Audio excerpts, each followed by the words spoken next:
Okej.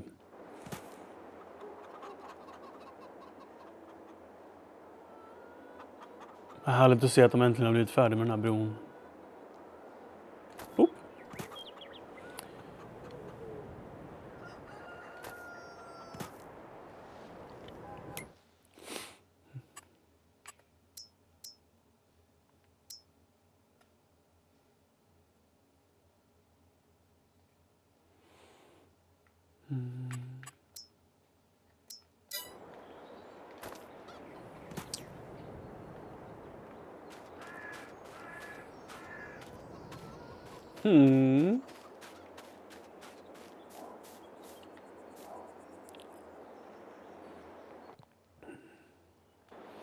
We did it. Trying to remember where we were. We were just filling up with manure. Good aftermath. Good aftermath to you as well. What has happened here? Is it just dirt or is it like broken?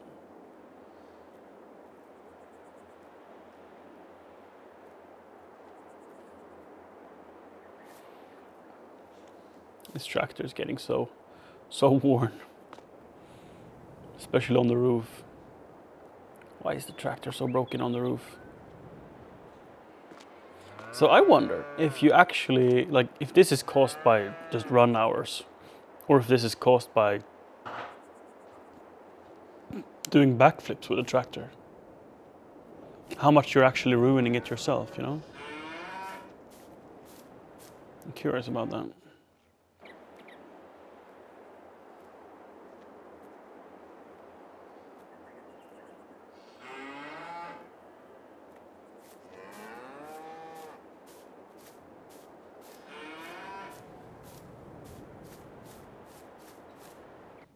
Okay.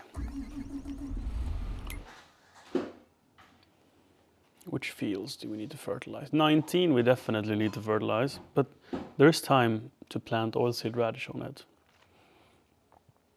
And I wonder what happens if I just replant oilseed radish on itself. Oh, that's interesting. Shall we make more sugar beets? And I think we're going to make wheat on field 14. Or have I already planted it? I don't know. I don't think I have.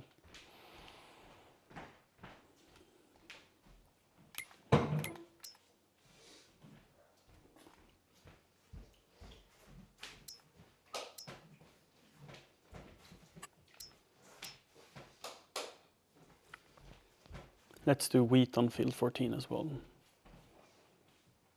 And then do sugar beets on 19.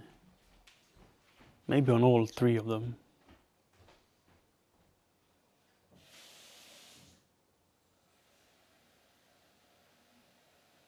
Then again, chickens can't eat wheat. Is it too late in the season to plant oats? It is. I can only do barley and wheat. Can chickens eat barley? They can.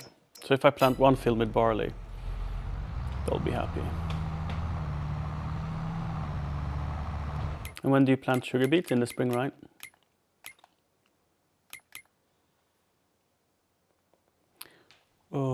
Andra lådan i byrån.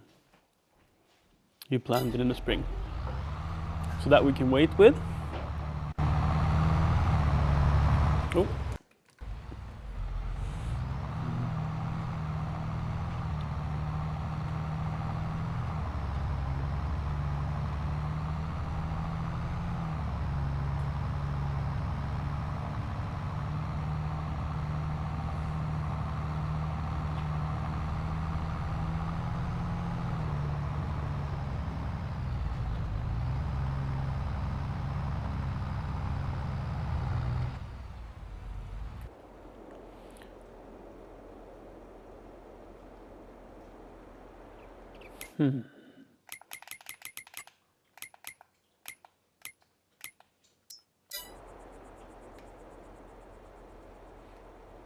You can do double with the manure spreader as well. Sweet.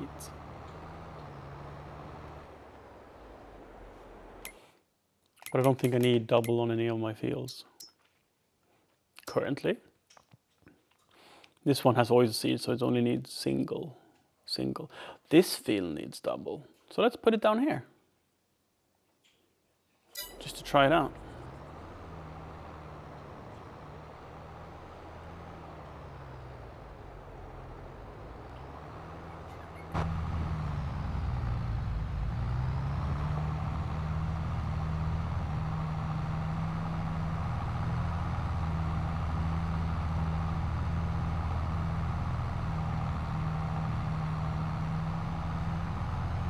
Hei oppe.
I did not expect this to be so heavy. But I guess, I mean, it's the trailer plus whatever's in it is like 50 tons. So I could have needed a 1050 for this job. For sure.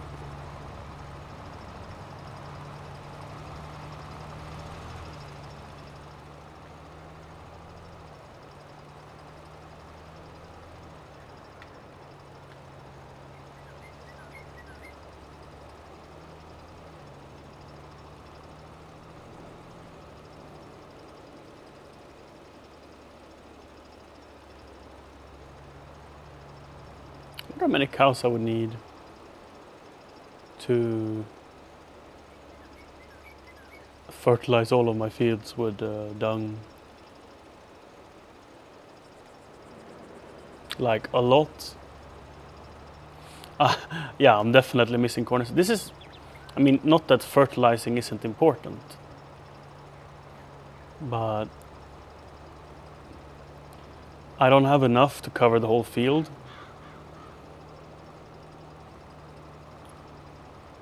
So I'm accepting a few missed corners. I mean, if I really want to, I could go back with some solid or liquid fertilizer. Oh, too heavy to go up here.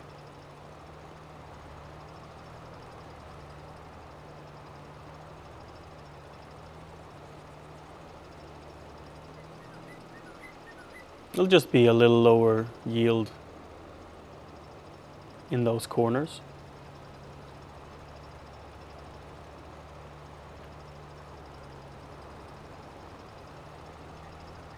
But it's nothing to stress about.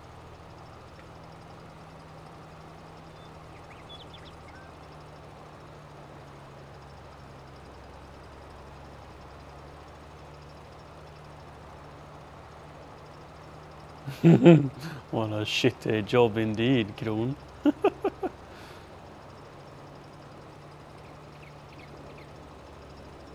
Yield. Oh, how much product I will harvest.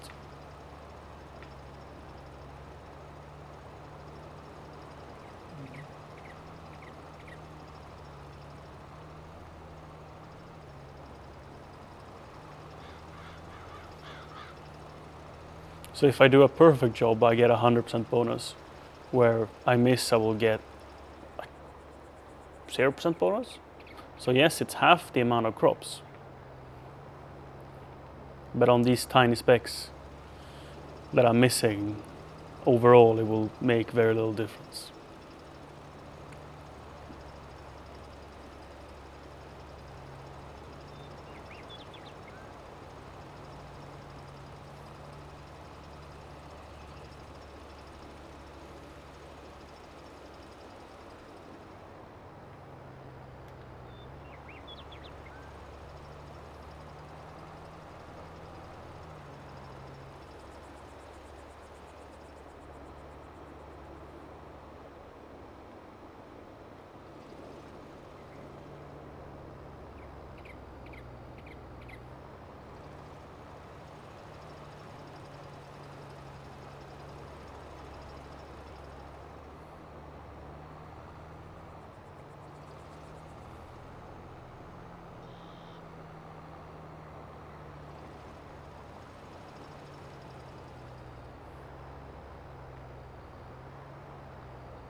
I think for next time using this trailer, I'm gonna hook it up behind the 1050 instead, so it has a little bit more power. It varies by 3%. Sounds about right. Sounds about right. But this was definitely a lovely way of doing it, and to get this super duper fertilizer, all you do is have cows and give them some straw to sleep on. So this is the straw that they have pooped and peed on and added nutrients to that I spread.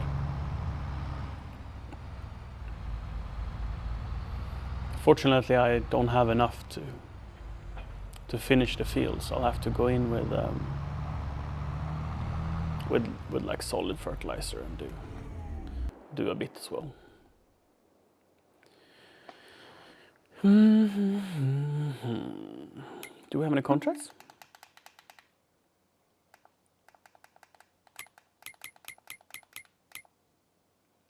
We do.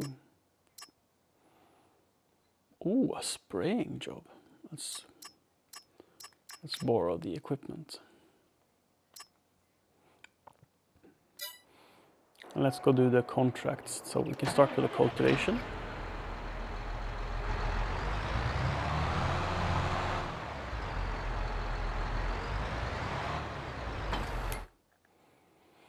Field 16. That is bottom left corner, right?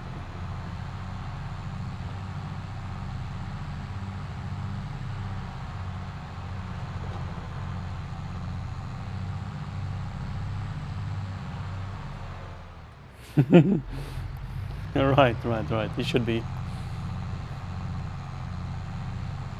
That should be his job indeed.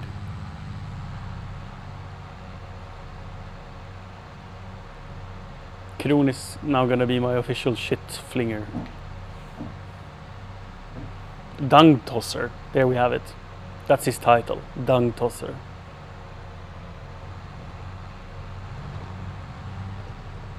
What's going on? What happened?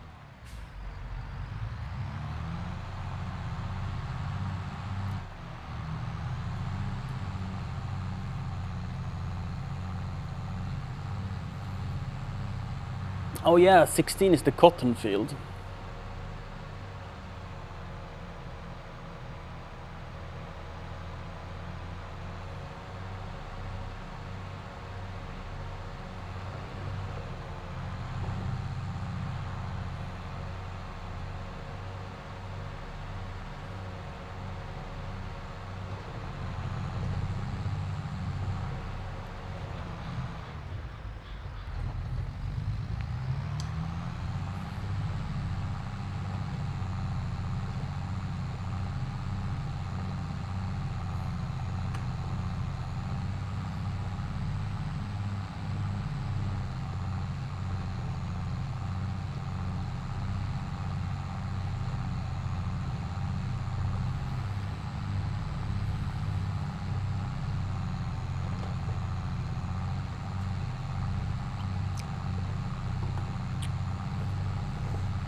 Can you feel, Kiron, when you're driving that trailer, does it feel different driving, say, 10 tons of liquids compared to 10 tons of solids?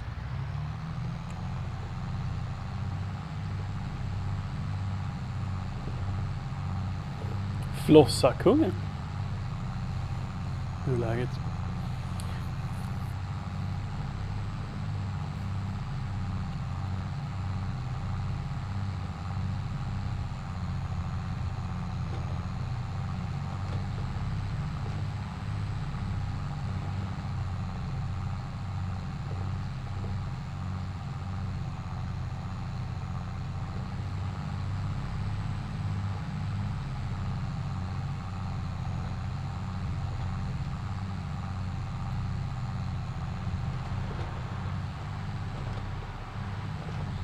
So you're saying that you can feel the sloshing about of the liquids? 4 rows, can I take that? Yeah. 3-4 rows, just about.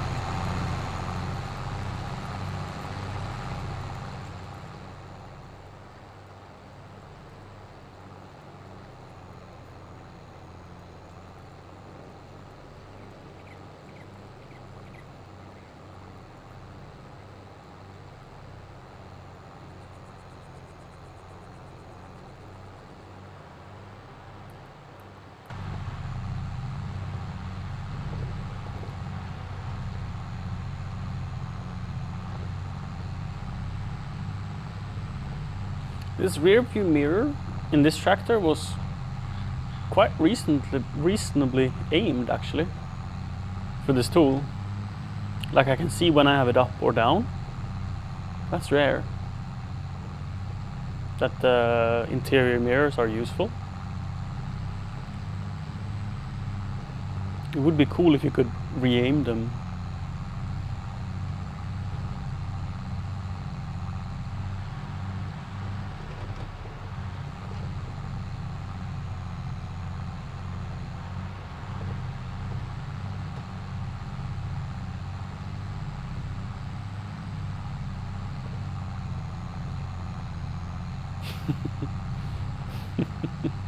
Joppe.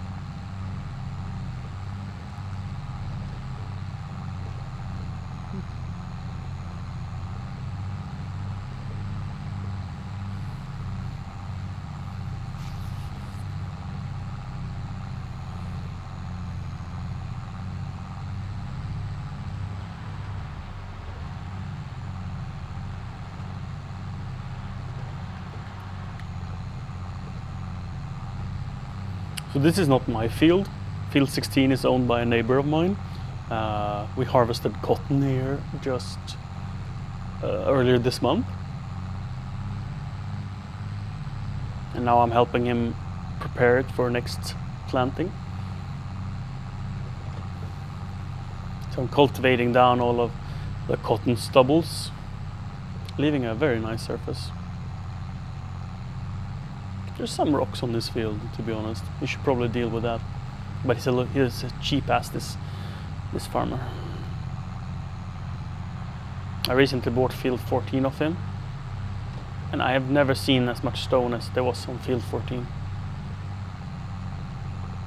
I think it was 3 or 4 dumps of full Scorpion rock pickers. So it was many, many stones.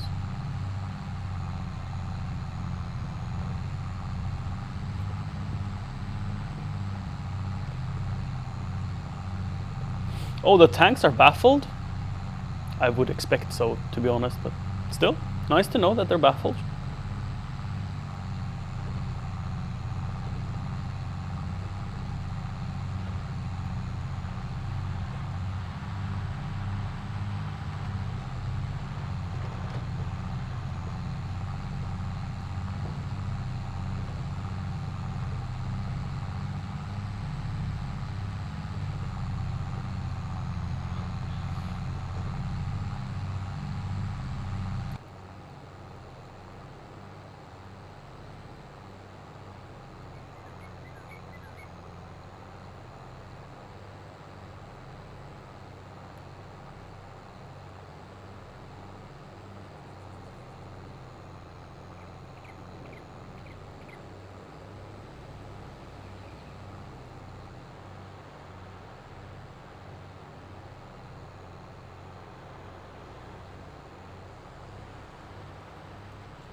Hi, Trumpet.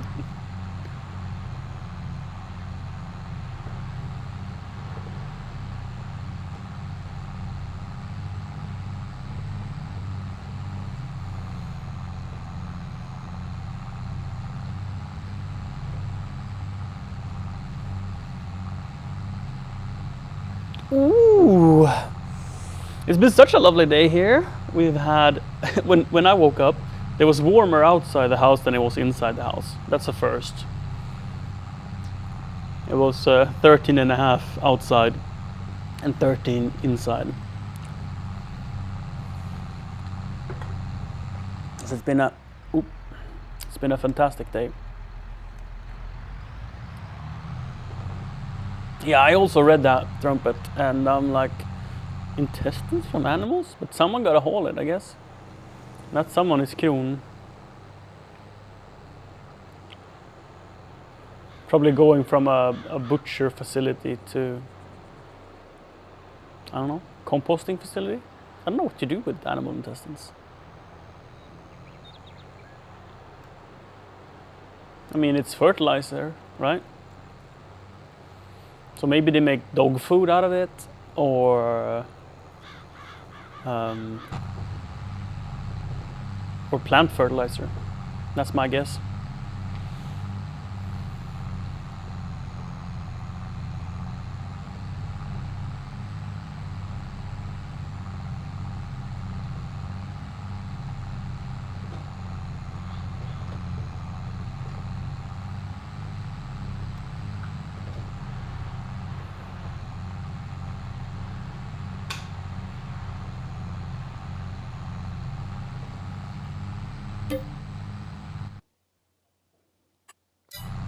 %51 done of the field.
I have added a lot of new mods that makes me very excited.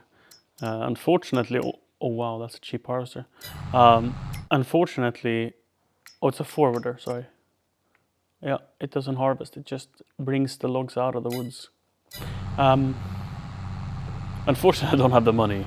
Like a $500,000 for the speed planter. John Deere, what was it, 2440 speed planter.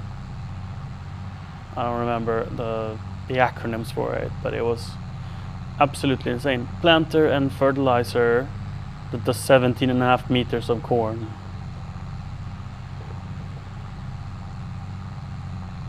With fertilizer.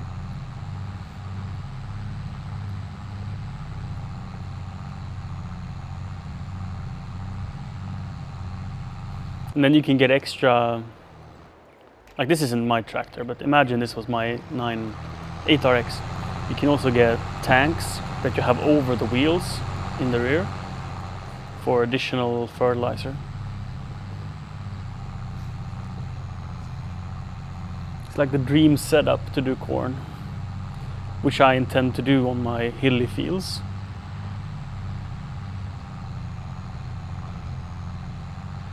Just because of their size. But maybe I should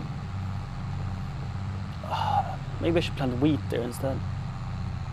Then again, the harvester is very powerful, so it would not struggle taking the corn down. It's more how I would plant it, I guess.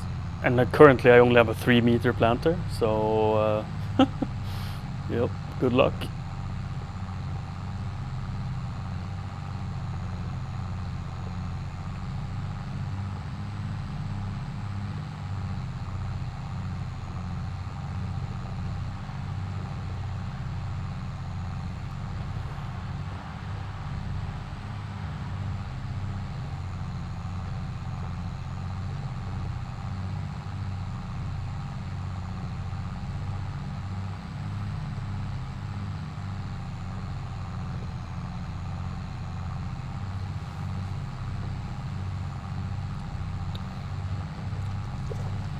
So for today's stream, I'm probably gonna have time to finish all the contracts. I have this cultivating, then I'm gonna do a solid fertilizer spread and a liquid herbicide. Hi Jack. And when I'm done with the contracts, I'm gonna be planting some wheat and some cover crop, some oilseed radish.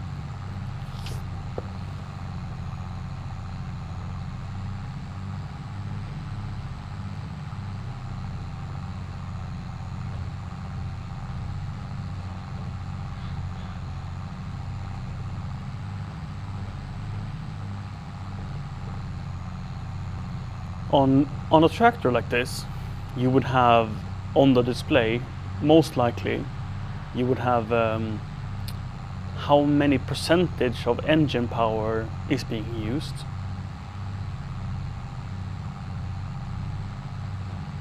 And that would be quite an interesting metrics to have for this game, to judge if you need more power or if your tractor engine is strong enough for the implement.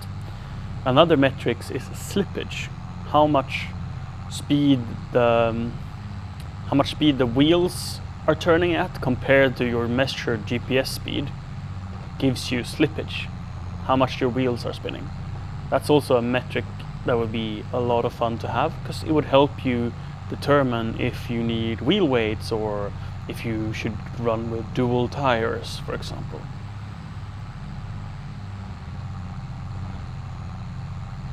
And I wouldn't imagine it being too complicated to add those stats, because the game is doing those calculations all the time. The game is advanced enough to know how much power the machine has left, because otherwise it could never simulate it not having enough power, right? Like if you pull a heavy trailer or a plow up a hill, you slow down, and they couldn't do that without knowing how much power you have in reserve.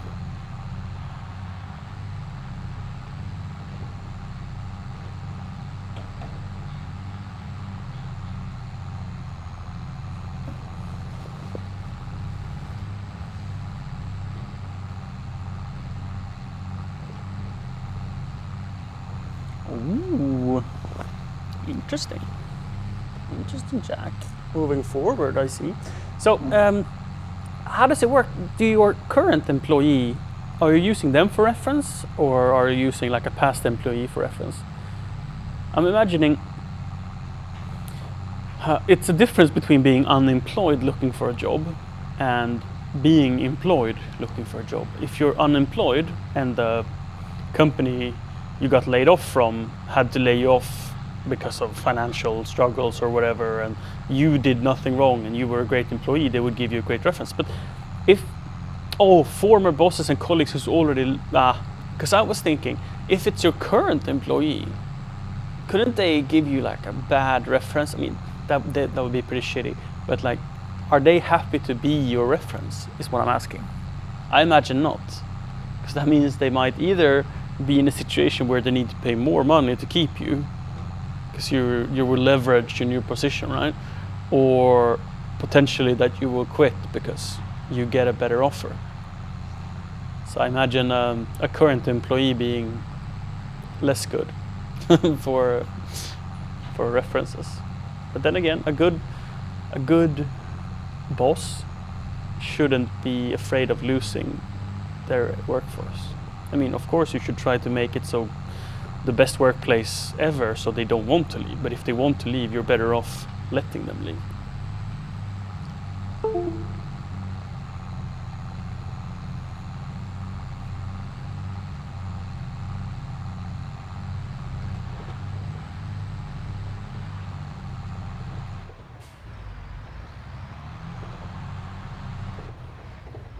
I might already be done with this one.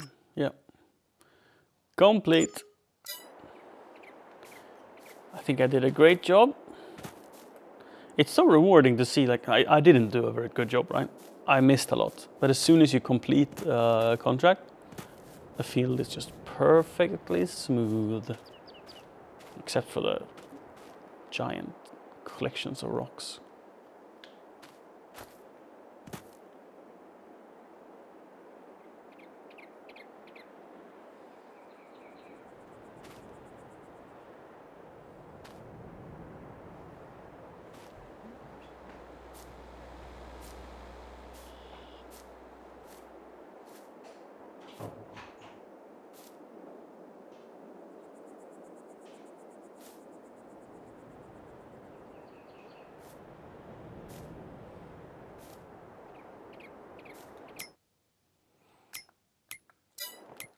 And let's do the spraying one. So 23.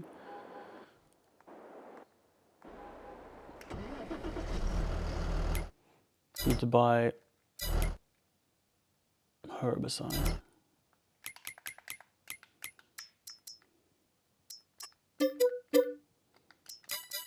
$23 is not particularly big.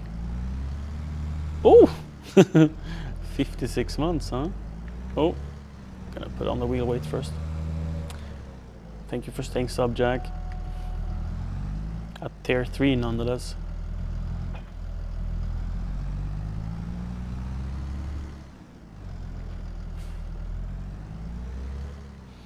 So there's a mod where you need to park your tractor and then go out to click connect, and then you can go back in and drive off. I think I would like that mod. Oh, need to fill it up as well. I mean, it makes it a little bit more tedious to especially move stuff around the yard.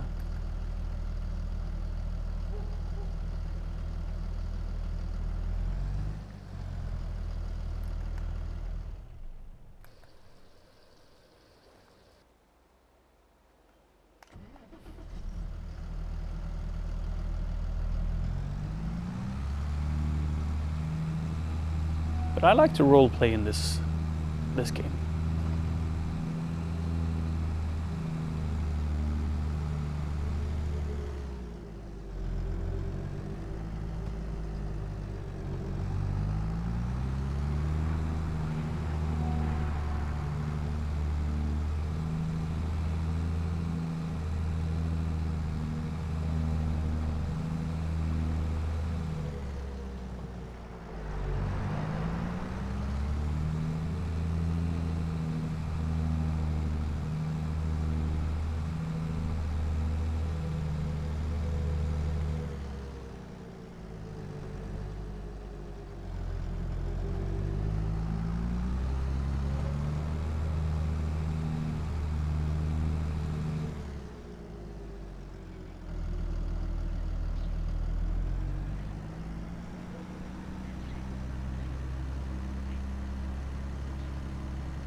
I'm a suck jobber.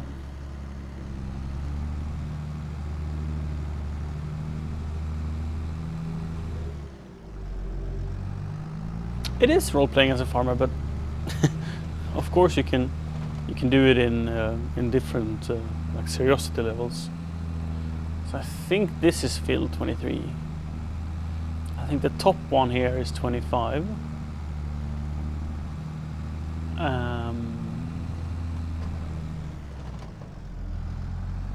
and the second one is 24. So this is probably 24 plus. Why I think this is 23 is that this is wheat. This is winter wheat, and here you see that's a weed. And these here are weeds. So this is a winter wheat field with a lot of weeds on it. So therefore, I think with the conviction that I am right in that that's field 23. I'm so confident that I am going to try it without double checking on the map.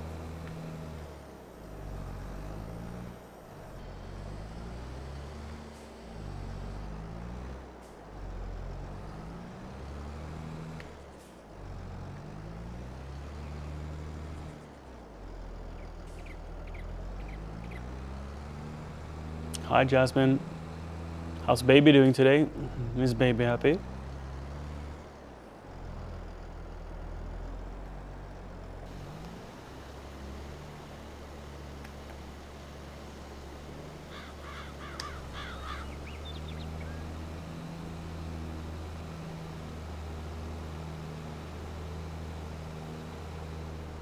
Hi Tiltog.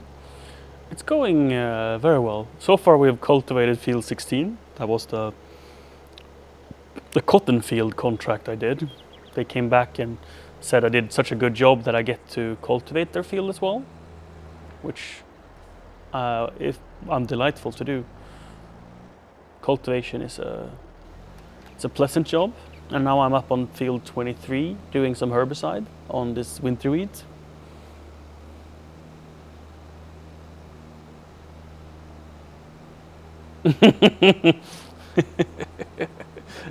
I mean, I make the rules, right, Jack? The bags, we can pretend that the bags were half full, okay? Or like when I am putting like 90 tons worth of silage bales on a trailer that only supposed to hold like, what, 20 tons? That's also role playing, right?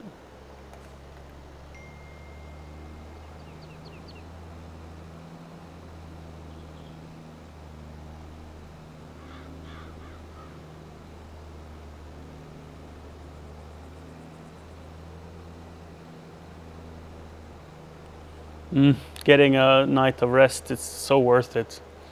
Take any opportunities you can to get a night sitter.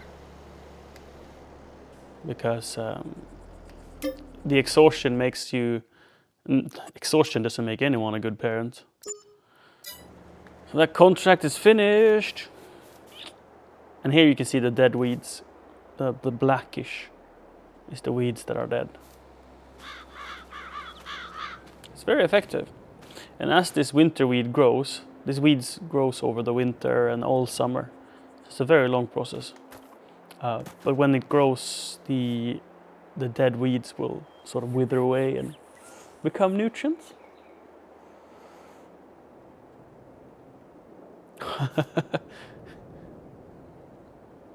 Is that weed calling the police?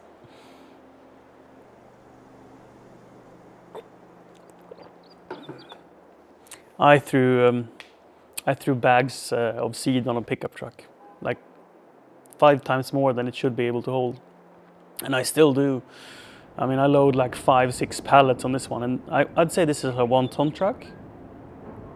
This is probably a 1-ton truck, and then I mean imperial ton, so 500 kilos load capacity. I don't know if it says in the menu. No, but the pickup truck only weighs 1.8 tons, so definitely a 1-ton truck. I'd argue that this is also a 1-ton truck, just that it's more modern. That's why it weighs 2.4 ton, because of all the crash safety things and such, and emission regulation and all of that has made trucks more heavy. If you look at this little thing, it can hold almost 500 liters, 460, but it probably only loads 200, guessing 300 maybe. But this one should probably be able to load 500 kilos. And a pallet of butter, for example, weighs 858 kilos. But you could still store probably 4 of them on the pickup truck and drive like 120 kilometers an hour. But you will crash if you try turning with that much on it.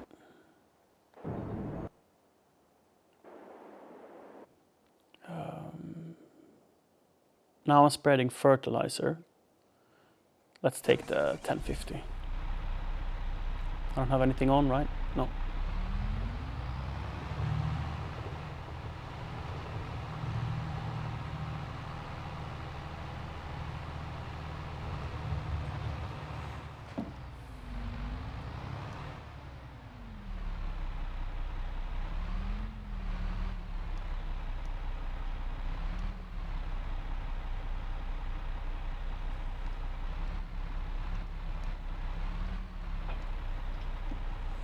I am fairly confident that there is fertilizer in this one. But let's double check. 3,800 liters will be plenty. Do I have more? Not sure.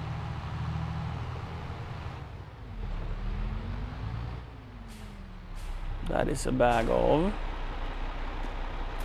seeds, no? Yes.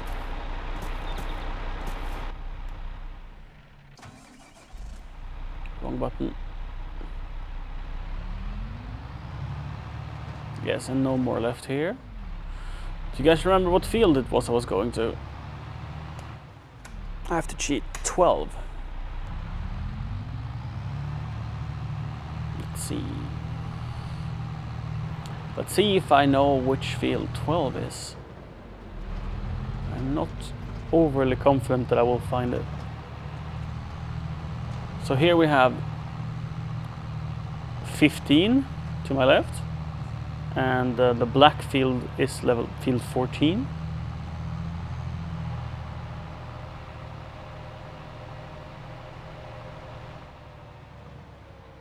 To my right we have field 18. So field 12 is one of these, I think.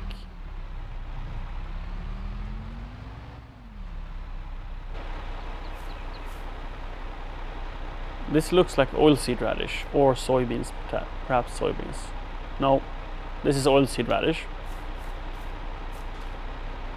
This is winter wheat. Could be the white field over there, which have been that lime is on. Because why would you fertilize a field with oilseed radish, right? That is it's the fertilizer. But this field, I think I plowed this. Yeah, and then they put on lime, and next would be fertilizer, and then they'll cultivate that down or roll it or use a planter that can cultivate. Let's double check. I'm wrong. So they're doing oilseed radish for 50% fertilizing, and then they're adding fert on top of that. I see. Instead of doing 2 batches of oilseed radish. Okay.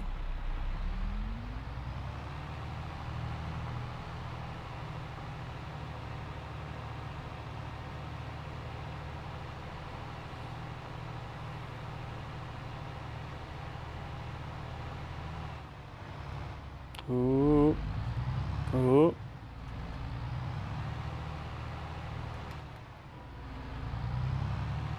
Ooh. Ooh. I haven't seen the 2 sight glasses before in the fertilizer spreader. But if you're playing without HUD like I am, it's a useful way to gauge how much you have left. And I can see the grid in the bottom, so I pretty much know that there's not a lot left. You can also look down.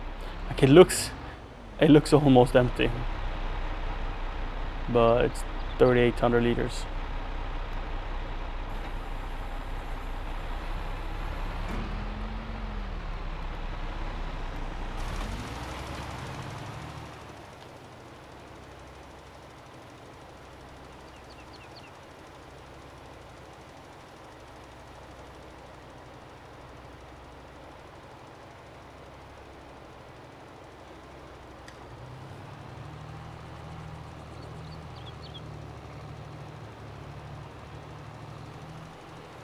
if I make one pass on each side of this field, I'm gonna have a few percent left. Why no HUD?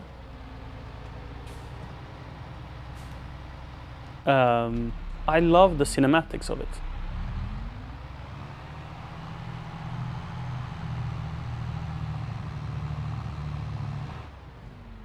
But it's just a button away, you know, I can just bring it out like this. So it started with me removing the helper menu to the left, top left corner, because I thought that was very distracting. And when I removed that and I realized, well, we have a big speedometer in the middle of the tractor, right? So I don't need to know that, and I have a fuel gauge as well. So I don't need that. Then what am I really having the other measurements for? And it would be fantastic if these meters, like the monitors, worked. It says I have 251 liters. I don't know if that's correct. It updates. The 251, is it how much seed I have left? No. I mean, it could be liters in the tank. It could be. But I don't know. We'll see as the fuel consumption goes if that's how it works.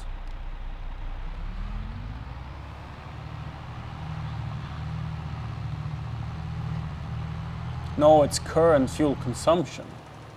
That's what it is. Okay, I'm messing this up. It's current fuel consumption. Now that's an interesting metric.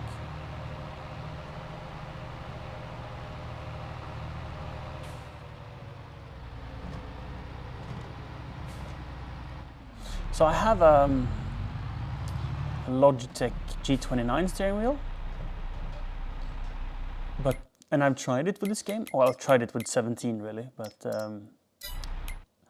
I didn't like it compared to playing with the Xbox controller because of comfort. It's so relaxing, and you have all the buttons to do all of the tasks at your fingertips, and you can change camera angle and do like cinematic move like this. You couldn't do this if you were doing the steering wheel. Now I should be finished, so let's just fold up and drive home. We can finish the contract first. Collect.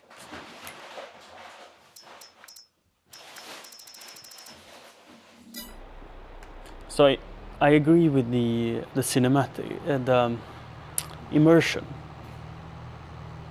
of having a steering wheel. But I prefer the comfort of having a controller. Euro Truck Sim? I probably have 500 hours in the game.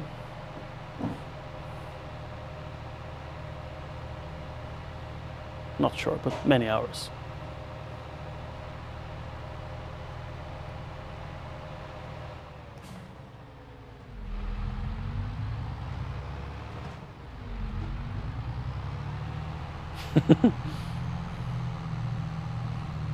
Kron do love his joysticks.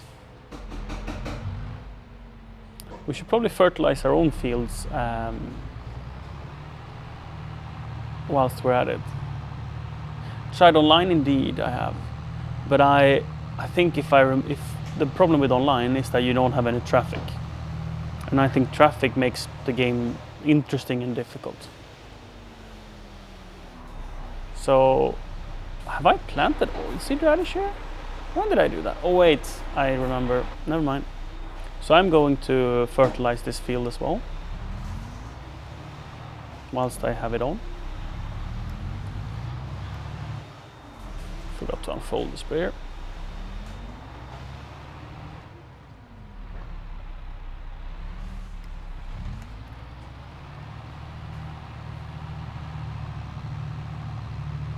Some servers have traffic? That's news to me. That is news to me. I just love driving around in modded Euro Truck Simulator. Yeah, it's so beautiful. Like every sunset almost makes me cry. Like I slow down and I just enjoy the views. Mm. Such a beautiful game.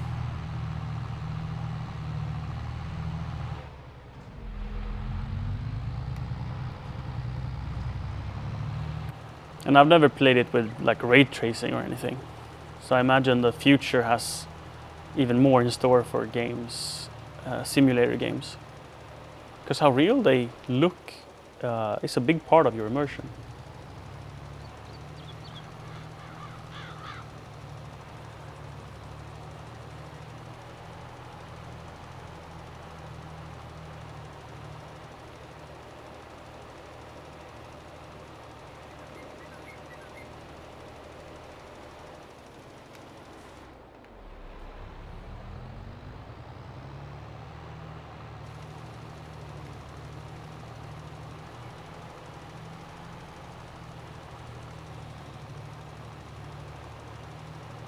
Exactly, Jack. It's a it's a very beautiful game. Exactly. I agree. It's a very beautiful game, and I imagine, because I haven't played it, that it makes it very enjoyable.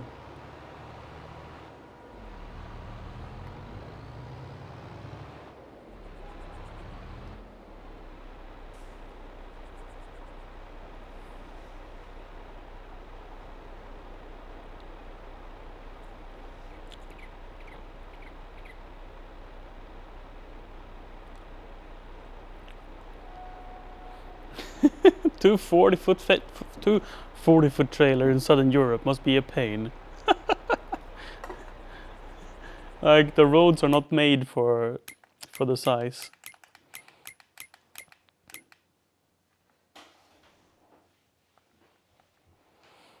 That's excellent coverage, to be honest. Very pleased with the coverage. I could. No, wait. I don't need to do the same with field 20 because when I cultivate it, it will be fine. I need to do this field and this field. So double ferting this field will be a bit tricky. I don't think I have any cow dung or. No, I have 441 liters of slurry.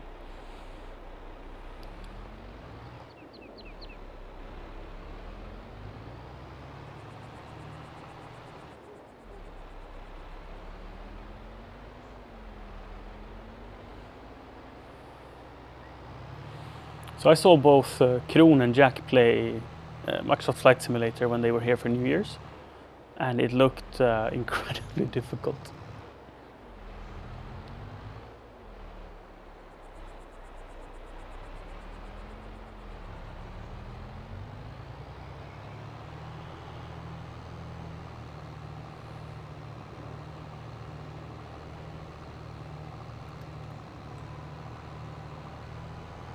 Like I was cooking dinner, and it took me about an hour. And when I was done, Jack Jofa had made the pre-flight checks, about to tax out to the runway. Like, I love games that are that involved.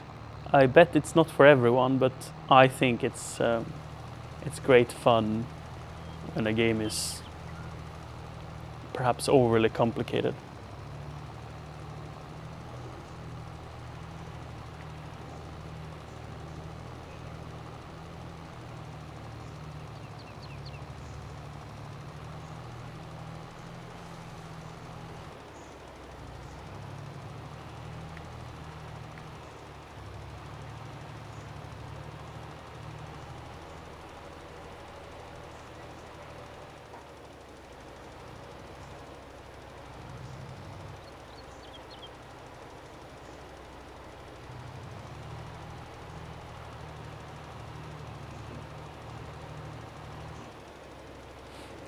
Each to their own, Kron.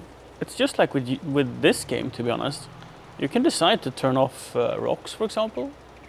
When you can decide to not plow your fields. You can decide to not have crop destruction on or withering, for example. So you don't need to check the calendar. And if you're just starting out, sure, turn everything off to get to know the game really. But personally, I think everything should be turned on at the highest difficulty level. And if you fail, you fail. To me, that makes it more fun. But I'm not judging anyone who want to play this game differently. I don't know if I have my economy set too hard, but I don't really sell a lot of things. I mostly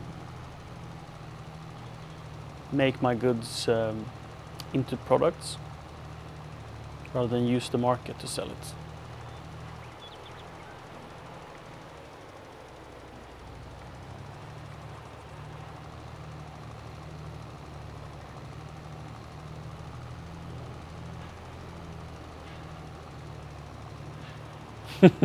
Fly across the Atlantic real time. I mean, haven't you spent 10 plus hours in a game like this on a day, right?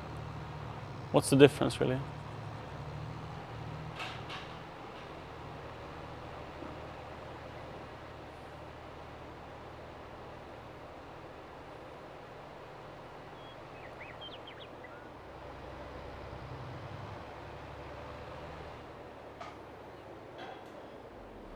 Did I ever fertilize field 14?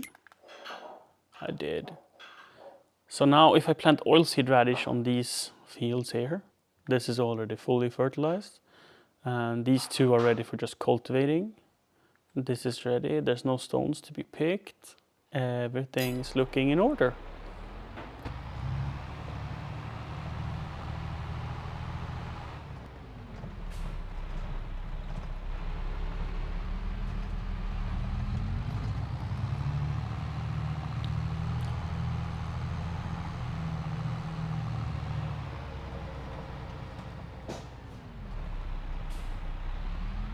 Actually, let's wash this. It's way too dirty to put away like this.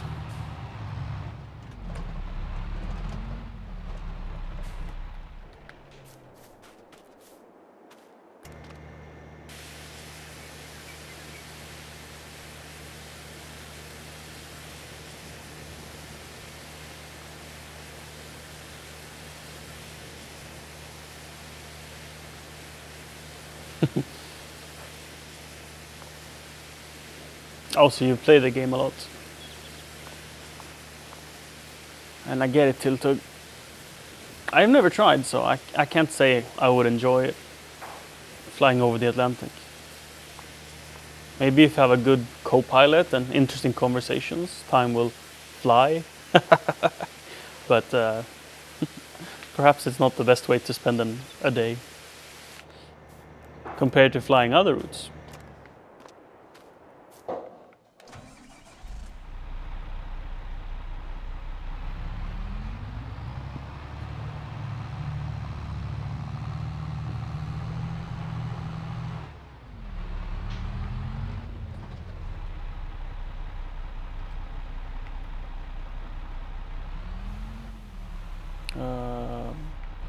It should be planted next to the Cultiplow, I think. Yes. Oops.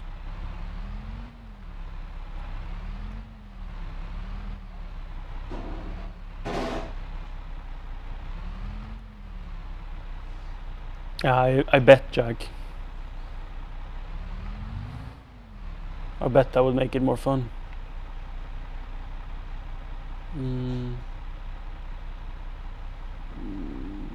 We want the planter, right? Oh, it's parked over by field 22. Is it 22? Not sure.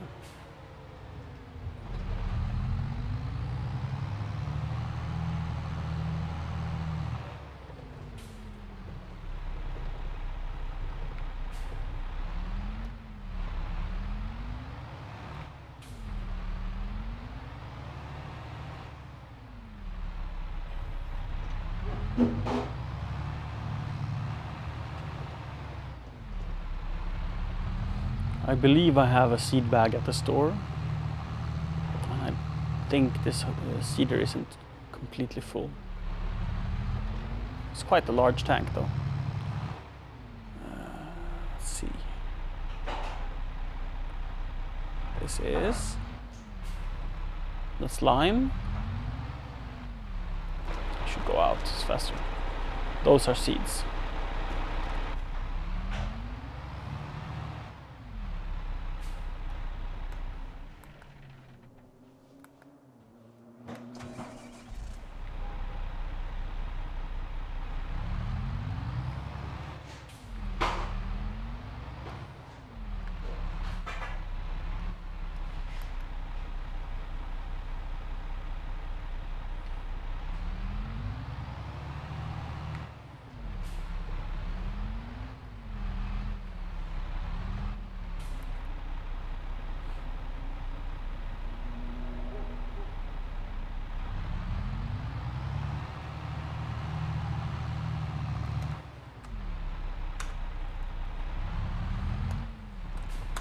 Change it up to oilseed radish as well. Could go and seed the wheat first because it's closer. Let's do that, and then I can pick up the seeds in the at the home base. Let's do that.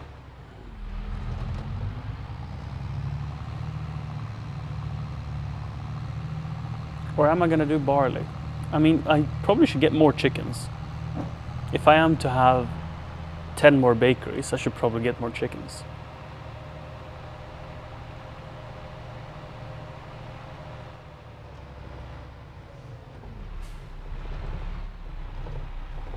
Let's check the price of a chicken coop before I do anything else. Because if it's fairly cheap, yeah, 70,000, that's very cheap. It's not free.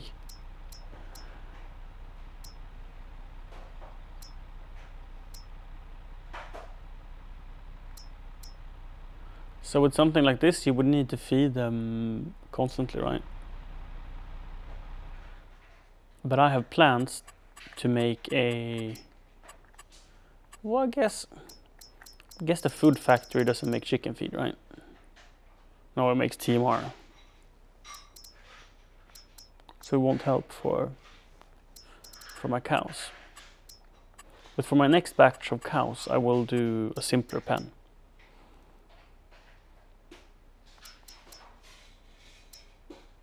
Like maybe without the feeding robots. To save 200k per 80 cows, which is a lot. That said, the smaller ones are even more affordable, but then you also need to bring water, but I have a trailer for that. And I would like to buy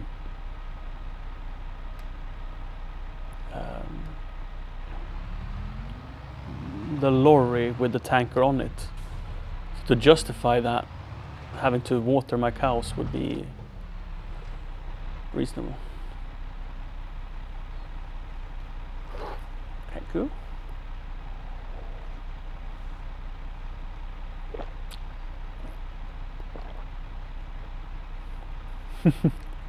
There is a space shuttle simulator. It's called Kerbal Space Program. I guess it's not a simulator by that sense. It's more of a math like a science simulator.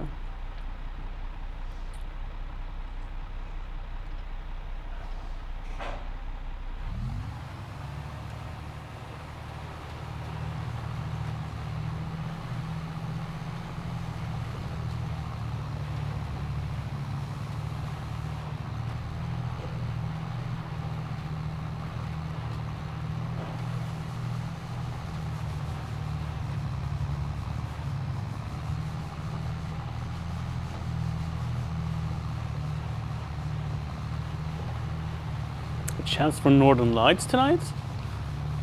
Sweet. We'll see if we're up that late. At what time? Do they say?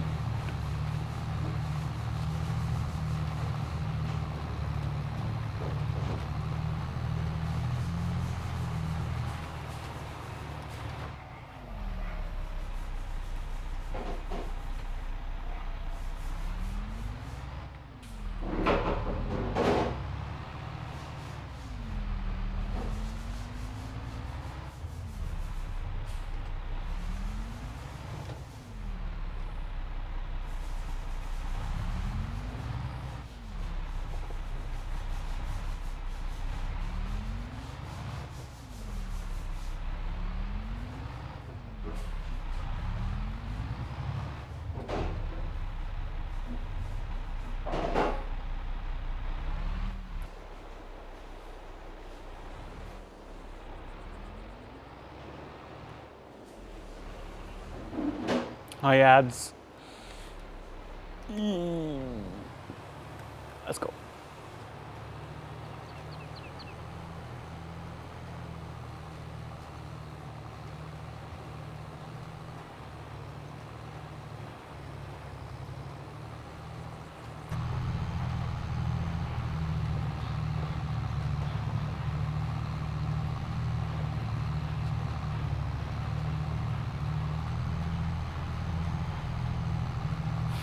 I think I played just 2-3 hours of Kerbal. Didn't really get into it, and I didn't give it a second chance. So I don't fully know what the game is about, to be honest.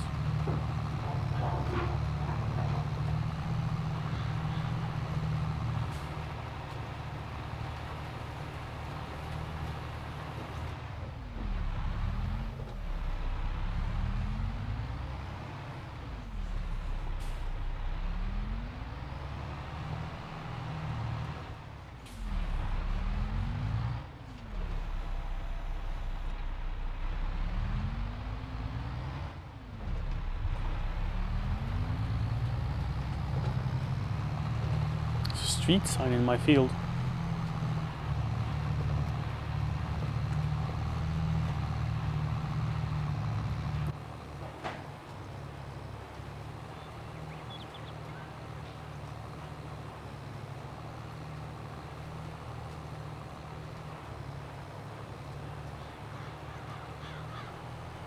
We live near Emmaboda, if you know where it is, in Småland. An hour away from Kalmar. We lived there for 2 months. Like it so far.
In the graphics settings of this game, you can select how many mirrors you want to be on at the same time. So if I look to the right here, my settings are on 3.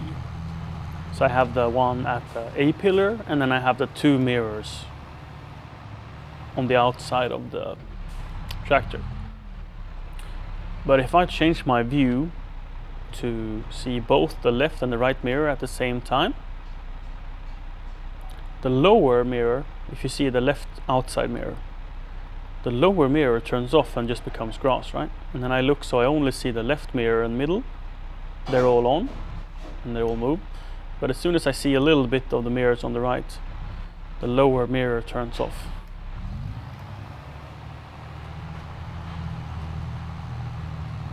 Same on this side. The lower turns off as soon as I see more than 3 mirrors.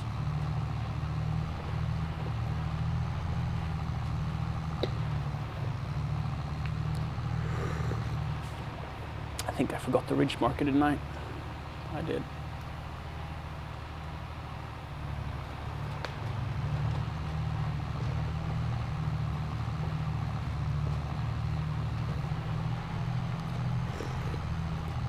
120 kilometers, that's like Sundsvall territory, right?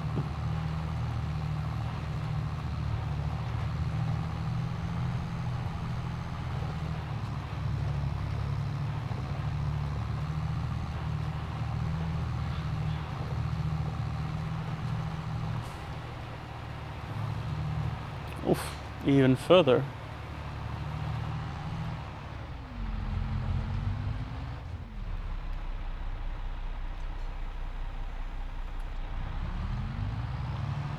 Even further north then.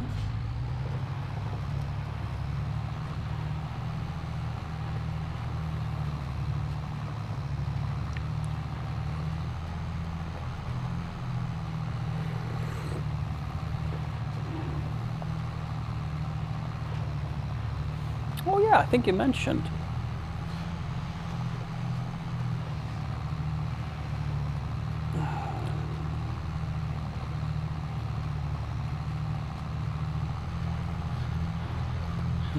Or rather, I think I mentioned Luleå before, and then you said you live 30 Swedish miles from it.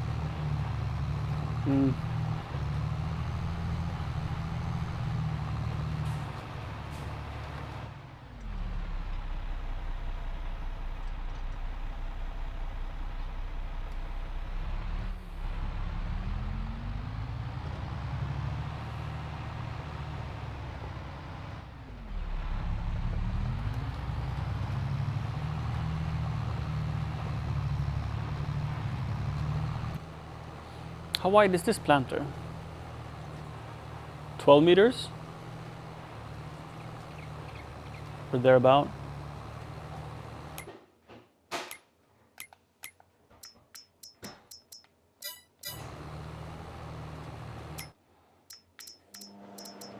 Oops. 8 meter.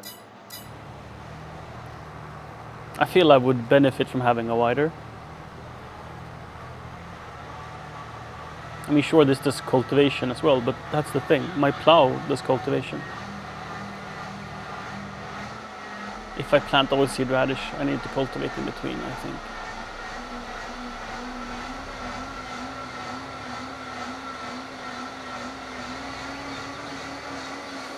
I mean, having kids, it must be so much nicer being up there than in Stockholm.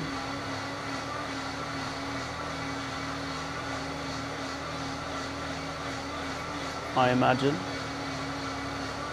My biological father that I haven't met since I was 10 lived in Stockholm, and I used to go visit him like every other weekend. And I remember being cooped up in an apartment and going on small adventures, and how I didn't like it at all. It was much nicer in the summer where we could spend it with his parents. They had like a country home outside Arboga. Small city in central Sweden. So going there was much nicer, like having lawns to run on and such. I'm glad I get to grow up rurally. Is it on? Did I leave the planter on? Yes, I did. For cedar.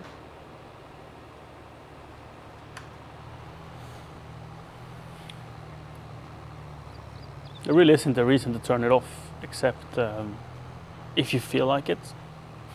Because it doesn't seed outside the field anyway, so it's not like you're wasting product.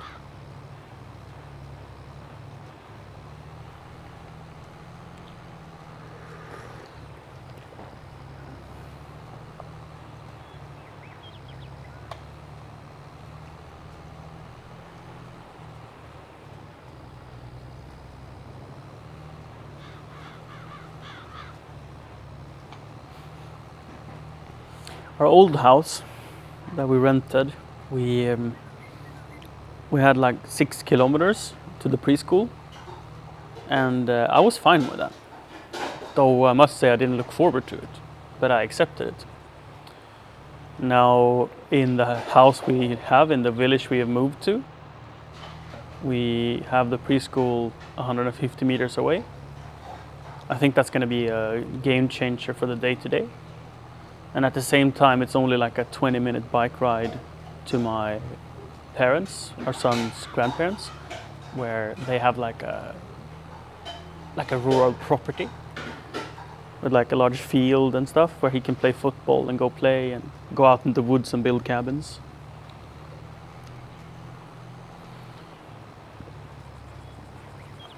So it's sort of a best of both worlds, I feel. And we still don't live in a city. It's just a tiny village.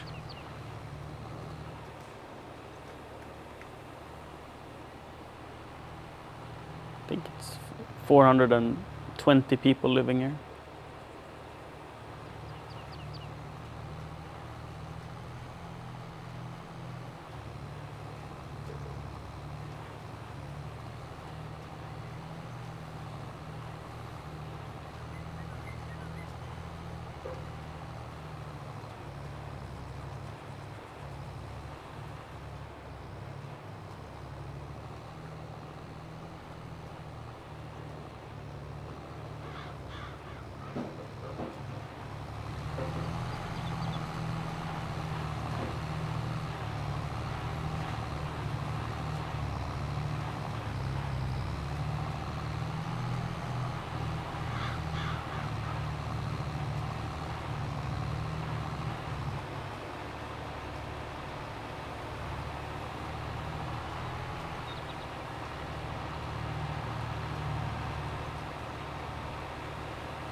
There's nothing about not having siblings that makes you a spoiled brat.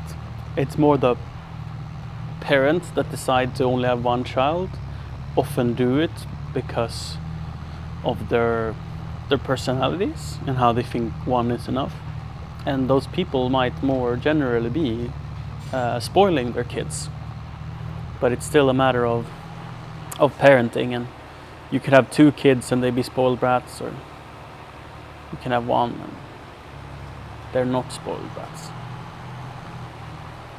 I'd definitely call that a myth, because we are not sure we will get more kids, and I am quite certain that I won't raise a spoiled brat.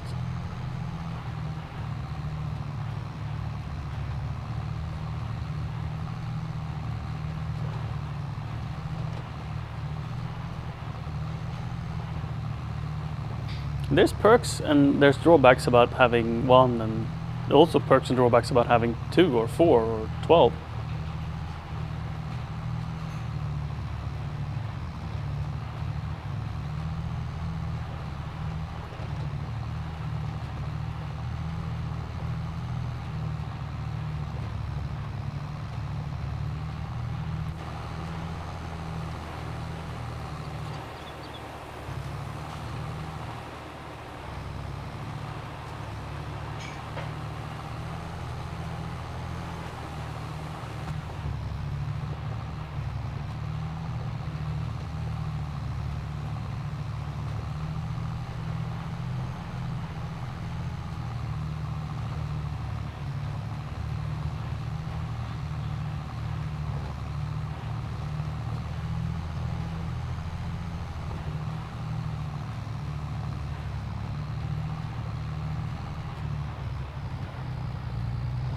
Yeah, I grew up with 3 sisters, and I remember thinking very fondly of that. But I also had 2 parents that worked. Say you have... Why I think it could be different in our case compared to most is that both me and Siri work from home, and we can make Ebbe be a part of that work. Like currently, Siri is streaming gaming, right? But who knows in the future, she might be doing more lifestyle stuff, and who knows about me, I mean, I'm planning on doing a lot of gardening. This farm sim game is only a pastime until the frost is off and Ebbe is in preschool. So like end of February, I will be doing gardening streams instead and more IRL streams. So Ebbe will always have a person to be with, you know, in both me and in Siri. And a parent cannot replace siblings. That's not what I'm saying. But I definitely think there's a difference in how our family will work compared to any other. That's right, Jack. Not literally, currently.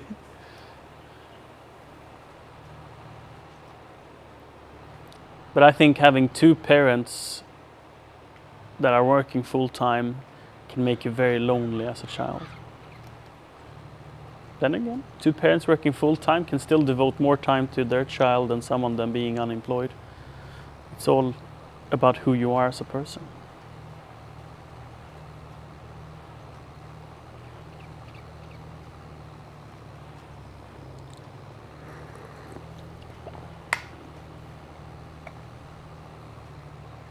You're already excited about having more, Jasmine?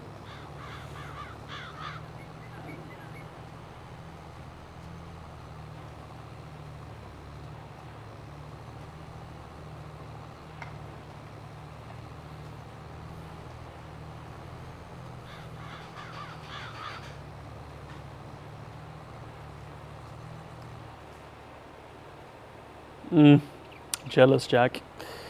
Have a good time.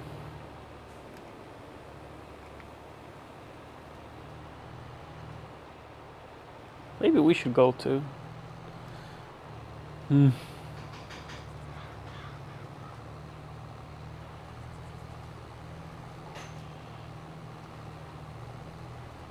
Are we out of seeds? We are out of seeds. What a shame.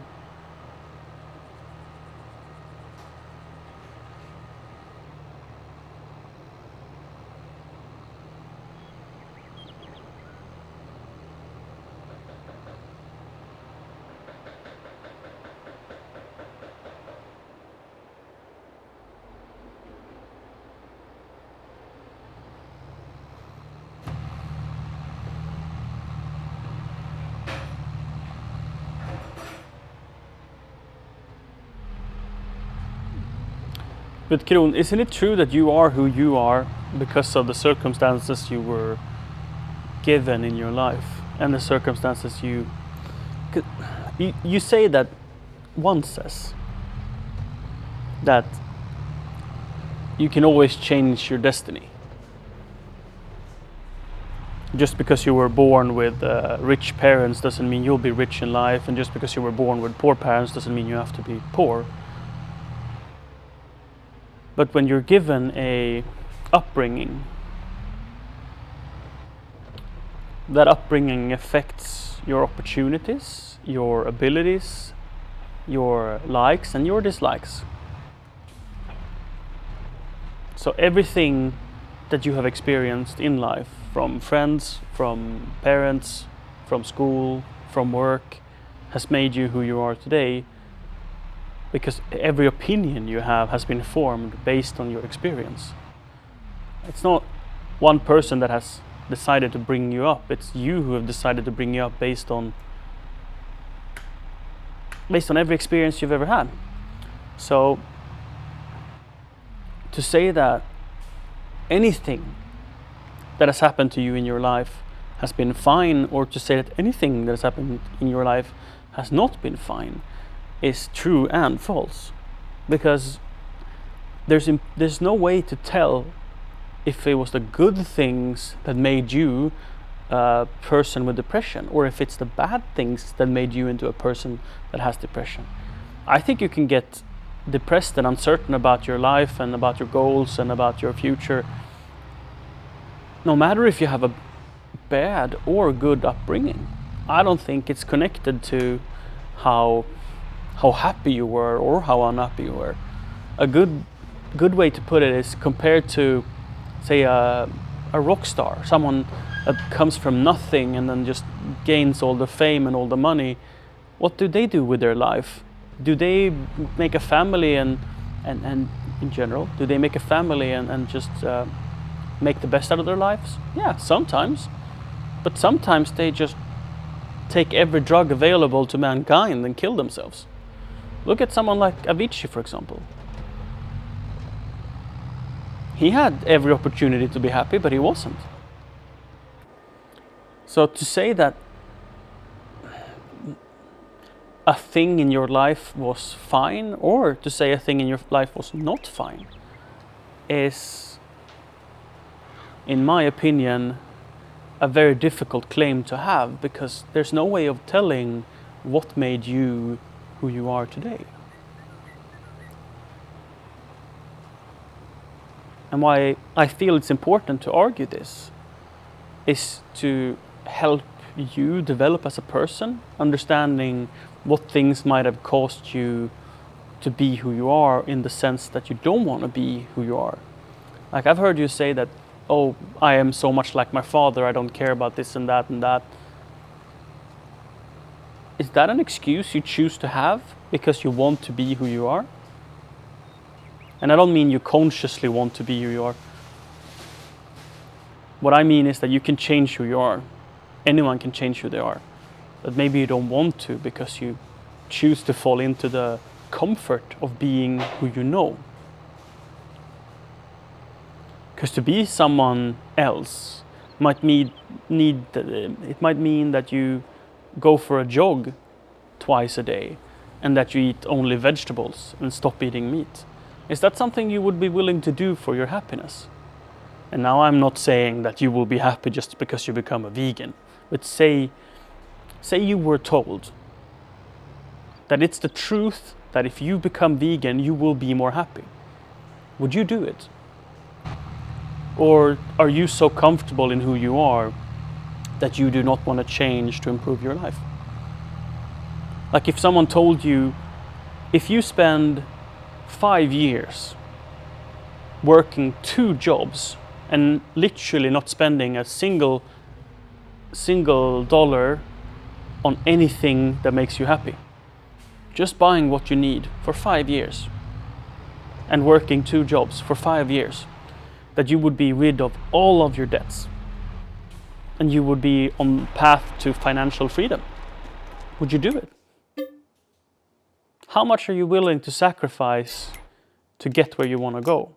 Or are you just so comfortable in where you are and who you are that you are not willing to do any sacrifice whatsoever?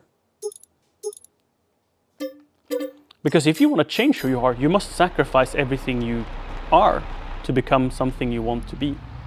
You can't continue being, this is not specifically you, Kron, this is true for everyone.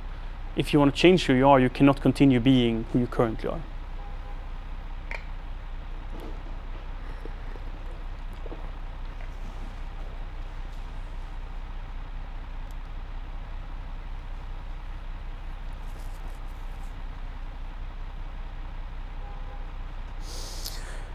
In a classic family situation, I agree. At 12, 13 years, they stop being interested in interacting with the parents. But at the same time, look at farmers, for example. At 13, many kids are old enough to drive a tractor and start being a part of the family business. Start helping out in the fields. So are you saying that it's impossible to be close to your 13-year-old? Now, I agree, and I say that it's very difficult living a normal life, being a normal person, and continuing to have a relationship with your 12 or 13-year-old, because they have been given a life where they're supposed to focus on play and having fun and having friends and such. And under that circumstance, you are no longer fun because they're so independent. And I think I ran out of fuel. No, the game just bugged out. And under the circumstances that they're supposed to only have fun, you are not a part of it, because the way they want to play is probably not the way you want to play. And that's why you get distance to each other. Like, look at any friend you've ever had. why are you no longer friends if you so no longer are? Most likely it's that you changed, like you stopped. Say you have a friend that you play football with. You stop playing football, well, most likely you will stop being friends as well. So it's something that changes, and I do not believe that it's impossible to do anything. I believe that anything is possible, but I do trust that what you say is true. I agree to that completely, that most kids stop being interested in their parents when they're 12 to 14 years old.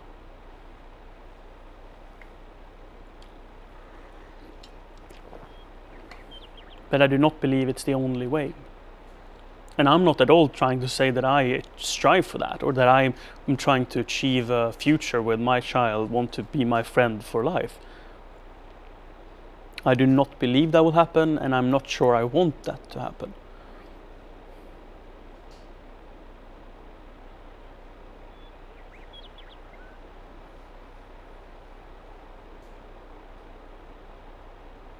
It feels natural indeed, because that's what you know. Natural is very easy. And I believe that any human deep down is really lazy. We try to do the least amount of effort for the most amount of result. Always. So to do what feels natural is easy. You're not putting yourself at any risk. You're not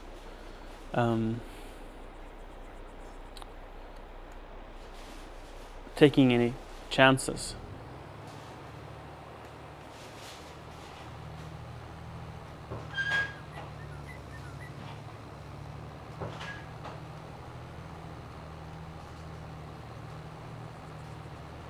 Which is why I think most kids become their parents. Because it's easy. Now, becoming your parent is not necessarily a bad thing.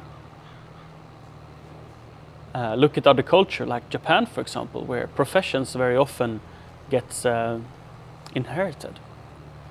I think that creates an incredibly skilled workforce. So there's a lot of perks with it. Like if I could take everything I learn as a content creator during my lifetime and pass that on to Ebbe, do you not think he would have greater chance at succeeding as a content creator? If both me and Siri give Ebbe everything we know, I truly believe he would be more likely to succeed. But in the end, why is the seed not going down?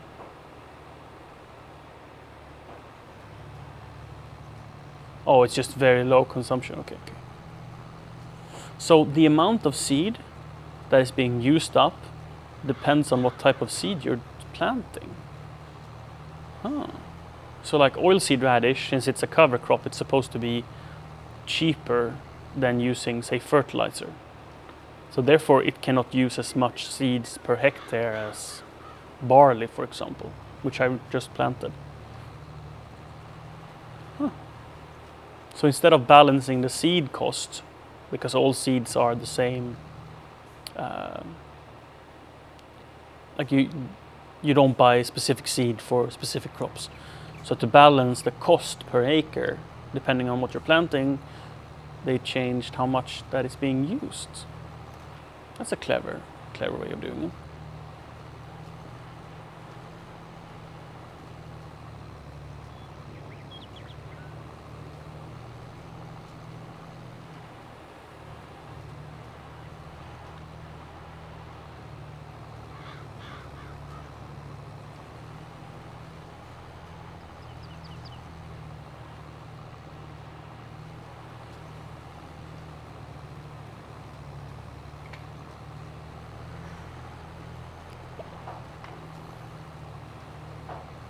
Tiltug, nice to talk as always. Take care of the family and see you next time.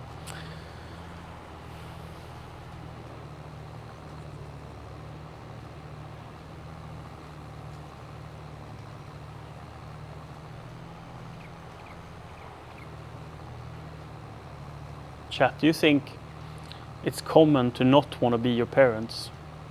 And when you get old and when you experience life, you realize that your parents are quite great after all, and you will strive to be like them. I think that's true for many people. That you think you want to be different from your parents until you realize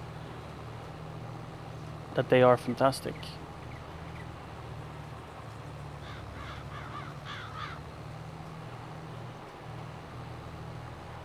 Until we learn, we think that it's easy being fantastic. That we think that being human is a treat.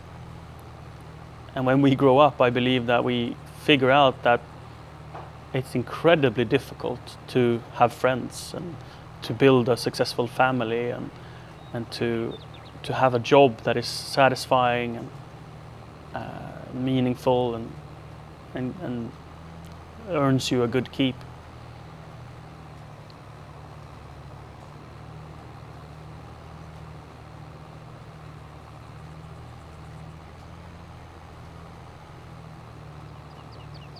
That's nice to hear, Kron.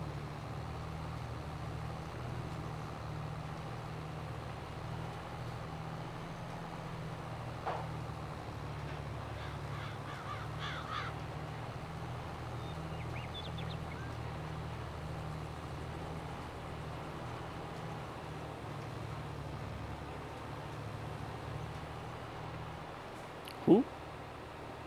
Had a little bit of a skid.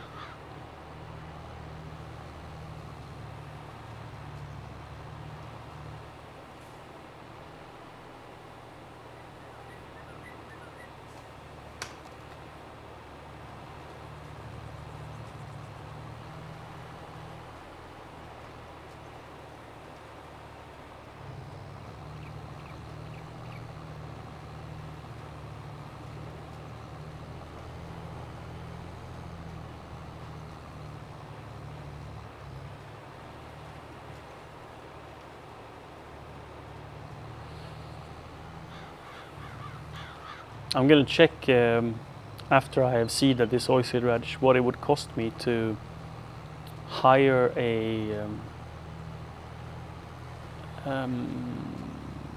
the big planter,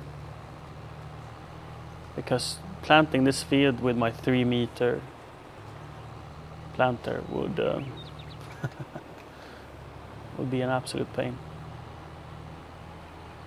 But I'll do it, because I intend to make corn up here. Corn was such a... Oh, are we out of seeds? No. Did I lift the planter by mistake? Probably hit the button that I didn't mean to hit.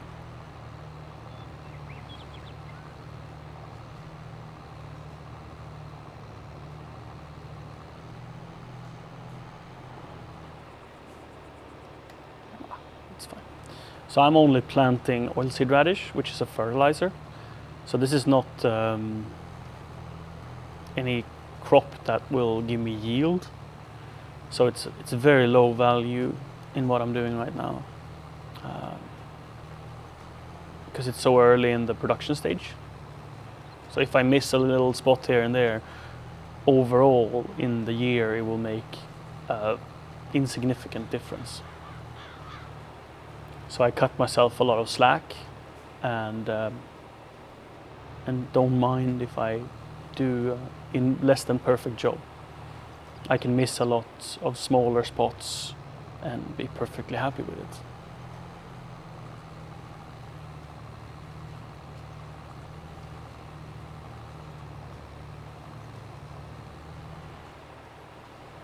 I'm not even sure perfection is worth striving for when it comes to, say, planting your crops, nor harvesting it.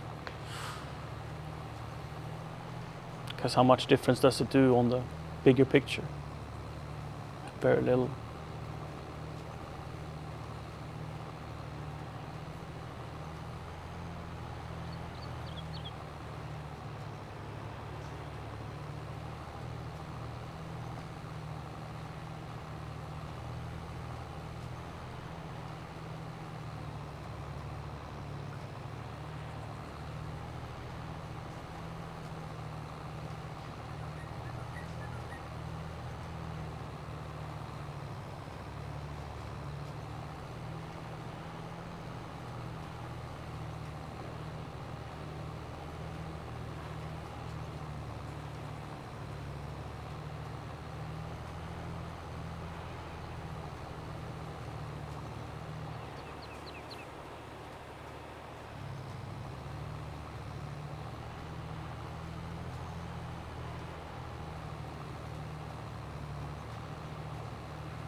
Syria has been cooking food for over 2 hours now.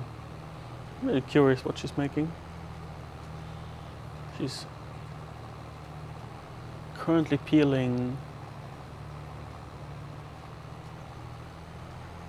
cabbage? Brussels sprouts, I mean. I think Brussels sprouts goes into the family of cabbage, doesn't it?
I don't even know if I can go this way.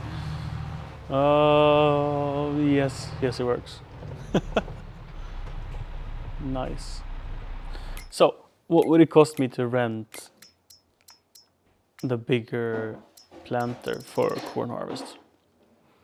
We can do sugar beets as well. How much would this cost to lease? 21,000. The crop you would get out from this field is worth probably over 100. So you would give a lot of the profits for sure. But what are the options? To plant it with the one I have, I guess, and save 21,000. But the fuel cost as well. I wouldn't use up a tank of fuel, and a tank of fuel is how much does it fit? 600 liters? 800. So that's 8,000. So I don't even think it's worth it in the sense that you would save on fuel.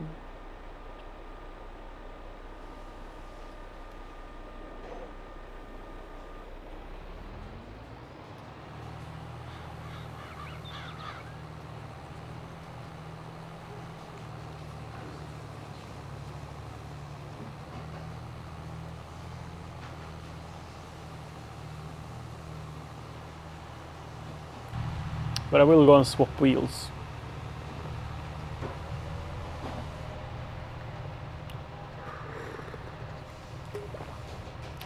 It's worth doing for this task.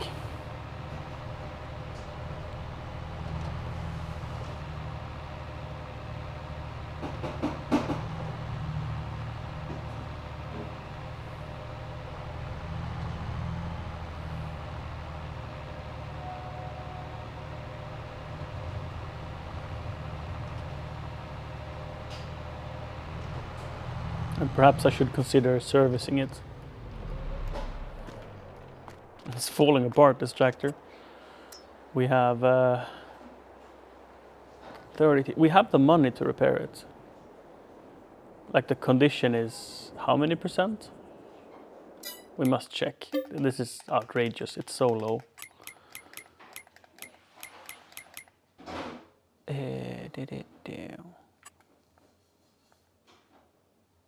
We are at 0%.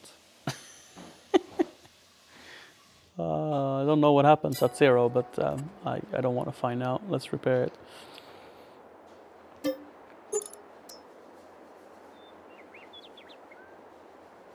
The wheel weight is fine.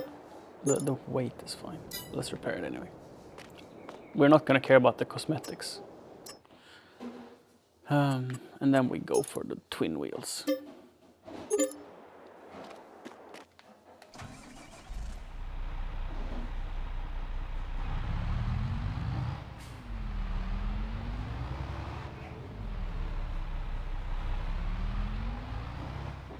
We're low on fuel as well. We are, so I might as well fill her up. Because I will going by the gas station on my way back to the field.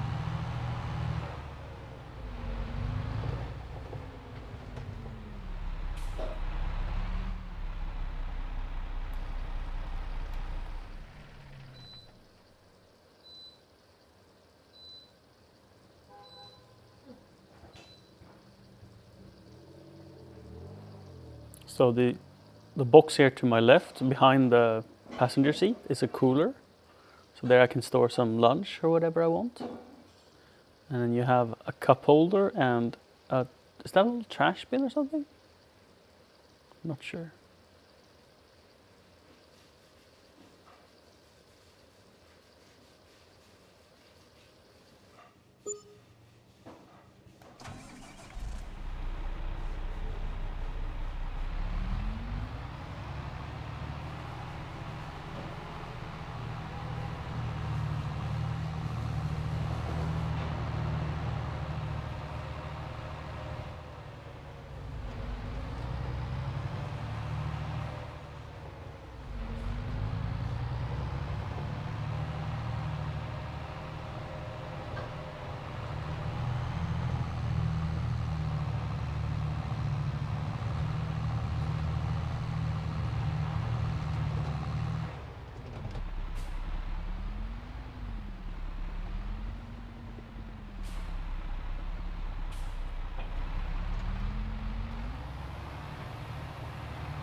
What a difference. What a difference. I struggled doing like 8 kilometers an hour with the singles. And with the duals, 12. Well worth it.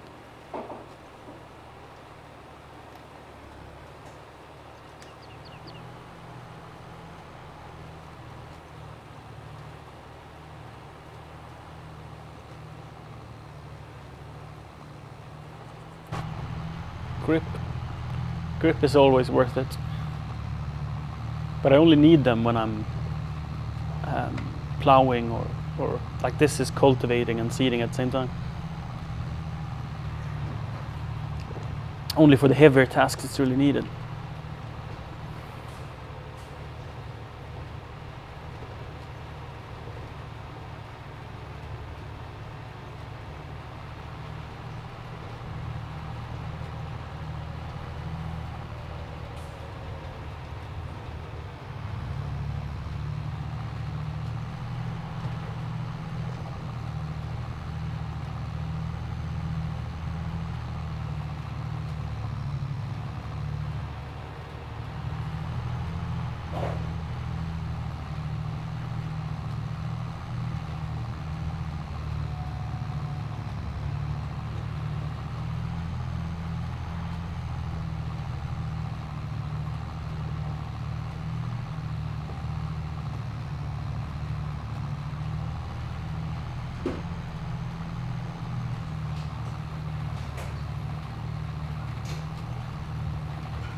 It's just so much fun drifting with the planter.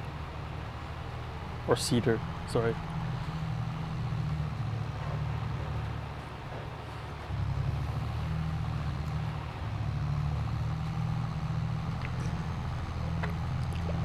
So I'm putting down some oilseed radish. And then this spring I'm gonna put down corn in this field. It's gonna be absolutely crazy.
I am super excited for January, where we will start selling some silage.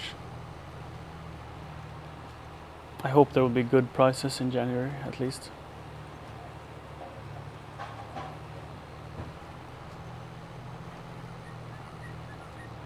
It's going to be very interesting to see what kind of profits we're talking about.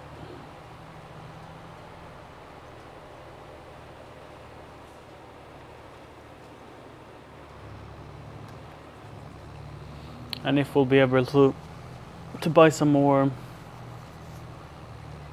fields with it, the profits that is.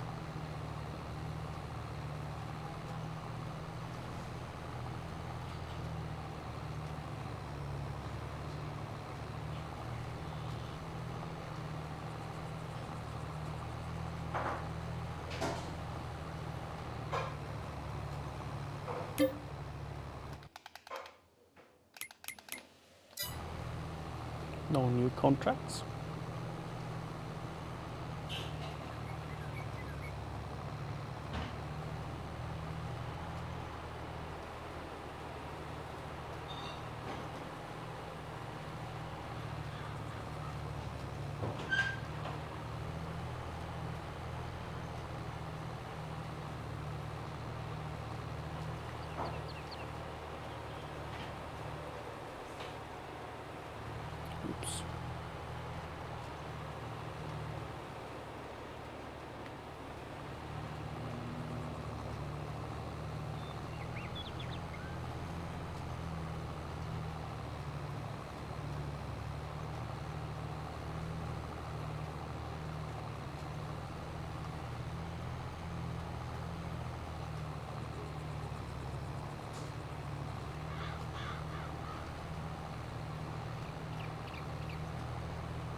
15 meters and they weigh about 10 tons. Curious to see what this weighs. I'm sitting here thinking how I perhaps might improve the efficiency of planting and maintaining this field. This is a special special planter seeder, special seeder that also cultivates the field, which is very useful because then you can do two things in one go. But I'm curious to how much heavier it makes it. Because since there is so much elevation on this field, maybe a lighter tool would make it faster overall, since you wouldn't have to... since you can drive faster uphill. This weighs 7.7 tons?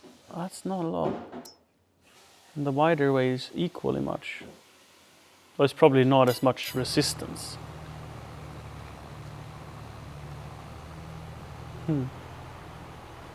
Interesting. Let's fold her up and go to the top field.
You can also use a disc harrow for cultivation.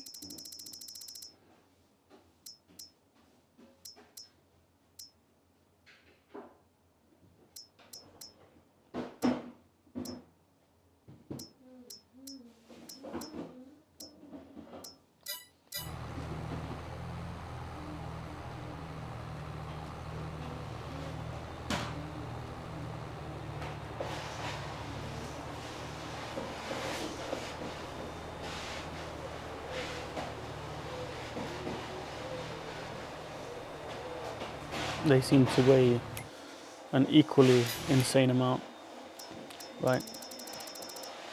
10 tons, 4 tons. So some of the wider is like, I ran out of straight, so I need to steer the tractor as well. I think it's great that in this game it doesn't pause when you bring up the menu. So you can do some field work as you're checking stats or checking for contracts or machinery. But it's important not to stay looking at the monitor screens for too long, or you'll be crashing.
Hi, Thor.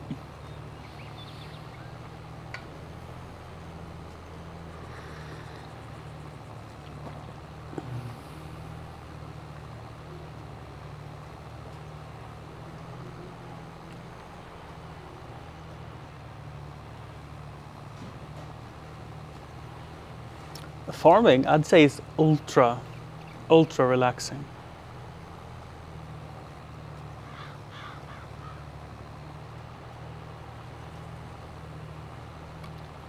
Just going up and down, back and forth. It's such a good pastime. And I feel like this game, it motivates me and it recharges my batteries. It allows my brain to not think about life so much.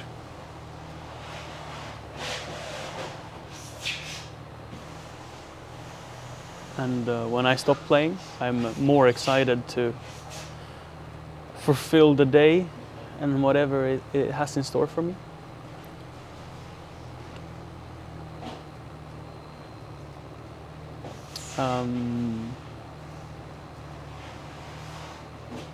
Focus on the now. I'm not sure. I agree to that.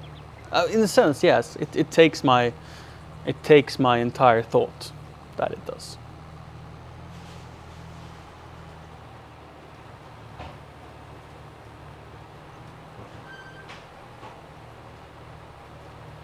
Like if I'm watching anything but like a really good movie, for example, I spend most of the time just looking at the set design, thinking about camera angles, thinking about why the actors have the clothes they have, thinking about why the set is the way it is, thinking about what I can take away from what they have created, right? I am basically critiquing their efforts as a production company and thinking how I could improve my live shows from that, and more importantly, the future live shows that me and Siri will be doing together. So I'm very not taken by content. It's very rare that a movie is good enough that I'm like totally absorbed by it. So that type of content can be very tiring because I spend the whole time thinking. Whilst this game and a few other games manage to capture my entire consciousness.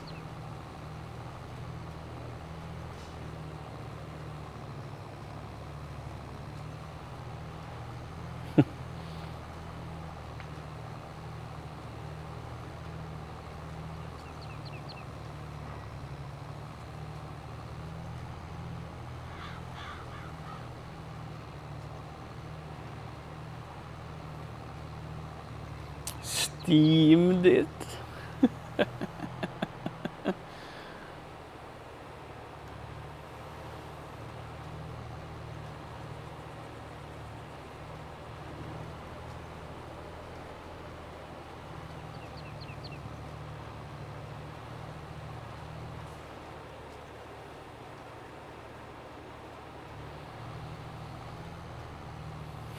I think someone that has an as active brain as I do enjoy repetitive tasks.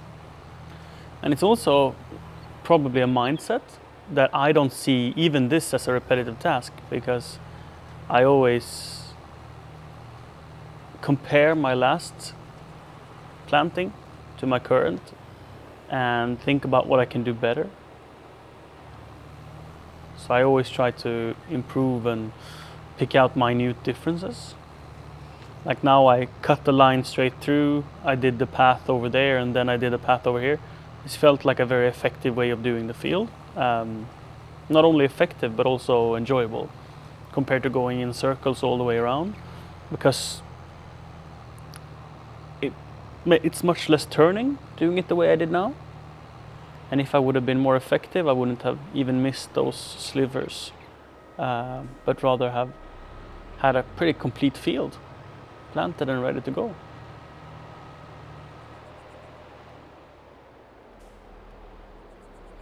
But I'm just planting oilseed radish now, so it's only a cover crop to fertilize the field over winter.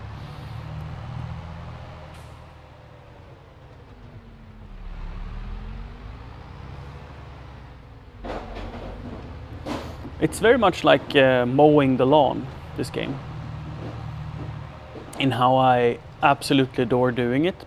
Even like on our old property, I spent about 8 to 12 hours a week mowing lawn, which is an insane amount of time. But I always looked forward to it. Like every Thursday night, I was happy that I know that tomorrow morning I'll get started with lawn mowing. That's how much I liked it.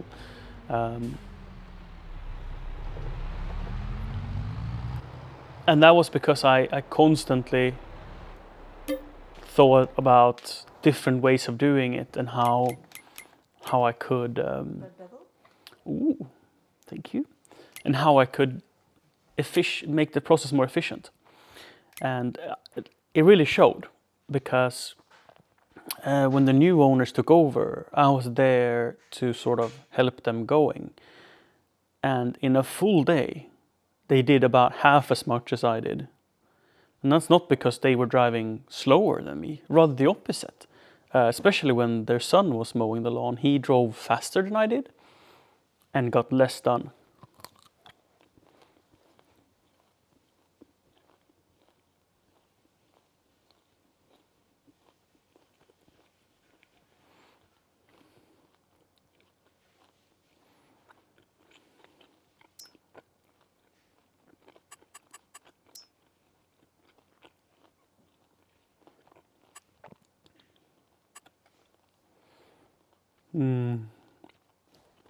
Siri came with beer sausage, they're called.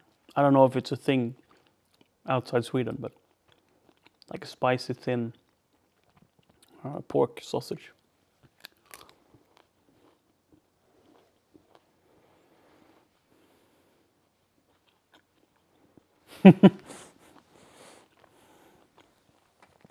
Traffic rules in Grand Theft Auto.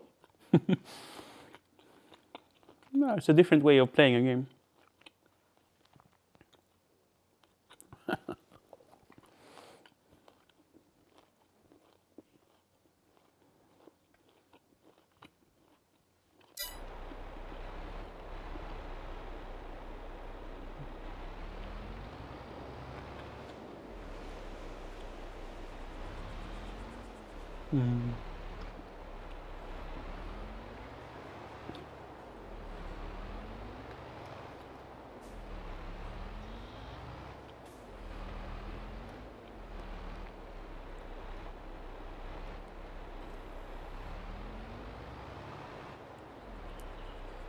Now, what's next on the agenda? Do we have any weeds in our fields? Nope, not yet. They haven't started growing that much yet. Is our silage ready? Nope. Is this pit ready? Nope. Is this pit ready? Nope.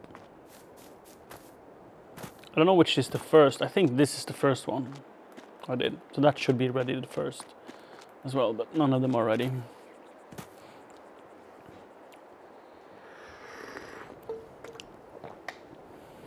So everything is planted but sugar beets, and that field does not need a cover crop. Let's check if any of the greenhouses need fertilizing, and also let's check the silage cost or price that I get for selling it. Not a lot. Not a lot, to be honest. Under 300 is very poor. Oh, I must have gotten the bill for the loan. No? Never mind. Oh no, the total is just my loss. Okay. So I need to find a way before October is over to make at least 30,000 so I can pay for the loan interest.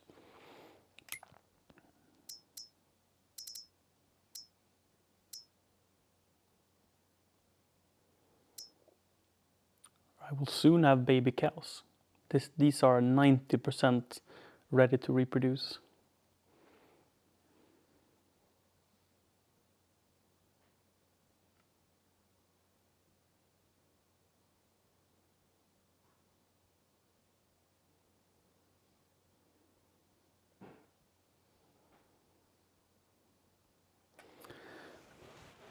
Most stream time? Most stream time.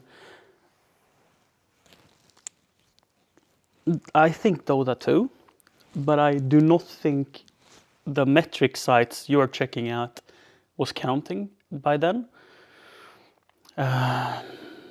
So, what a question. A Eurotruck maybe? Yeah, exactly. On that site, I imagine Dota being lower. I think Euro Truck Simulator is my most streamed game. Or at least that's my guess. For Siri, Stardew Valley, or just chatting, okay. Just chatting and then Stardew Valley. Casino number 1. That's true, I did that for quite a few hours, yeah. Oh, 400 hours? Well, then Dota is by far the biggest, just that it's not counted.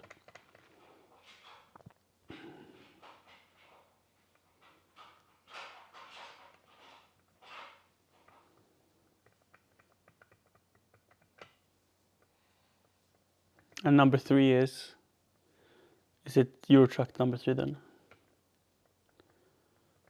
Have I streamed Euro Truck less than 400 hours? I am surprised by that.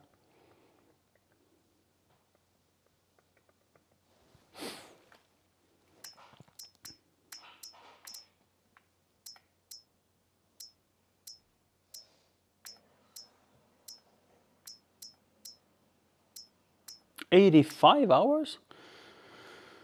Wow. See what I know.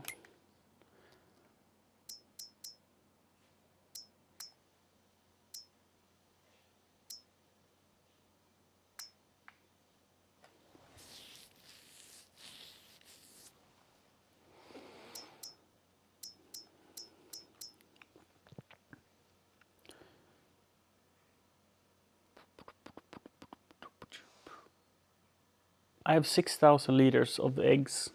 I could give my bakery like 1 pallet, and then I could go and sell the other pallets for some money.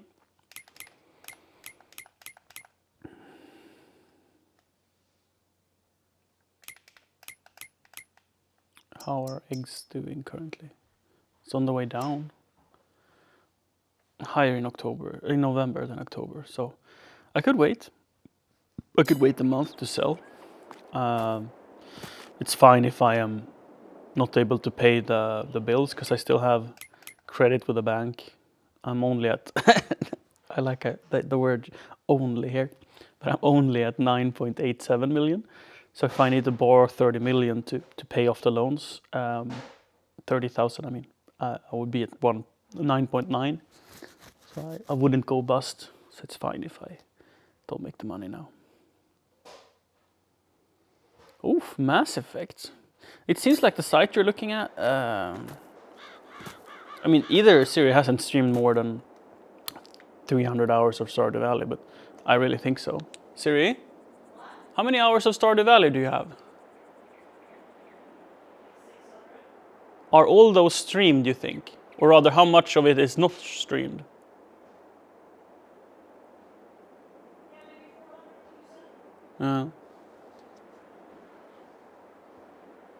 Because Mass Effect is 283 hours, and the site Thorngil is checking says that that's your third most. Just chatting, IRL, and then Mass Effects. Top 3. Stardew, 121 hours. So yeah, I think that site you're checking is not very up to date, but that's just what I think. It might be very up to date. So let's bring back the menu and see. I think we can speed up time a lot. Let's check, because I don't think it's going to be November just because I go over midnight.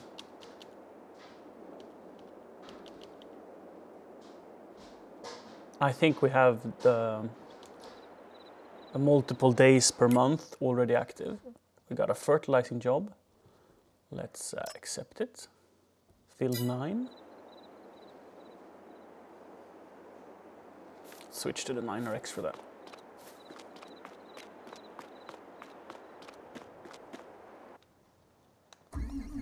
Hi Nabari. You're from Sirius community, right?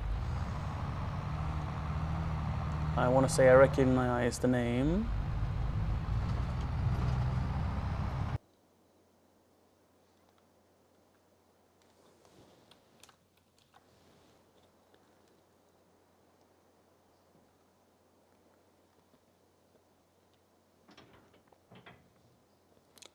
This is an electric tractor, apparently.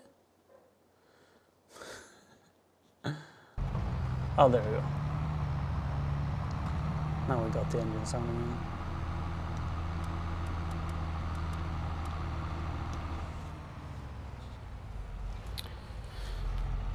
Let's run it at 120x time for a bit, because if I'm right, because I changed it so 1 month is 10 days. But really, I think I want to change it so 1 month is like 30 days.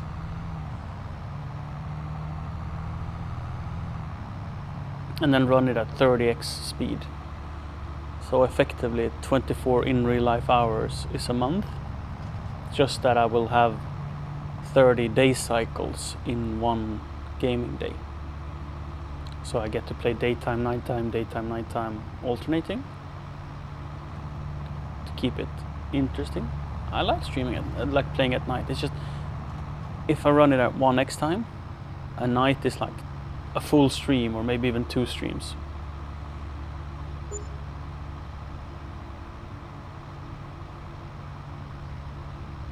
So yeah, now I get 3,200 in loan interest instead of 32,000.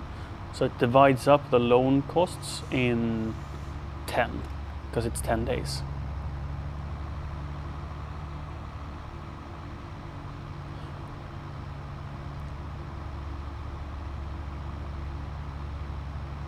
For me, Thor, those numbers are quite untrue, because the game that gives me the most viewers is whatever I stream at night, because I get so much front page time at night. So it's not really fair to the games I stream at daytime.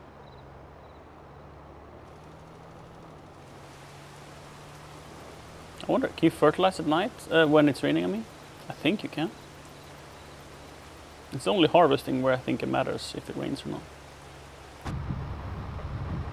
But it's so cozy when it rains in this game.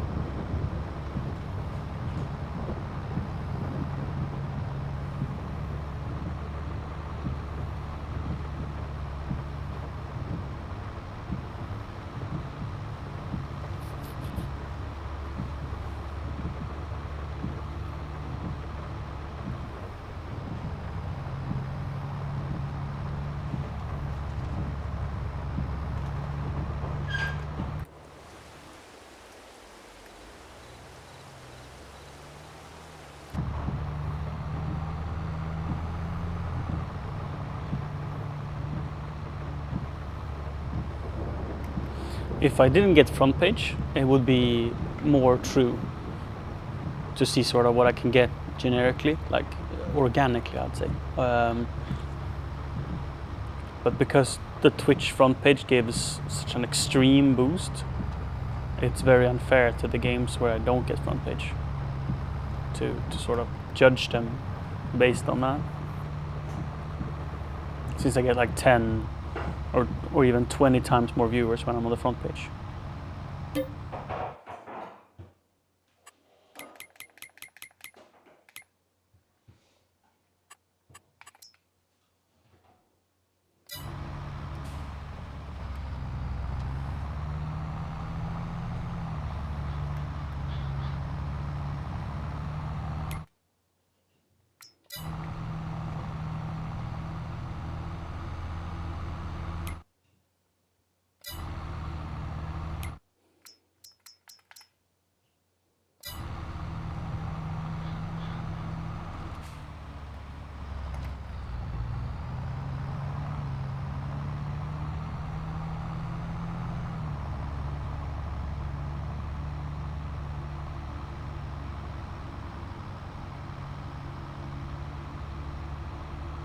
Does the gameplay stutter?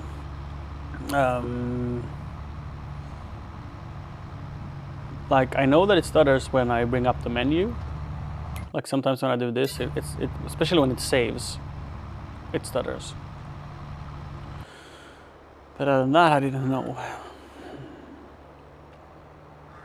Hi, Fashion.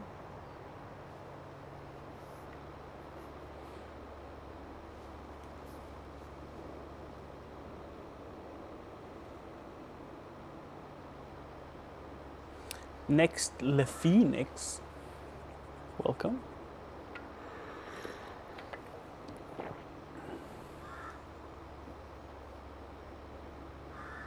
Oh, really? That often? I didn't know. So I was trying to watch Twitch earlier today, and I had massive lag issues.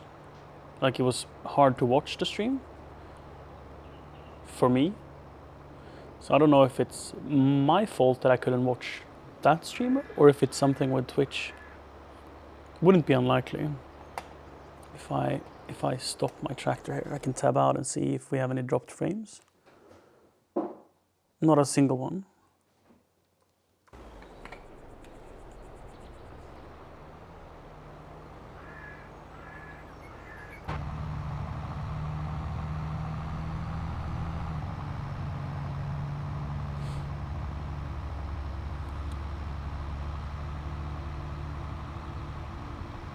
Am I the only streamer you have watched today that has this issue? Did you watch other streamers that had no stuttering?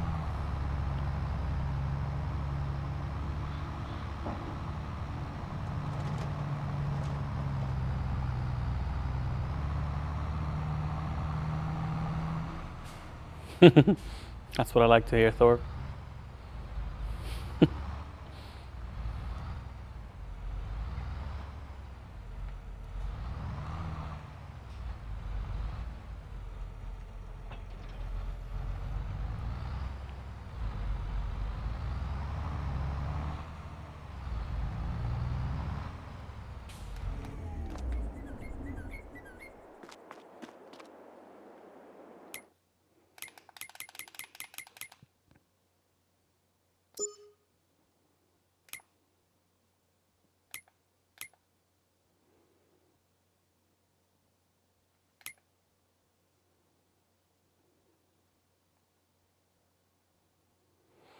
So let's see if I can change the gameplay settings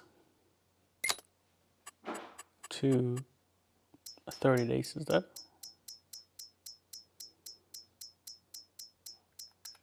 .28 is close enough, and then let's see the speed. 30x is the closest, so it'll be a little faster than 1x. That feels good. Let's try that.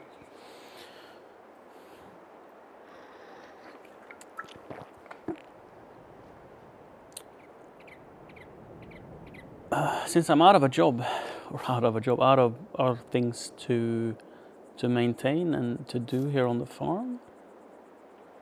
I shall investigate. Ooh, there's a conveyor. Ooh, I must strike on this. 60% off, and also there's the largest seeder in the game available. Oof, I think we should shuffle some stuff around. So I don't know if this is the right conveyor belt for me, but I think this will be a great addition.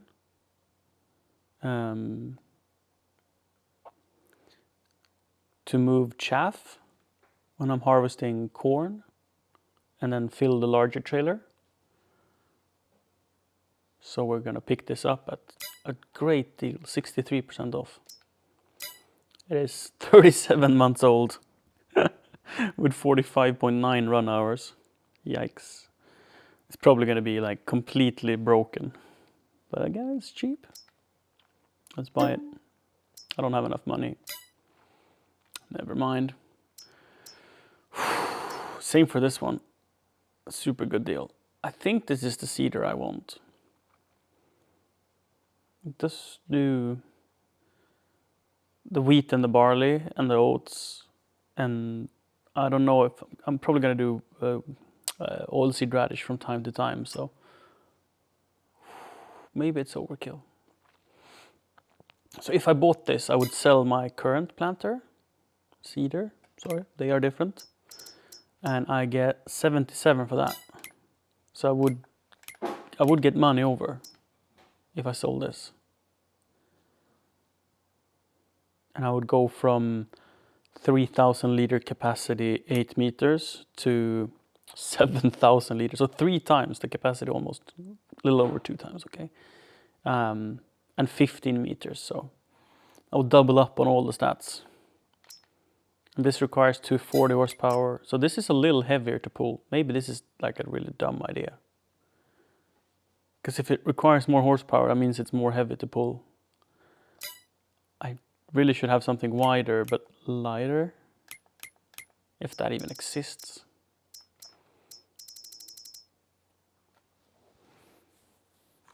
Three meters, 12, and this requires 230, 300.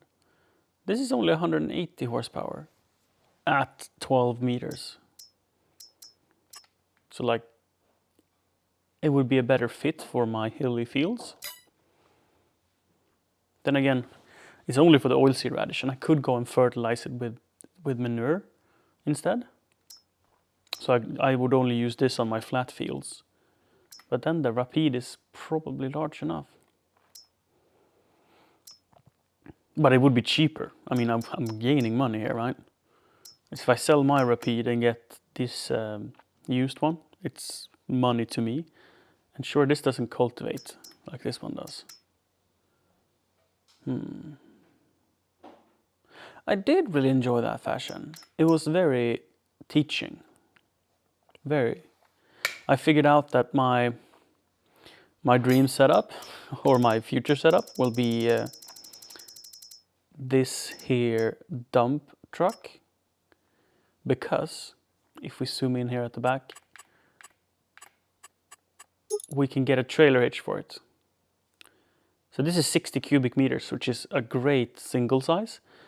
And if I have 2 of these, it would be 120 cubic meters that I can pull, say, when I'm going to sell silage. So then I can get 2 of these and make that train ride. And for harvest, then I could put one of them in one field and the other one in the other field, and use them as offloading points with conveyor belts. So I don't have to drive my tiny, what is it? Like tiny trailer. 15 cubic meters? 20? I have this. I think I have it with the extension, so 22. So it'd be three loads per trailer. So it'd be 6 loads if I had the combo of 2 of them. This is, funnily enough, also a trailer you can link up more than one trailer. It has a tow hook.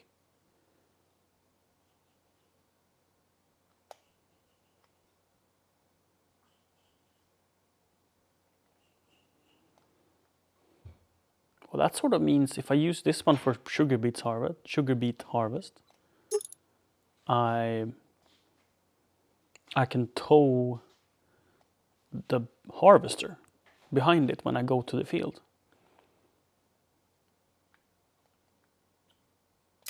It's kind of nice. I don't know how many other trailers have that feature. What else did I find out in my testings? That the tractors that I've been sort of against, where are we? Like the RTs, they are actually quite lovely. So one of these would have super maneuverability and excellent traction compared to its wheeled counterparts.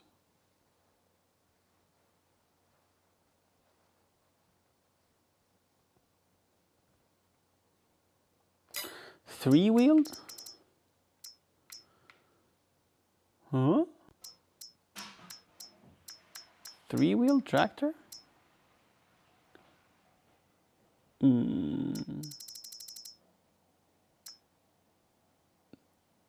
Like this is two. Just that you can you can have a triangle if you want, and you can get it with like a quick hitch on the 3-point.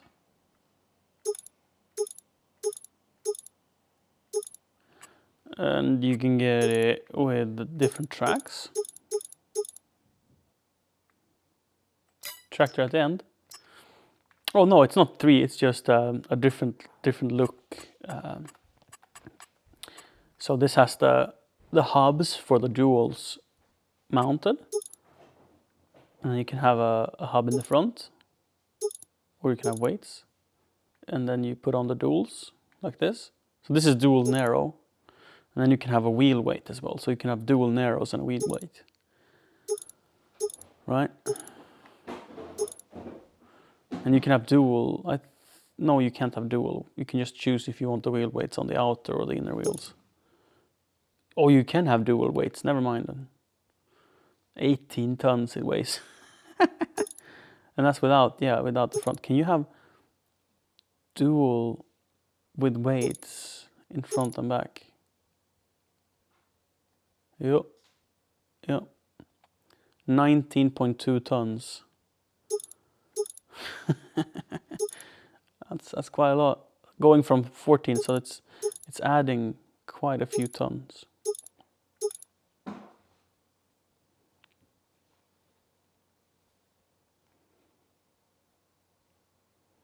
But this setup with like 315 horsepower and almost 20-ton tractor weight. This is a mod, yeah. With the biggest one, then you have 445 horsepower and a weight of almost 20 tons. It's a beast. And the default one, this is the later model as well. This is the 2020 design and the one that is in the game. The 8R. Let's go with the wheeled one, so 8R. There we go. It looks a little different.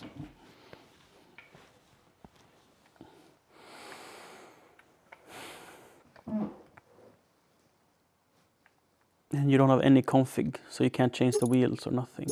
Oh wait, you can, never mind. Just the menu was hidden. Buggy? There we go. So it only weighs 17 ton with the duals. And then you can have dual narrow. And you can have spacing for crop protection. But still, this is only 17 ton, not a 19.2, I think. You got the autoload working. Which autoload? The trailer? Like, do you have, what is it? baling wagon, bale loaders, like this one? Or do you have something else that's auto-loading? 17 ton is still quite a lot indeed. Oh, I'll be right back.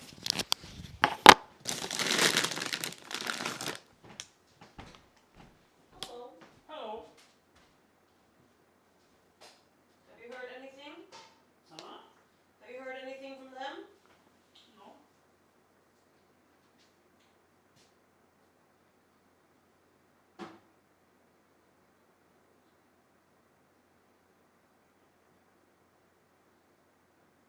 I shall check my phone though.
Så jag tror att om de åker hem så skulle de åka nu ikväll liksom. Men... Oj, det är picture va?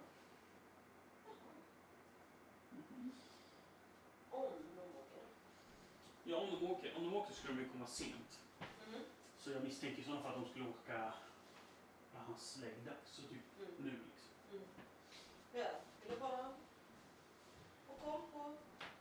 Vad läget?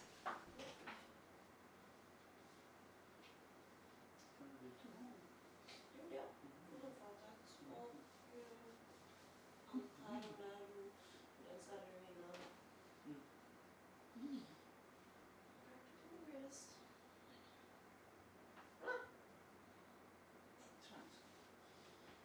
Same. Yes. The abs.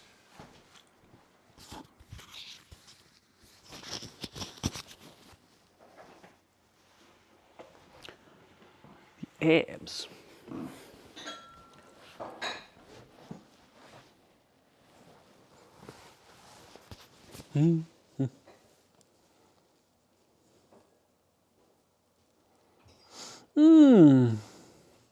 Autoloader for pallets.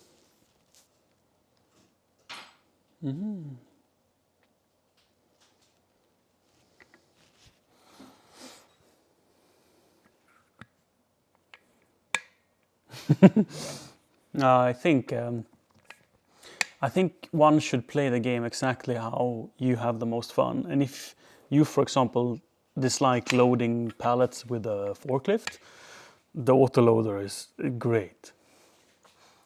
Because then you can more do the delivery. Like if you don't want to, a lot of the factories can deliver things, which is even nicer. A mod I have done, I have removed the speed limits of the implements. And I think that has made the game a lot more fun for me. So it's not realistic to be plowing a field at 40 kilometers an hour. That would be absolutely insane in real life. You would not have time to sort of notice if you hit a rock or something. So it's very unrealistic, but I think it makes the game more fun. We have a new follower, Daniel, 697T.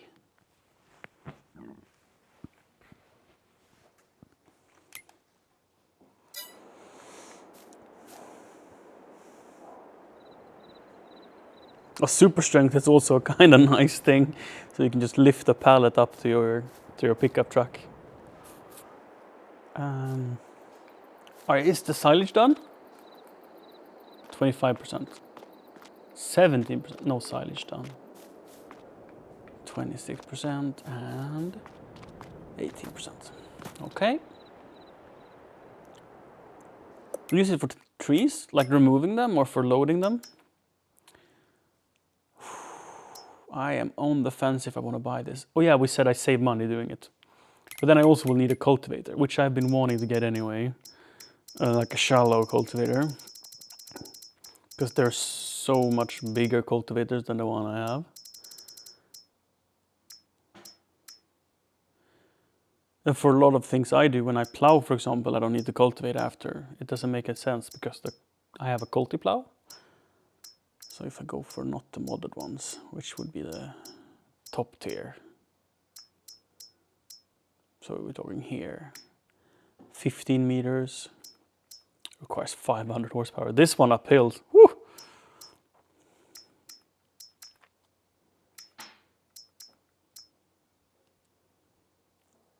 It would be very interesting, like trying them out. To sort of see how heavy they are to pull. Like if this one requires 500 horsepower, it would be a struggle, I think, pulling this one up the hills. So yes, it's wider, but it would maybe not be faster on a field. You removed all trees. See how different people are. Personally, I love trees and I have spent money planting trees just because it makes me feel more cozy when I play the game. Yes, they're in the way and yes, they give me a headache, but it's a headache I am willing to take for the beauty of the farm. If I had more money, I'd like beautify this whole area. So far, I've only had the money to plant this little grove of trees, right? A medium-sized oak and a big popple and 4 birch. One, I think that's a large birch, and then 2 small, and then 1 sapling. And I'm gonna eventually cover the hill and like plant some up here and some down there. So this becomes like a very protected area in feeling, and also that when you're driving on the fields here, you don't just look down at my machine park. I think this is rather unattractive of an area. I mean, it's kind of cool. It's kind of cool the way I've laid out the silage pits and such, but I would prefer some more greenery, a mix of bushes and trees along the field edge, which means I might have to move in the field edge a little bit, but I think it's going to be worth it. But currently I do not have the finances to spend on trees. I even regret spending this money, but it made such a difference for how it feels coming in here. And this corner, they're never in the way with the way I have designed it. So that was a very lovely addition, and hopefully we'll do more of it.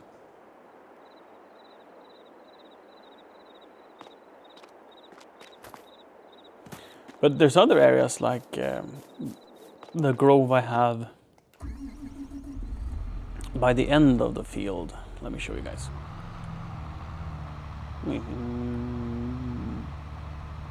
I need to fuel this up. Perfect, then we add some fuel when we come back. Ooh. I want to make this a road here. Because it's so common for me to take this road out. So here I want to remove some shrub on my right side. I want to flatten this off. I want to make a better road here. And this tree in front of me, this lovely oak, I want to remove. And I want to put some more trees where the panel van is coming instead. So I want to remove these trees and build a road connecting to the road here, because I so often take that path. And then I want to plant some trees to my left here instead. Again, making the field a little smaller. And making like a cozy grove there. And maybe mostly bushes, because there's trees on my neighbor's field here. So maybe just a row of bushes and shrub and maybe some younger trees would be enough.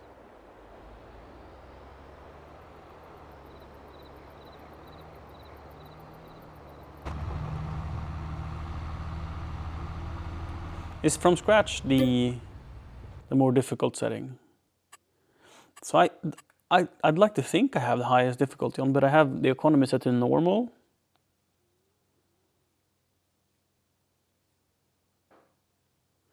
So that means I get probably more revenue from contracts.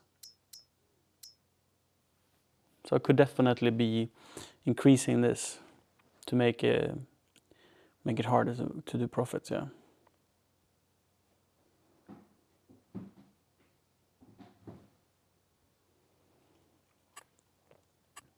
But I think with how much loan I have, I don't think I could get that to work financially. So I started with nothing. I'm pretty sure I have a from scratch, like this is a from scratch save. Pretty sure. Just that I've added a mod so I can borrow 10 million instead of half.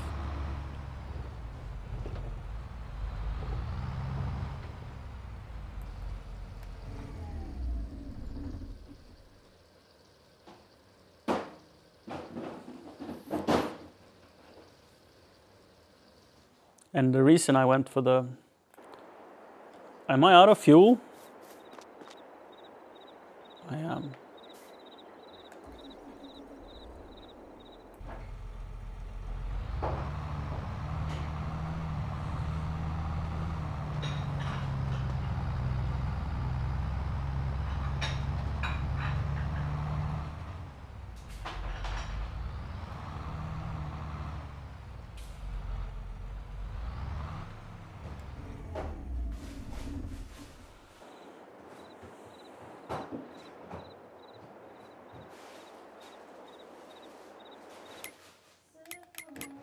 Ooh, we got 2 third contract. Field 2 and 23. So 23 we just put herbicides on. Strange that they want to fertilize it. It was winter weeds growing there. Can you fertilize it as it's growing? I mean, probably, since that's what they're doing. And then we have this third contract as well, which is field 2. So that's up north. I'm definitely going to need to fill the fertilizer, so I go by the store and buy some new bags. But a full tank will be enough, absolutely. We also have to make a decision on the harvest or the planter. A cheap weeder. So can I hack and make some money? Because I have this one. The question is, what do I get if I sell mine? They are asking 17.6. And for mine, I get...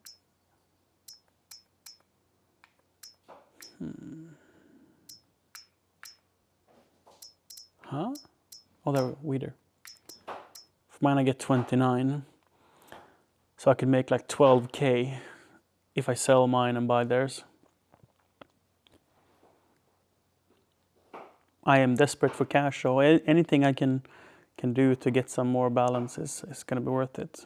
So let's do the hacks. Let's sell the one I have. And then buy the one on sale.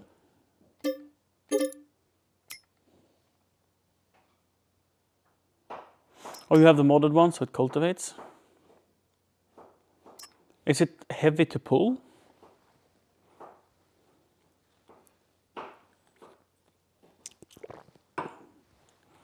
So it says it needs 300 horsepower. And if I check, say, the Rapide 800S, it requires 240, so it should be a little heavier to pull, but it's also double the width. You pull it with the 300, but you have flat fields, right? You don't pull it uphill. Am I right?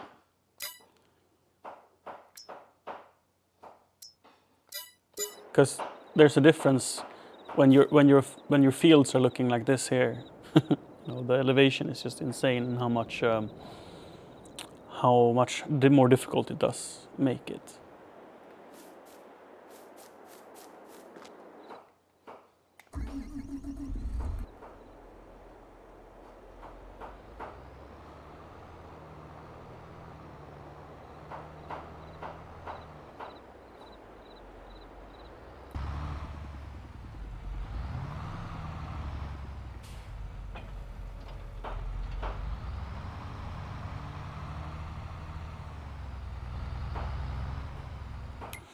I think I would have the modded ones as well, no? If we see cedars.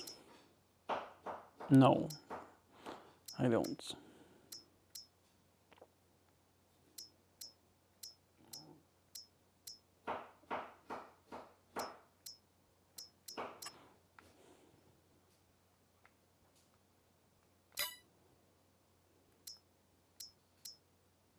Wait, does this one fertilize?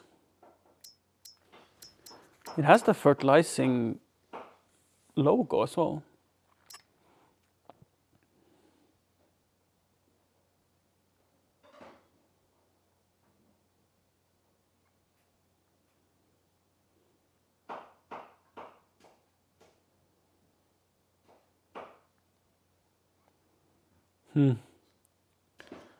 Well, that's actually fantastic. Do you have to put fertilizer in it, or can you run it without it? Is it like an optional thing?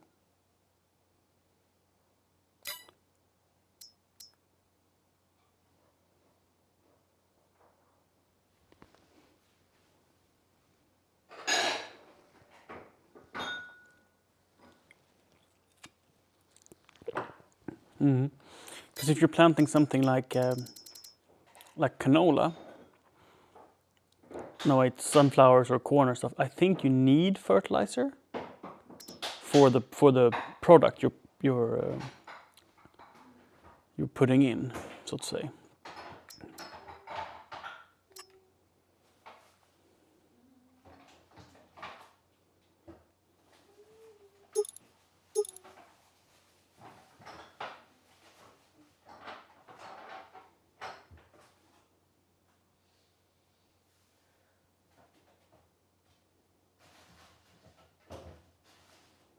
I love that it has crawler tracks for wheels in the rear.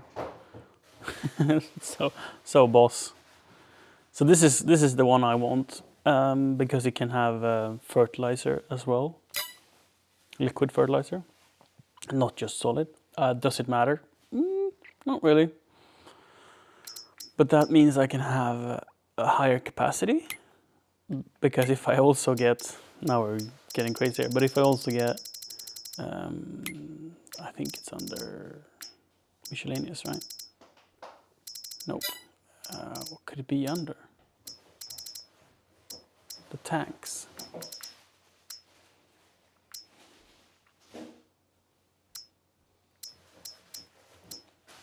Do not remember where I found them. Sprayers? Yes. Then you can get these extra tanks to put over the wheel wells of the 8RX.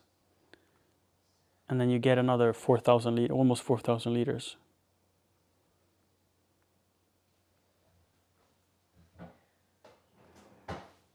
So the combo would be absolutely fantastic.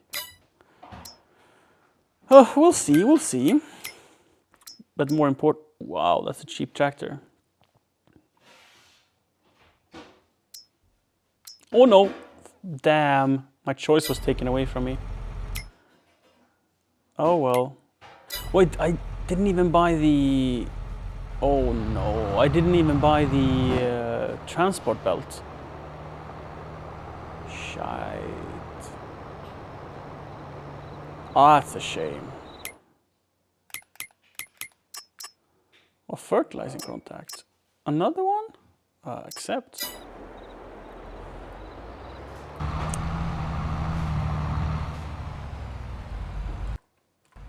Elgato capture? No, I don't.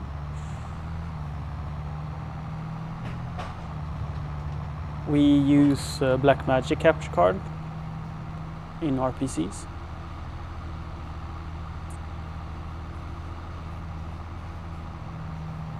And Zero has like her first one. I don't remember what brand that was, but that's like a really old one. Well. Oh wait, that's seeds. That's not what I want. I want fertilizer.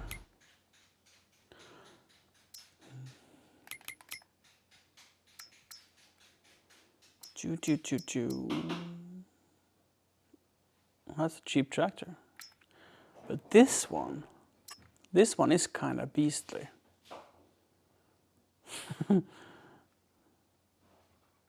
it something I want? Probably not. I mean, it's cheap. If I didn't have the 1000 series, I'd probably be happy with something like that.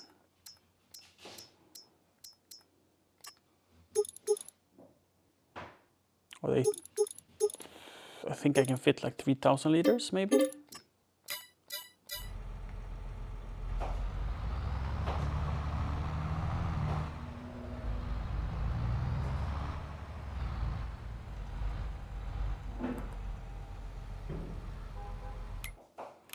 So is the used things just coming and going at an incredible speed now that I'm doing the 30X?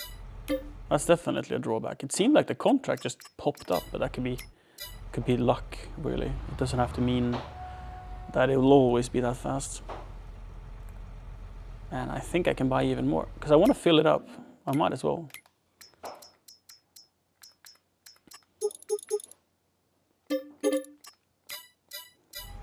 It's all the money I have.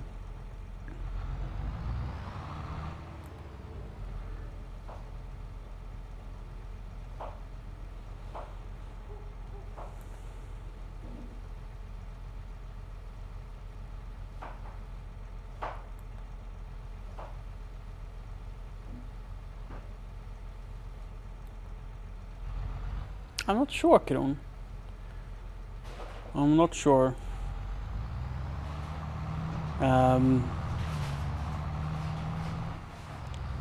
So I don't know where I draw the line for modding and cheating. I don't. I have said that if a tool exists in real life, I don't think it's cheating. And it probably does exist, a tool like that in real life. So I mean, I'm not gonna say I don't want it because I think it's cheating. It's just, would it make my gameplay more fun? I don't know. It would sort of be the ultimate planter. But I also know that I kind of would want a separate cultivator, because then I could do cultivation job without borrowing their equipment. And in a few years you would pay it off just from the cultivating jobs, right?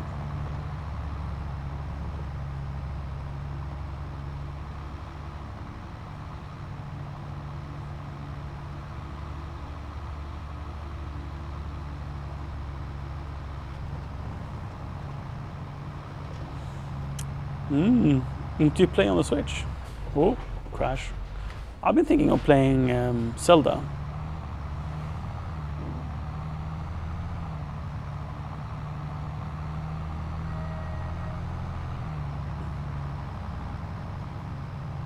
Super Mario Party, nice. So the capture card you bought, it probably has like an output loop, and I don't know if Elgatos are fast or not, but I know that on some capture cards it adds a delay that is quite unpleasant. So if you run into it, if you run into like an input lag issue, because HDMI is inherently quite slow, then you can buy a HDMI splitter instead, and take the signal from the Nintendo Switch, split it, take one source and send it to the computer's capture card, and one source to send it to the TV or monitor that you're playing on. But it all, I mean, again, I don't know how fast the internal PCIe Express capture cards from Elgato are. I know that their cam link is quite slow, but that's not output, it's only input.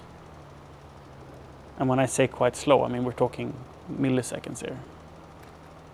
But when you're gaming, it can feel like a lot.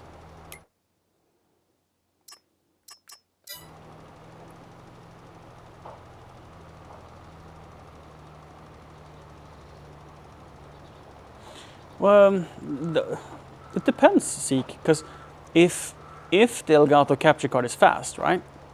You only need to plug it into the input and then take the output from the capture card and send it to the TV, because it doesn't add any like overlays or nothing bothering. You know, it's just a question if it's fast enough in sending it back out again without causing delay.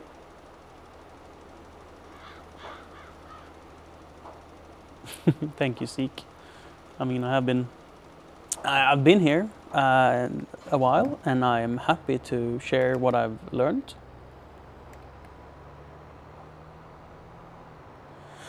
Yeah, that doesn't mean they use it that way, right? So for one, they might be playing based on the input. So if you have a monitor plugged into your computer and you want the gameplay to come up on that monitor, you would do a windowed projection of the source. So in OBS, your Elgato capture card will come up as a source. You will add that source to your scene. And if you want to play on your PC monitor, right, you would just bring up a preview of that source and play it that way. So then you don't need to loop it out or anything like that.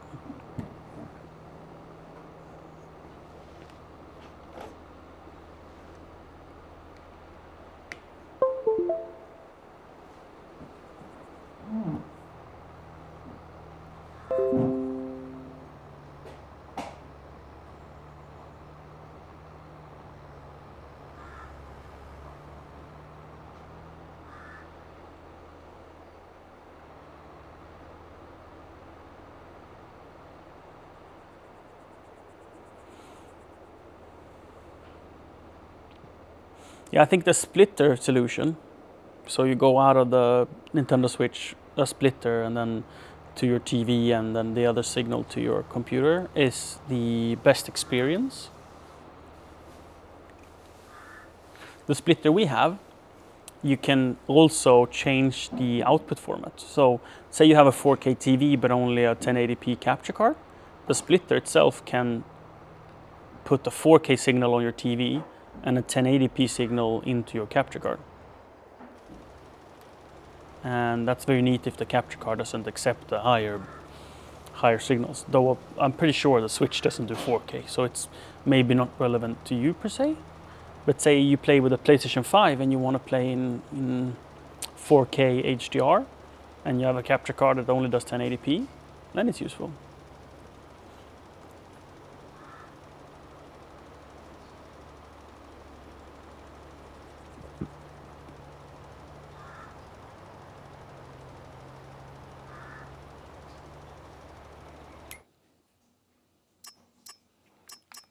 Wait, I only did what?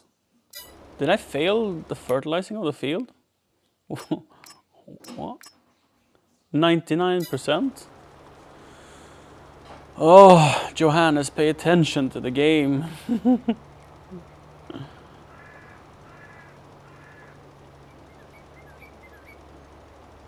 Oh yeah, if you want to play the old Zelda games. Yeah, but then you still need to own it to do it legally. And I don't own it. Streaming games illegally on Twitch is a poor idea. 93. Let's see where I miss. Field 2. Let's remove the stones. So I can probably do this little sliver here and I'll call it done.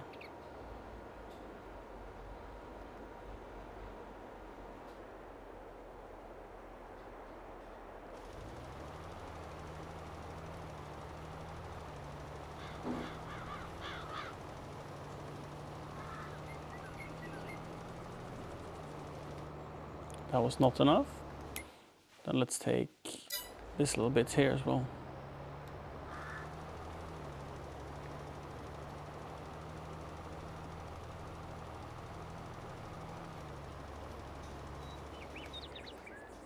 That was not enough. I'm fertilizing field 1 as I'm going through here.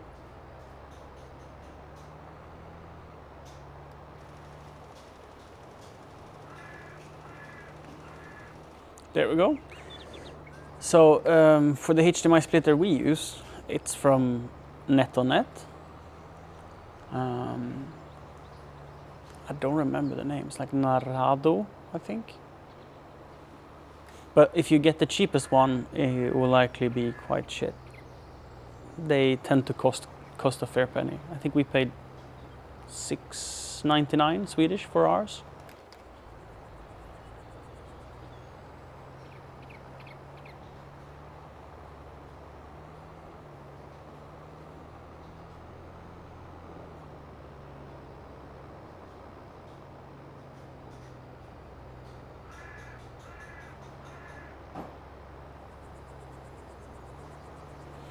You don't think anyone cares? I mean, I wouldn't gamble my Twitch stream on it.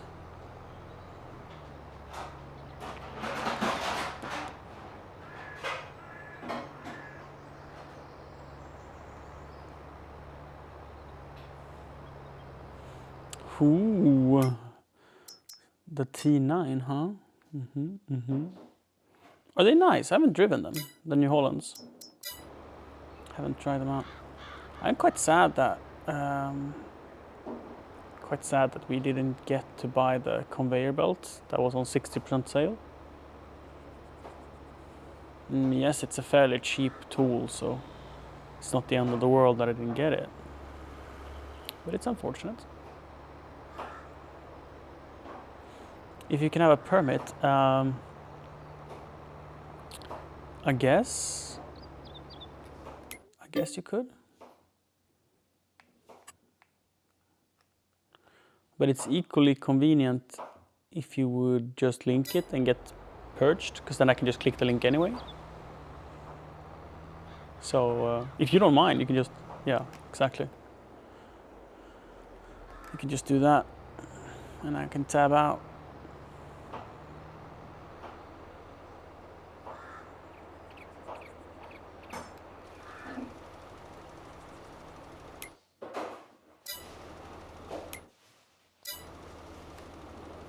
It's such a silly, like 1% left by mistake.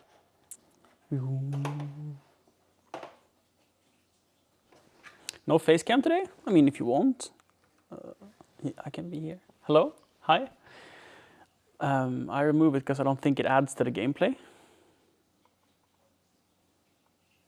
Trying to click a link here. Doop. So this is a switch. It's not at all what you want.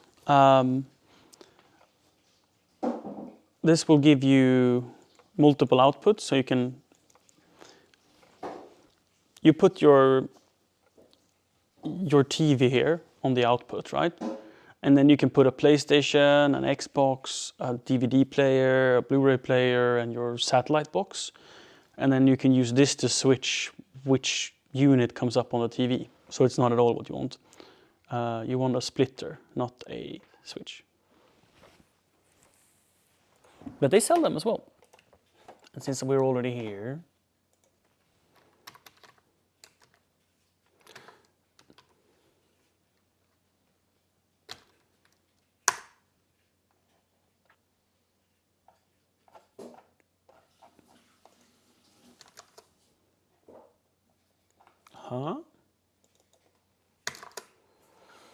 don't they have?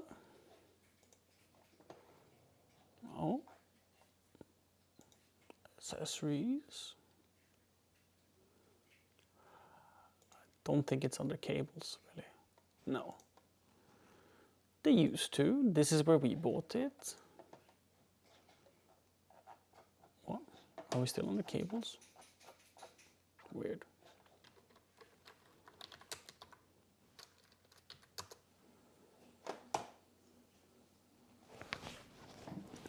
Weird.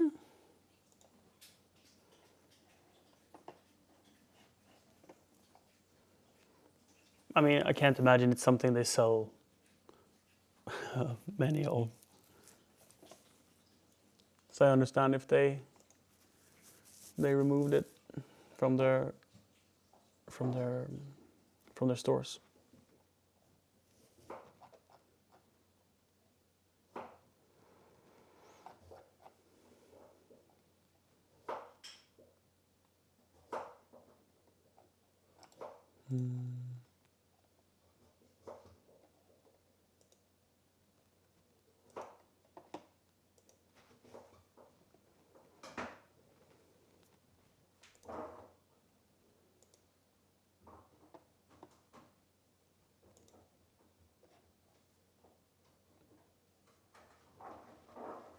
That seems awfully cheap.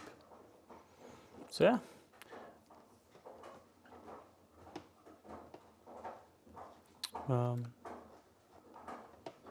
But which one you should pick, I don't have any like great suggestions. It's quite the research. It depends on what you need. Like this one, for example, has the highest standard, which can be important for data protection. Like if you play certain games that requires so you can't rip them, so to say. Otherwise, they won't work. But this is definitely overkill for your Nintendo Switch, if that's what you're going to use it for. It's now confirmed, Siri, that they will be here at 10 minutes to 10. Okay. But this is really high quality, so great for say DVD players or something that has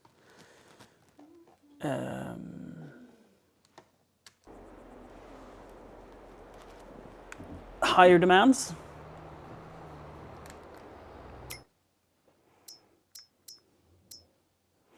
So this is something I'm going to need in the future, but I can't be allocating $12,000 and just having it sitting in my yard because it's on 54% sale.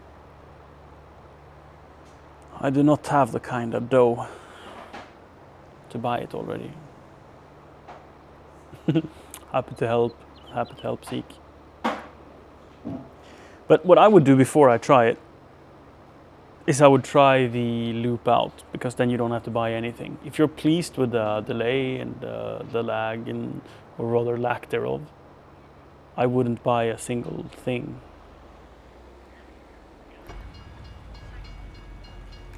It's only if you run into a problem.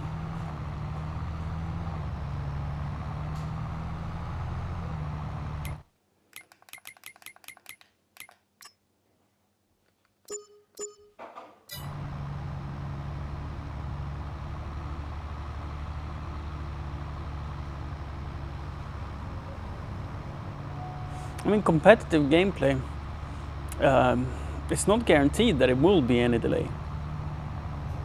It all depends on the circuitry of the capture card.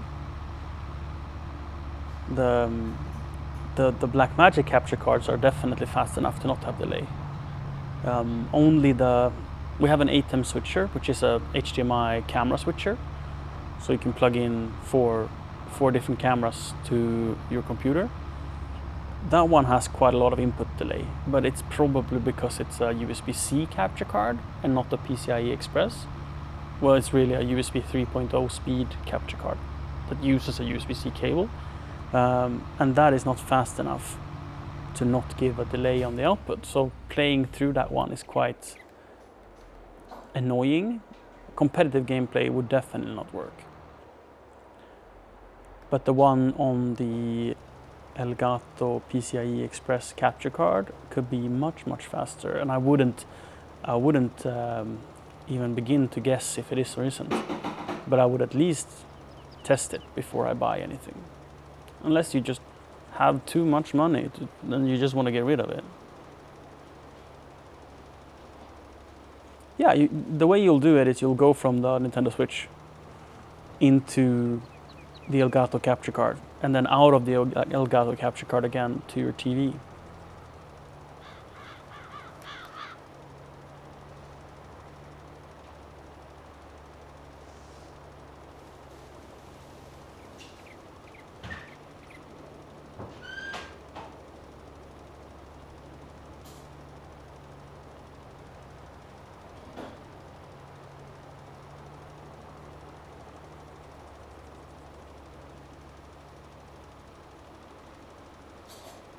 Yeah, OBS don't care if you do that or not.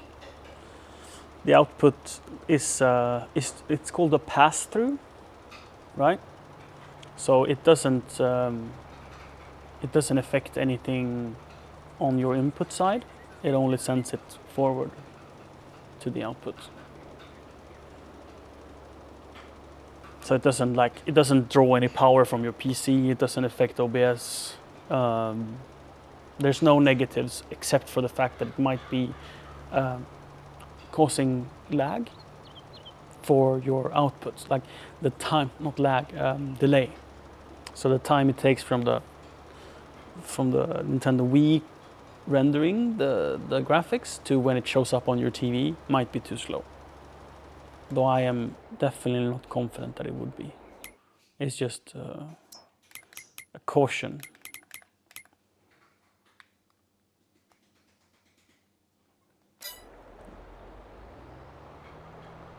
To be aware of.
Hi, Nanner.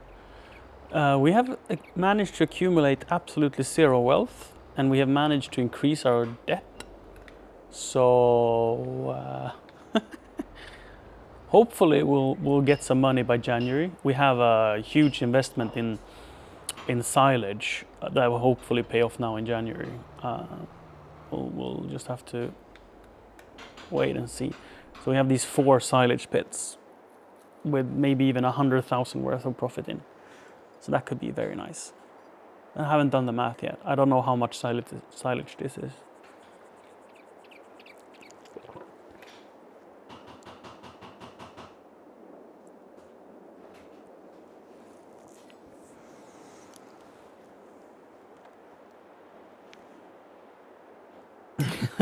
Farming and debt, indeed. That's how it should be. Ooh, a mulcher. So eventually I want to do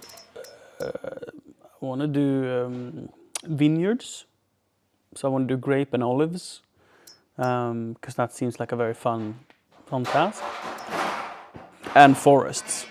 So currently I'm doing silage, which is like the bottom of the tier of farming in my opinion. And just growing corn every season to sell as silage to make beef. But what I do want to make in the future is wine and olive oil and trees. So then this could be very good to mulch down and make biofuel. So there's a special mulcher you put this on.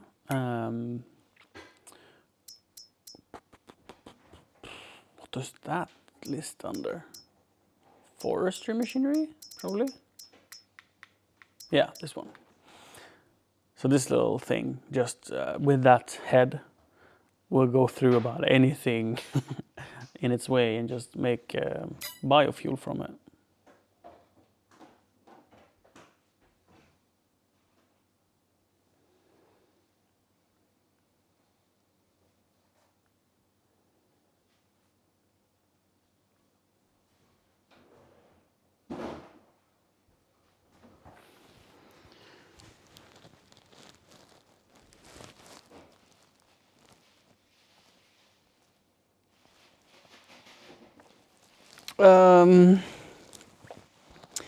Has the price of fertilizer gone from 3 crowns per kilo to 8.4 crowns a kilo? Yes, very, very fun. Whew. Inflation, right? And it's probably also like the global economy and such. But everything gets more expensive every year. It's just life and the economy. It happens. What are we to do but to accept and do our best? You'll also get more money for selling it, hopefully to offset the costs, right? Right. The one who thinks that life gets easier with time is a fool. I think life continues to get harder until we die.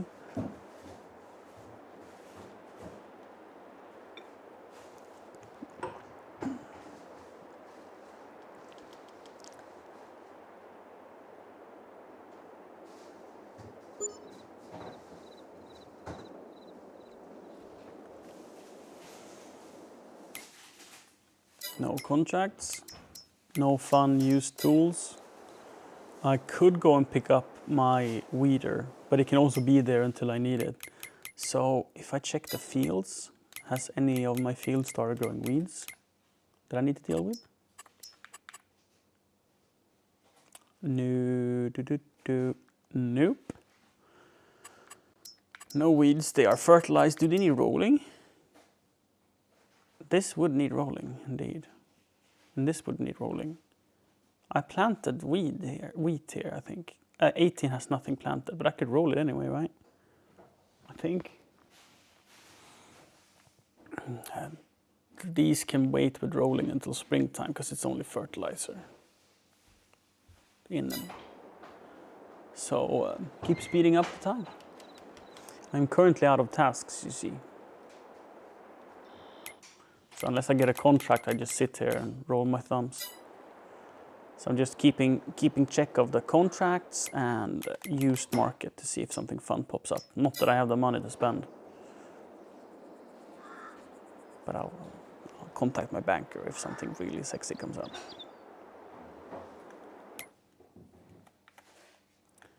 No contracts. No contracts. No sale.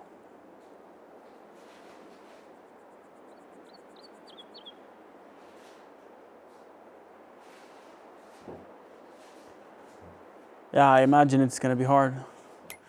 It's very often that the cost of something changes before the price of something changes. Snow in October? No way. Oh, a loader. Snow in October.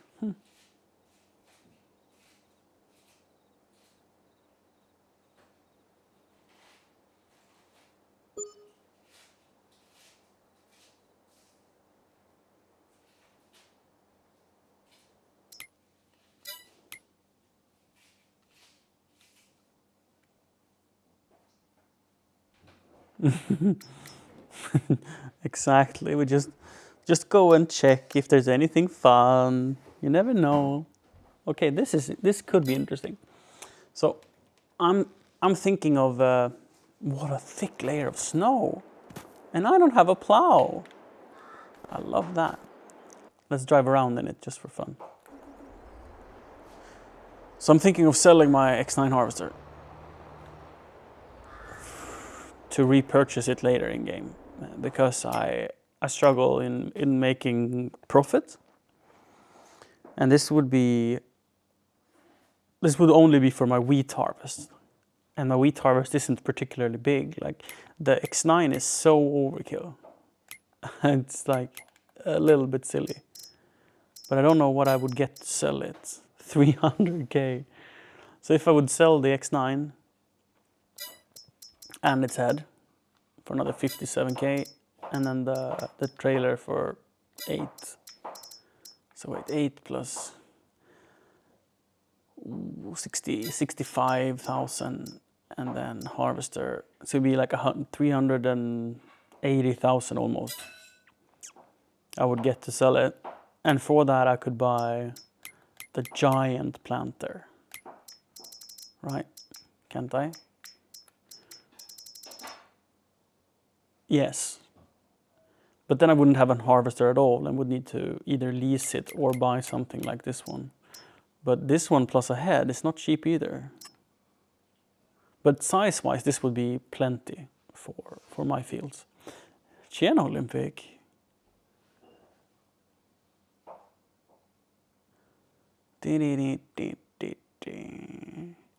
I was thinking earlier when I was at the bathroom and I saw Ebbe's potty. At what age did my friend start to potty train their children? Because we've been thinking I planned to start to potty train Ebbe when we moved here. We've lived here for 2 months and I haven't started.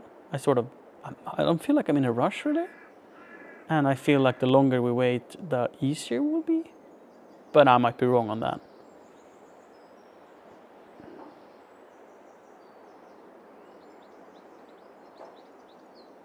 Hi, Frozen. Or is it Frozen Ground? Oh, hi. Is it hard to learn? Not at all. Not at all. You can choose how you play it. And you can choose how efficient you are and how many steps you're doing. Basically, all you need to do is to plant and to harvest. But then you can do a lot of other steps to increase your yield, how much you get off the fields. And that is perhaps a little tricky, and then the tutorial in this game is quite limited. So there is a fertilizing contract. I'm just going to grab that as we talk.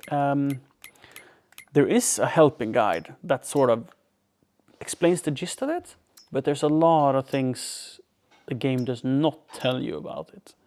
And it's quite limited in the explanations,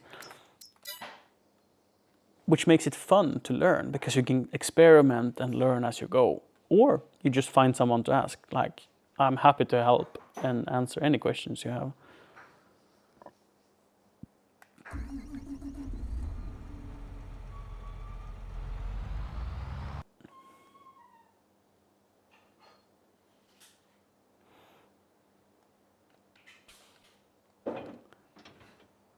Have a good evening, Seek.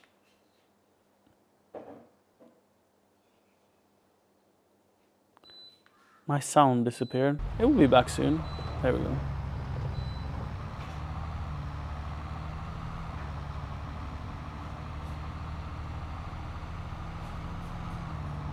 Two to 3 years, yeah. Sounds reasonable to me. Yeah, you can do snow. You can do plowing. You can.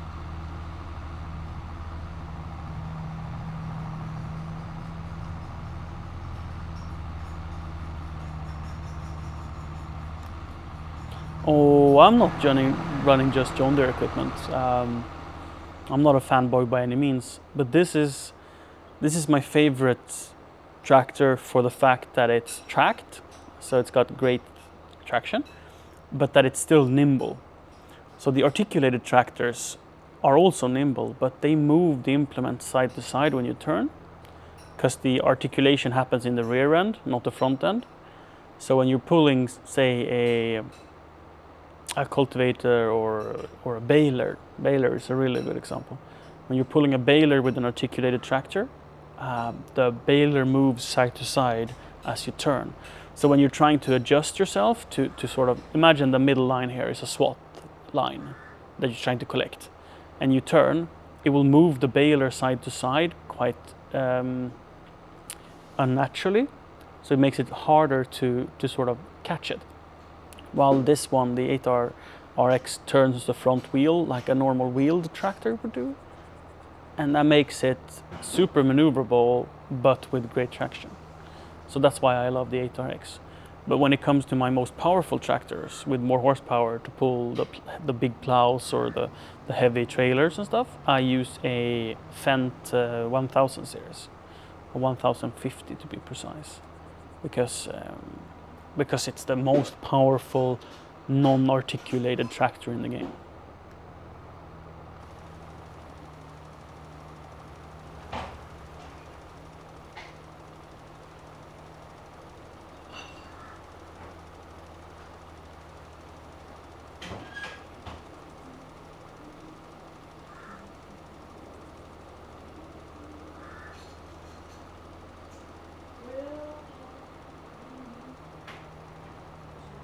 But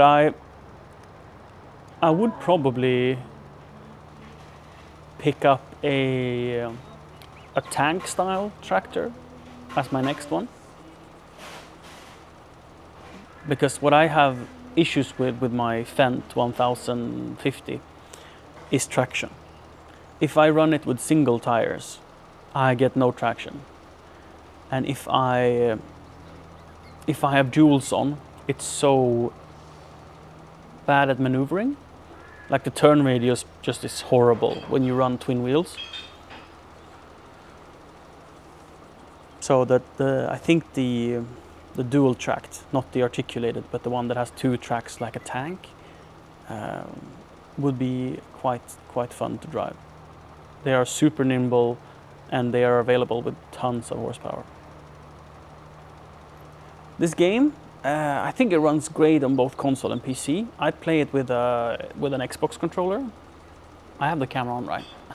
With an Xbox controller, I think it's more enjoyable than a steering wheel. I have tried playing this with a steering wheel, and I own a steering wheel, but I prefer it with the controller because it's such a chill, like sitting down in an armchair like this and playing the game. For me, this game is about relaxing. It's not a competitive game, and the steering wheel it does add immersion, that it does.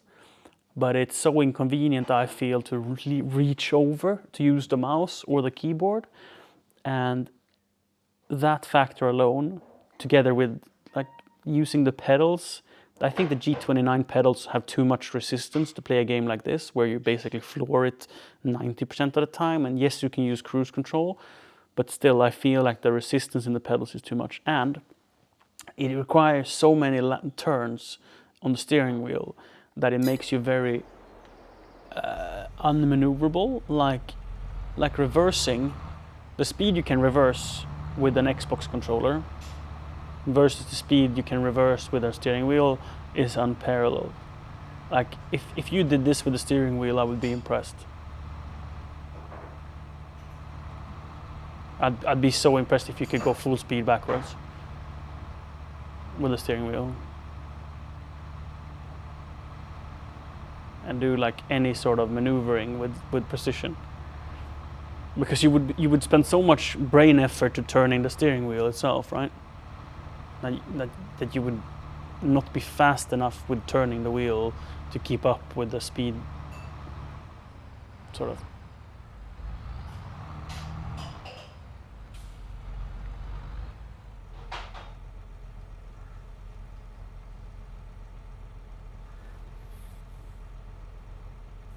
Yeah, in real life, I'd argue that it's easier driving and reversing and all of that in real life than it is in the game. A liquid tanker on sale. That won't help me. So where are we? We are 95% done. What have I missed? What have I missed? Field 9. Right? Yeah. And then we go Furt. Like one string in the middle. Perfectly lined Furt. So I play with the controller on PC. Difference being on the PC and an Xbox version or PlayStation version is the available mods. Not all of the mods are available for console, so that's probably the only difference. But it's really cool that this game has crossplay, so you can, as long as you have mods that are compatible with console, you can play on the same server on PC and Xbox and PlayStation. I actually don't know if this game is available on PlayStation, but I just assume so.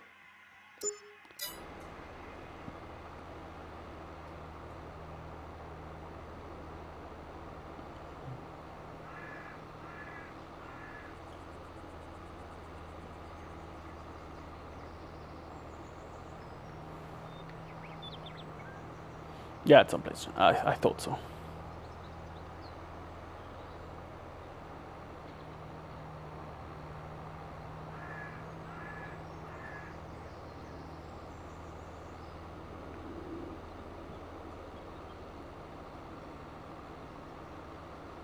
I wonder if I can drive over oilseed radish without breaking it. Yes, I can. Right? Yeah, there's no damage here. So it seems with crop destruction, it only matters for grown plants.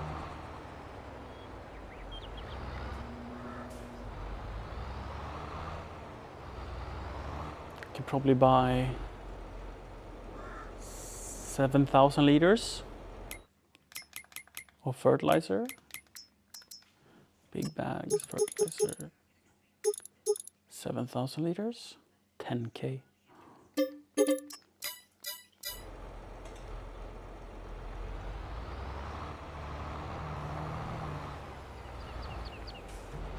I just realized my front weight are right there. Need to come by with the 1050 and hook it up again.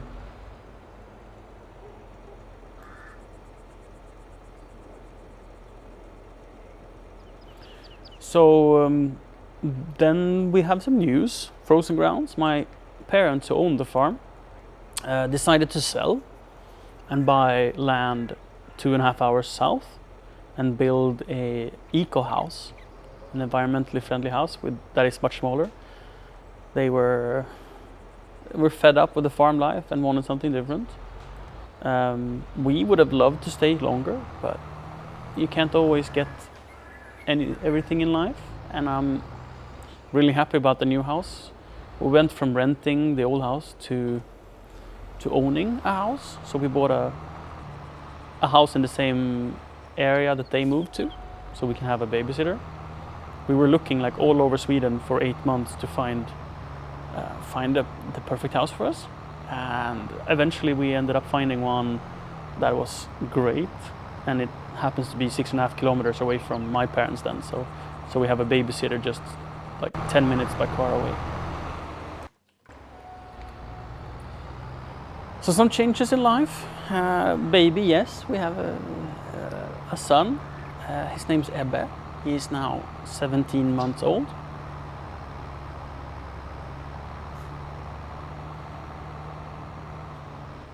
It's been a big change, Frozen Grounds, and it was a very hard change to do, especially for me. Sure, it was sad for my partner as well. She enjoyed our old place, but I think she loves our new place way more.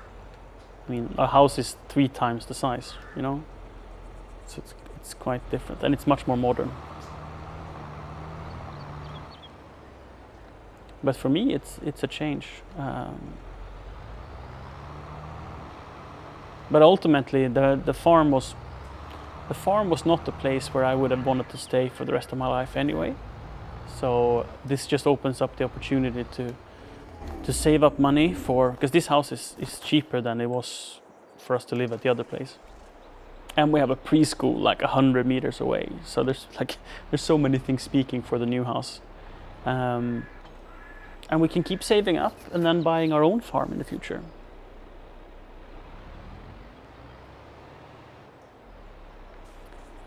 Oh, you were at the hospital for 1.5 years, frozen ground. I'm really happy to say that you are doing better, see that you're doing better, and that you made it. Oh, yeah.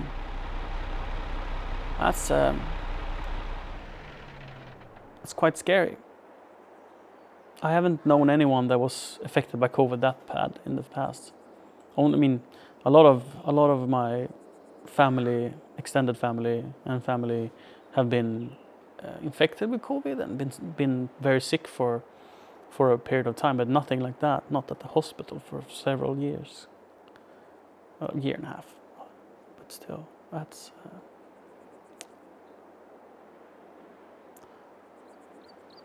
I'm glad to hear at least that you're doing better. Am I going to be a farmer? Yes, but not as a profession. I would not want to be a farmer in a professional capacity. But I would love to homestead and grow our own food. Yes.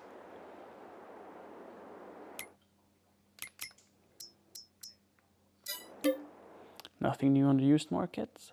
No contracts. We can speed up time a little bit. And then keep checking.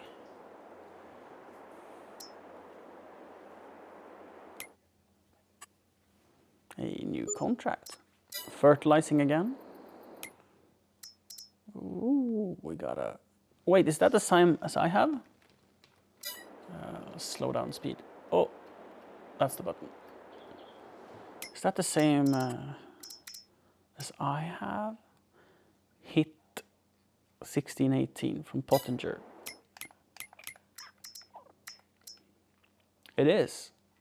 I get 20 if I sell mine, and 15 for this one. Nice. It's only... Can't be old then. No, wait, 7.8 hours. So let's sell mine and buy that. This is money hacks. Buy. So I sold mine that was, sure, in a little bit newer condition, but I gained a few thousand on the difference in the deal. 63%, 63, 55. Silage is coming along.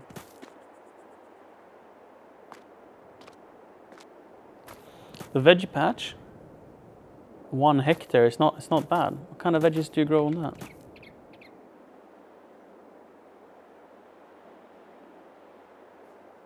Yeah, currently I don't have all too much to do. Frozen grounds, it's kind of passive because it's fall time, and I've already had time to prepare all of my fields, and I'm sowing a cover crop, green fertilizing. So instead of, since it's winter, right, late fall, I can't grow any crops, but I can grow oilseed radish that I only grow for the foliage, and then I just cultivate it and turn it back down into the soil, fertilizing it for next year. So I do that on not all of my fields, but I do it up here, and I do it on these fields over there. And there's winter wheat on this field, that field, and a field over behind the barn as well. And my cows are doing well, and the chickens are doing well, so I don't have anything I need to do with them really. 2 more fertilizing job. Sweet.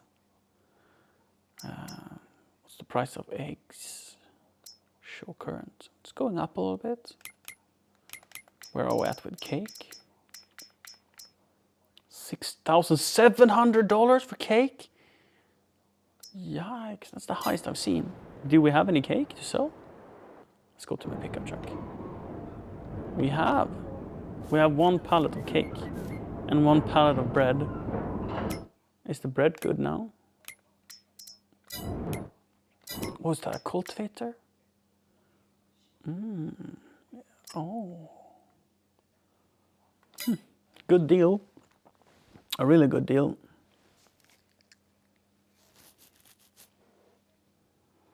Because this is the Vector. It's the latest one I added, right? It is. So it's not the largest. At 4.6 meters, you can extend it to 6.2. So maybe it's not the cultivator I want. Maybe it's a little small. But I can definitely go and sell the cake. So where's my front loader? Here we are.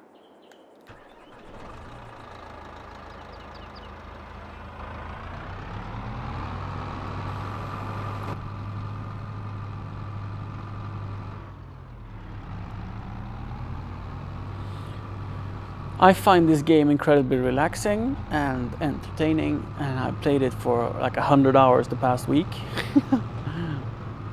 So I'm quite taken by it. And the fact that you play with the controller is perfect for me. Very relaxing.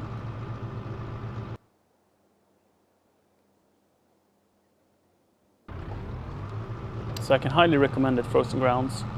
And have a good nap, and good luck with work and all of that. Let me know if you end up playing the game.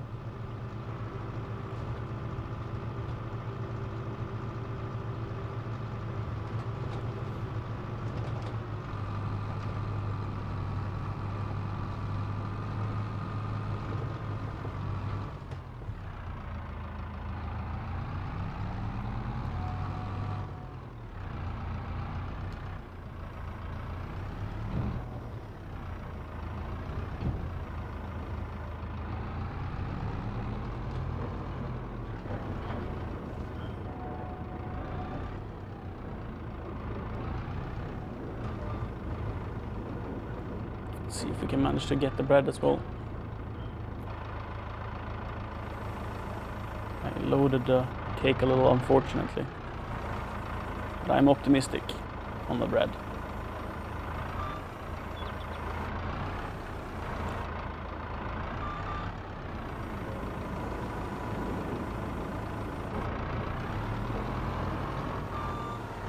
Now I've gone and grooved it.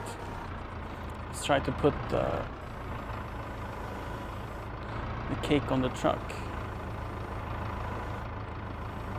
I have my pallet fork at the store, unfortunately, so I thought I'd save some time and do this with the silage grip. Oops. It's a work truck, it's okay if it gets a scratch or two.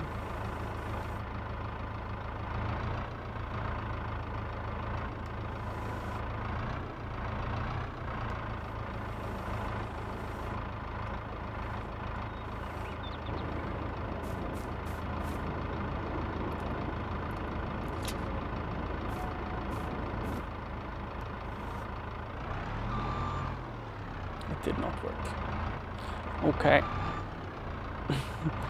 And let's go back to trying to get this pallet out of the corner.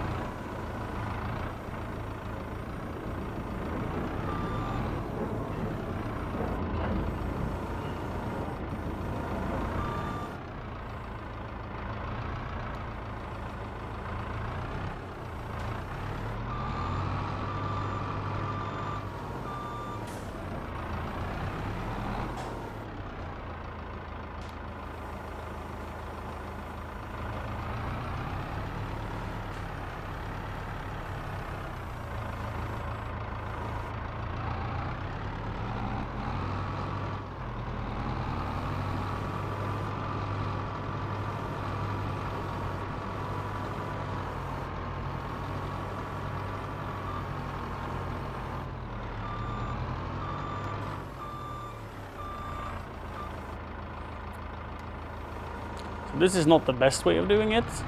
I would not advise anyone to try it. Just because it works doesn't mean it's good.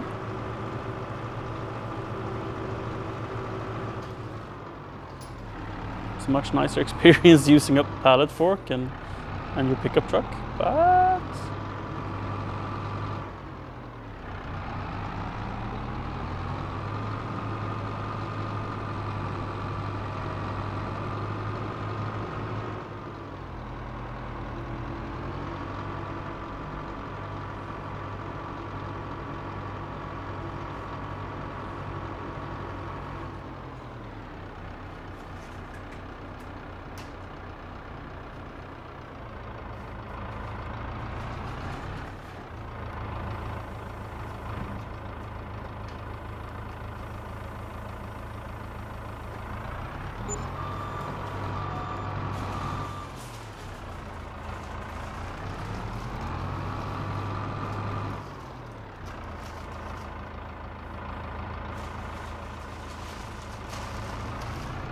good luck with servicing the tractor, Sahara.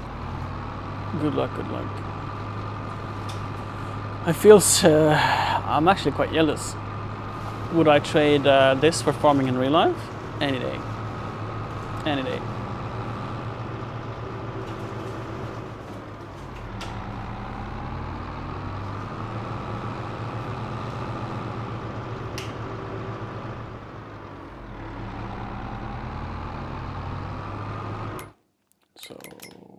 We have 2 fertilizing contracts, I think. Yes, field 10 and 11. You would think they're next to each other, but they're not.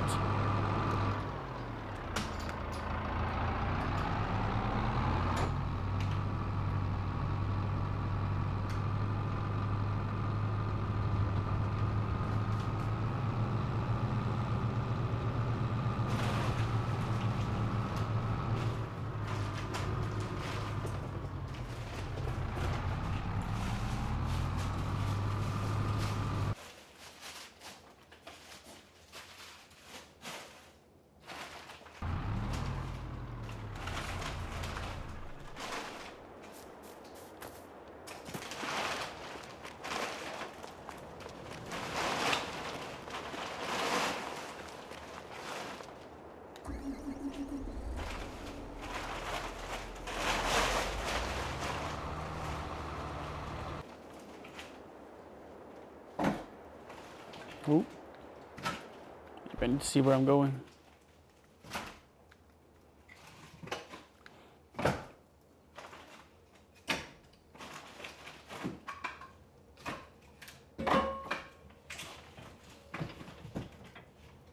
I don't know. I have auto mod on like the highest security setting, so like cuss words and a lot of stuff gets blocked. So it's a bot. It's not like a moderator that actually does something. And I can't see it either, so I can't say what you did wrong. No swear words. Oh, it could be something in. Oh, you said hand job. I'm so curious in what context you use the word hand job, but I presume it was very safe. Funny. Ah, yeah, farmhand job. Sorry. So what did you say about getting a farmhand job? I've been thinking about it. Especially if I was allowed to stream it. That would be the best. If I was allowed to stream having a farmhand job so I could make money in 2 ways, it would be so much fun.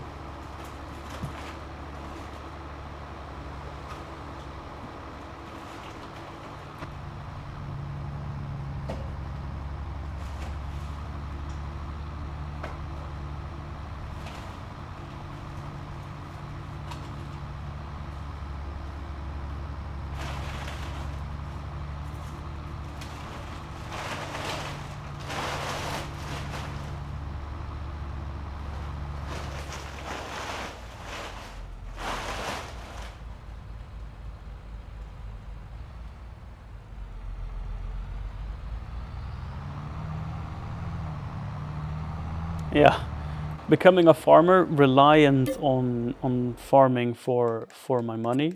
Nah, don't want to do that. I think the people who do farming for a living is fantastic, and they deserve a lot of credits.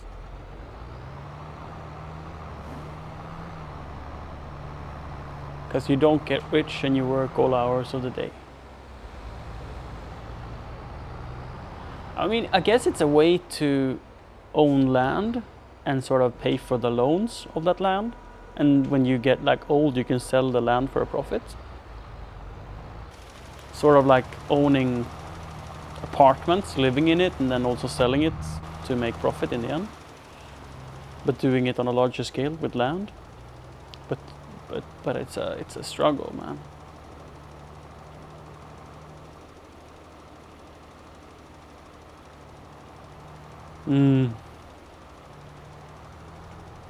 There's not a lot of farming going on in my area, since it's Småland. It's just rocks everywhere. But I know there's a lot of forestry help needed. Not that that would be like my choice of occupation. What a lovely line I'm making. So clean. I'm paying all the attention, I promise.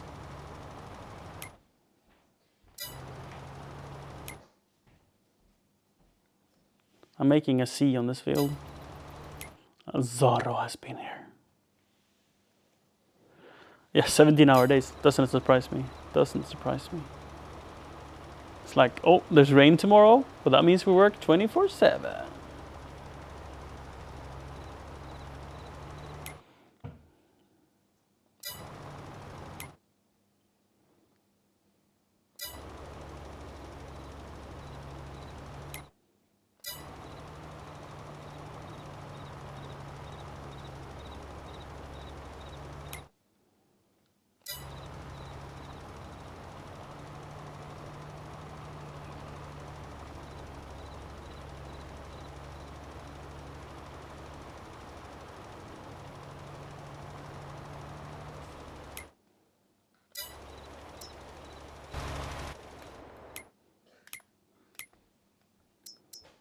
Ooh, is that the Alpine? No, it's the Faro.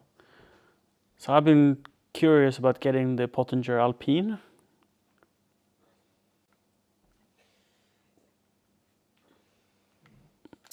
This is a good deal though.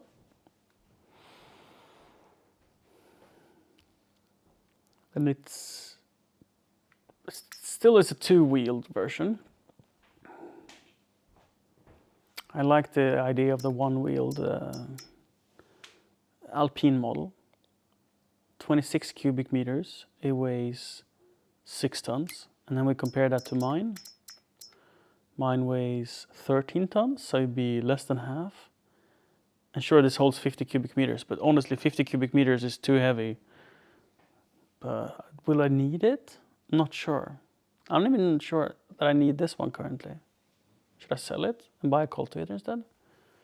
I will consider. Have we eaten all the cheese doodles? No.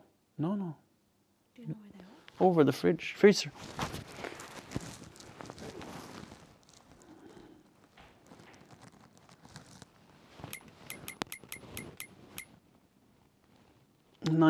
%. Okay. So a little this way, I think.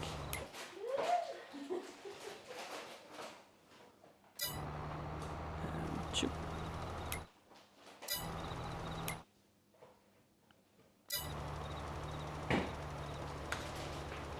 There we go. And let's drive to field 11 I mean.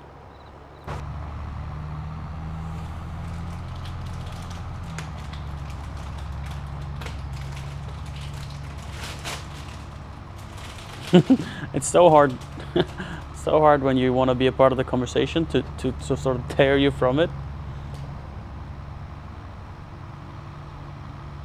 Like I got all the questions. I got all the questions for you as well. I'm being kind and avoiding asking them because I know you want to get something done. Oh, forgot to unfold.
Thank you.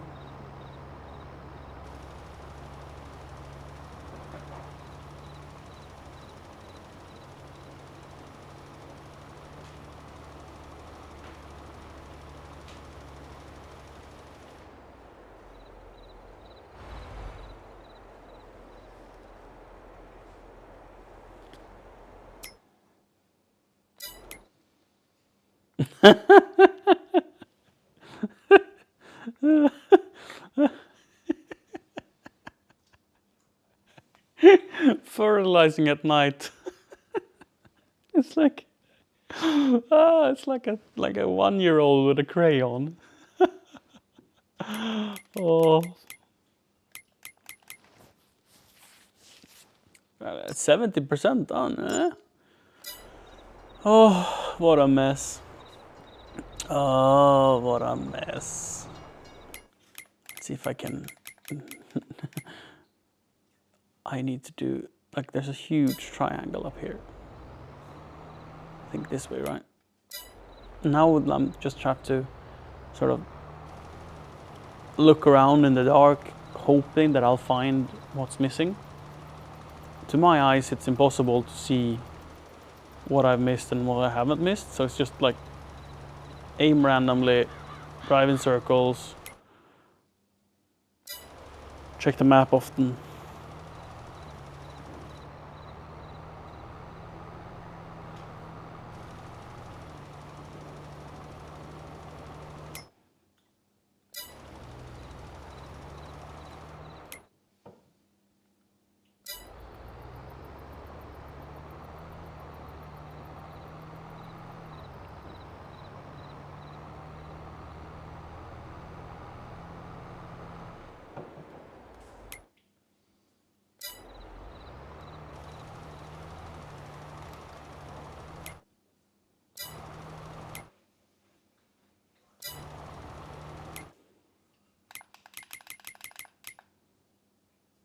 %92%.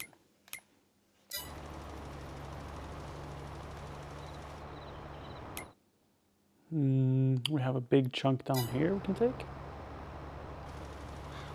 Oops.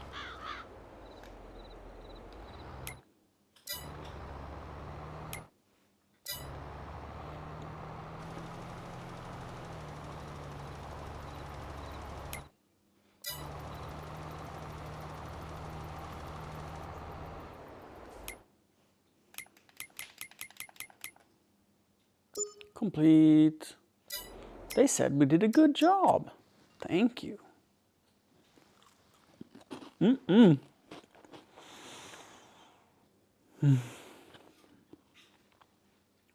What would I use this for?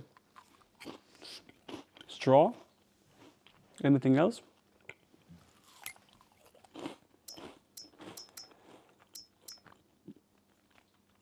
Could I use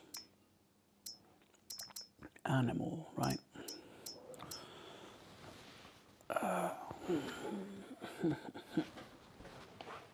Oh, there is. Could I use loose straw in this one? I can. So I don't need to use bales. I can use just straw.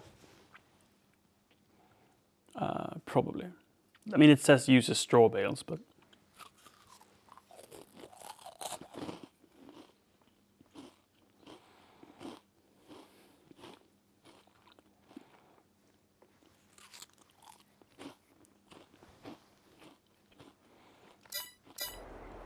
I guess I could try. Because I know where there is some straw I can pick up. And then I can see if I can drop that straw off in a bucket instead. And that way I don't need this straw spreader. Let's try it.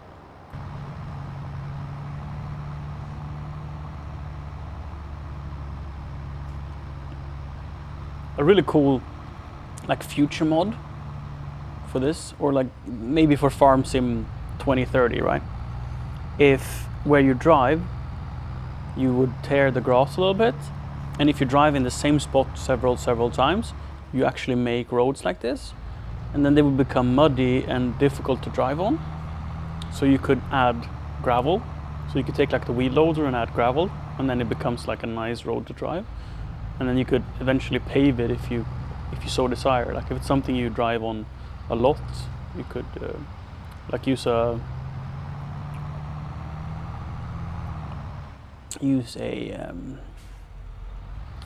road surfacing machine and make like a nice gravel road of it. That'd be cool.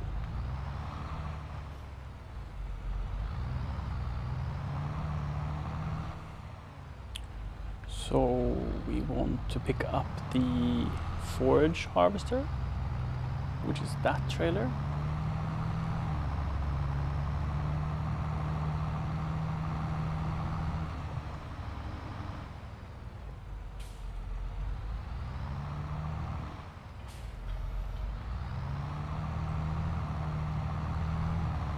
And then we're going up to field 25, I believe it's called.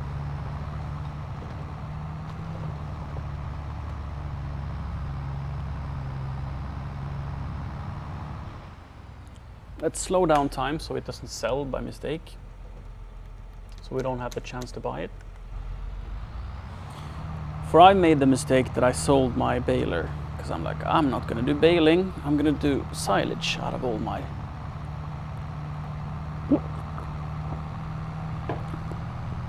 corn is going to go into silage pits instead of silage bales. So I sold my baler. But then I forgot the fact that I needed to pick up straw.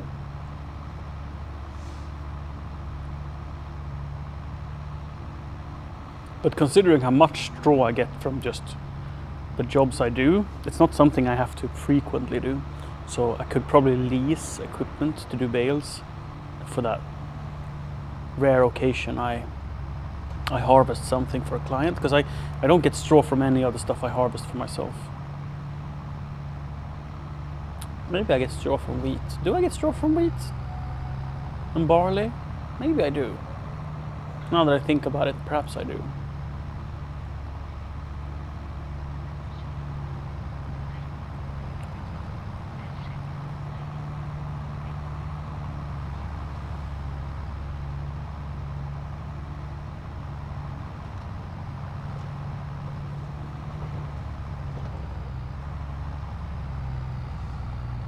But my hope is that I can pick it up with this tractor and trailer, and that I can drop it straight into the husbandry for the cows, so they can lay on it without me needing the shredder.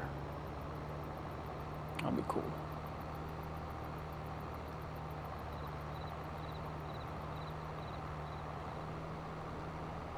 Oh, it will probably just say I don't have access to the land and I won't be able to pick it up then. We'll see, we'll see. So here we have some straw laying about, and since I don't have the contract,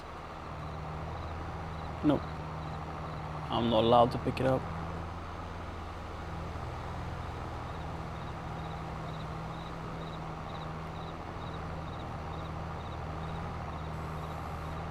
Never mind, then we can't try it.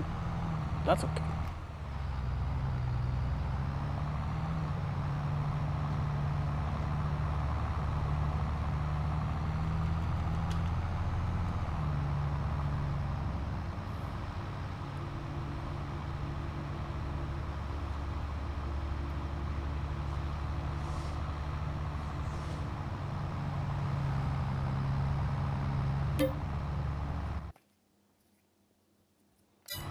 No contracts? A trailer. What, it was called Power Tube? What's this? What's the Power Tube?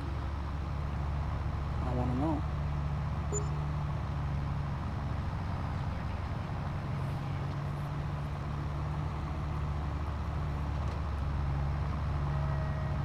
So with my current state of income, if I do all of the contracts, that's just enough for me to pay the bills every month.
70% on the silage. No new contracts. What's this? A disc harrow. Cute little thing.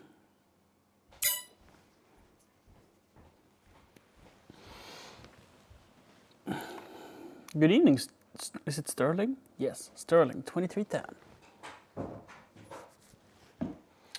So let's check the power tube. What is a power tube?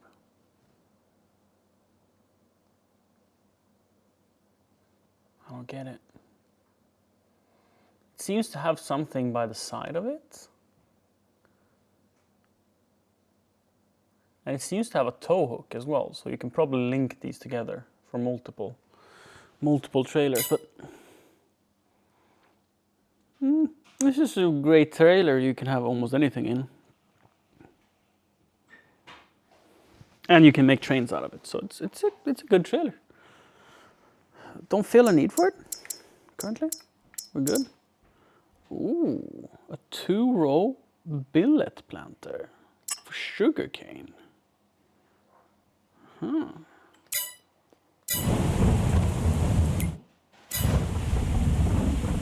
So in the meantime, we can go and sell some eggs, or at least move some eggs, because we are definitely running out of storage for my eggs.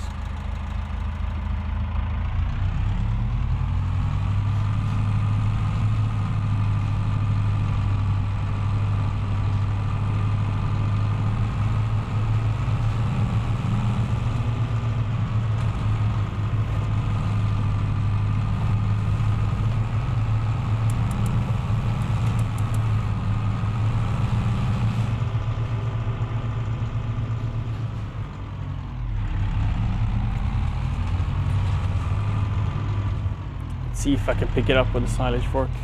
I'm not sure.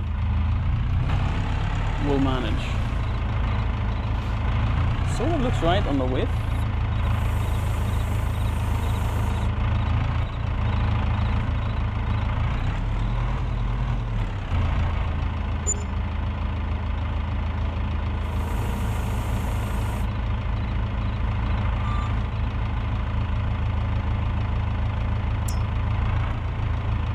Afraid that would happen.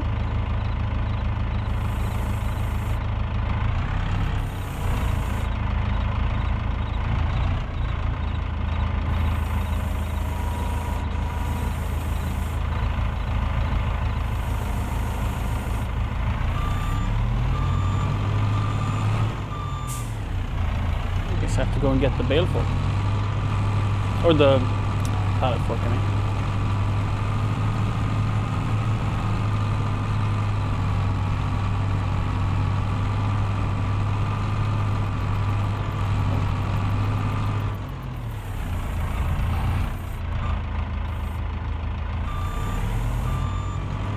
Is the cake still at like a super high sale value? Because then I'll bring the cake. 6,300. Quite high still. But it's definitely gone down. But I might as well bring, right?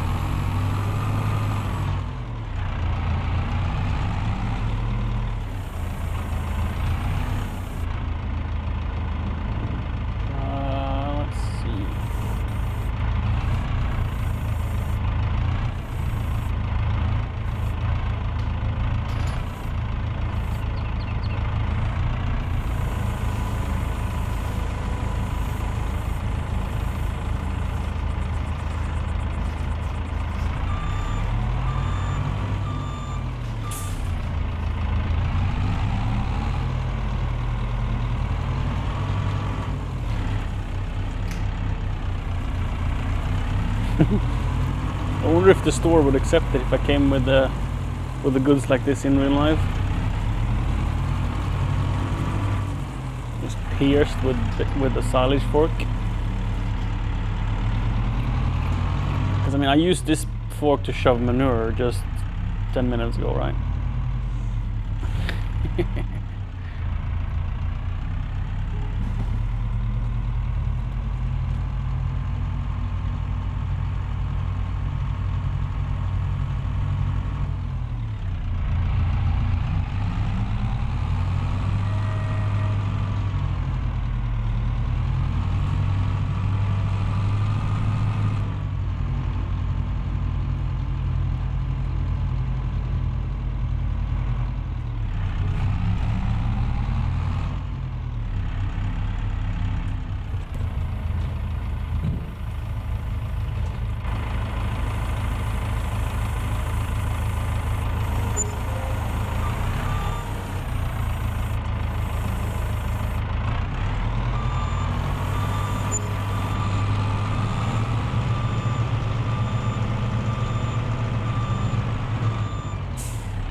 you think I could pick up the pallet fork with the bay loader? That's a silage fork. I wonder if this will work. Oh, wrong way. This is what I have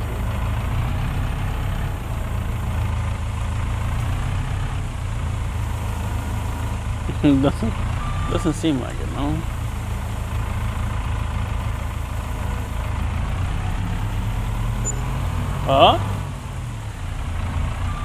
Try again.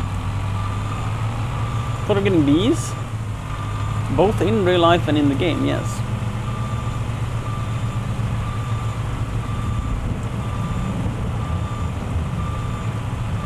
I mean, some people get chickens, and some people get ducks. I would like to get bees.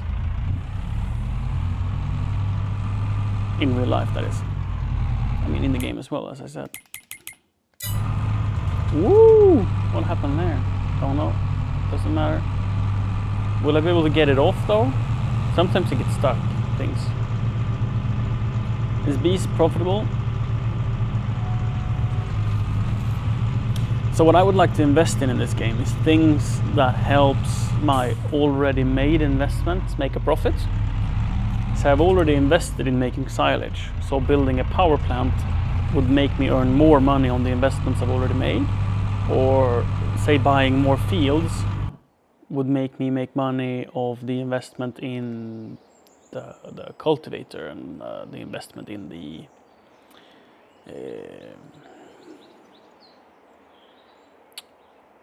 whatever. All the investments, right? All the tractors and everything. The more fields I have, the more money they make. But if I invest in bees, it's just a side gig that doesn't benefit. It adds yield bonus? Well, then count me in. Oops. And count me in. I don't know why I'm having sound bugs. Have you ever had that, Kieron? Like I'm losing my game sound? Or at least the engine sound, right?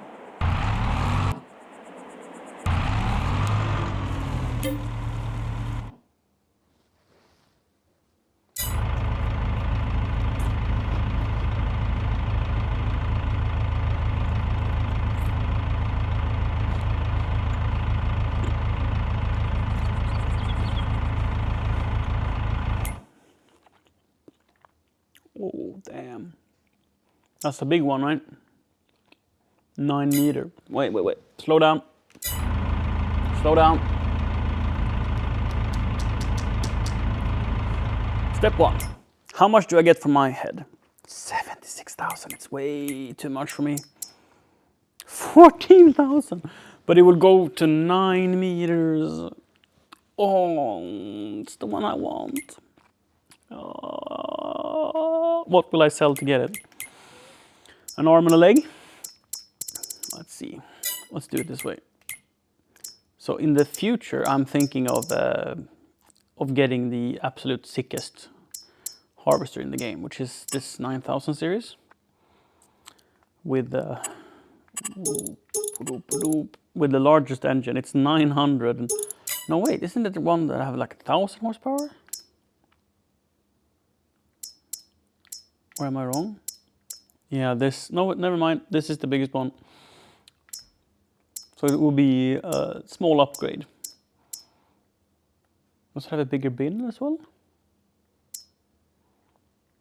It has no bin, never mind. Because it's a forage harvester. It just tosses it into a trailer. But let's see, right click. What's the largest head you can have for it? The 9 meter.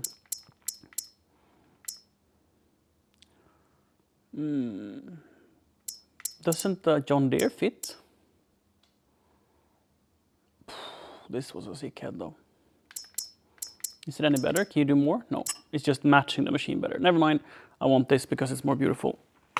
Be right back, chat. Bathroom break.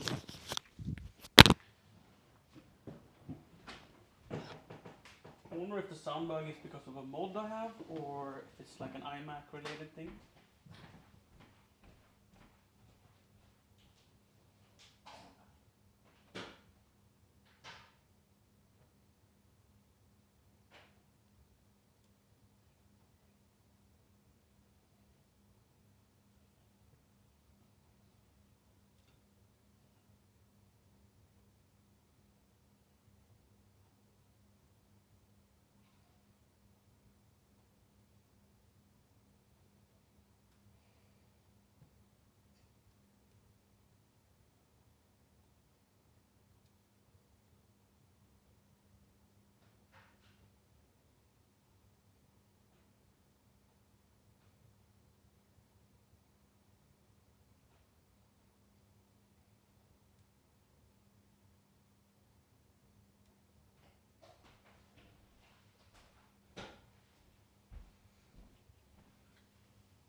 I have stopped making hashtags when I stack wood.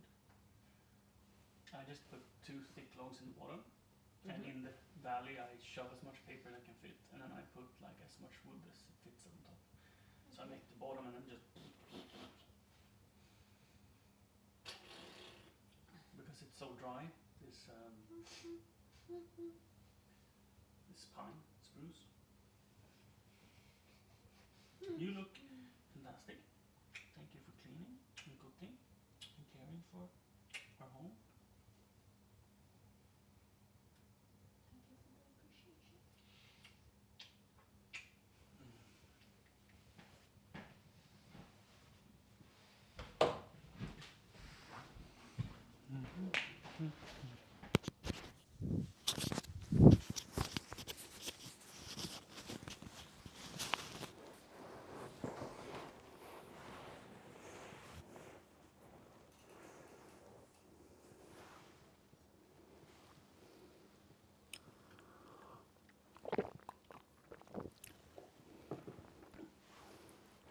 So wait, was it the Nest controller that caused an issue with your old heater?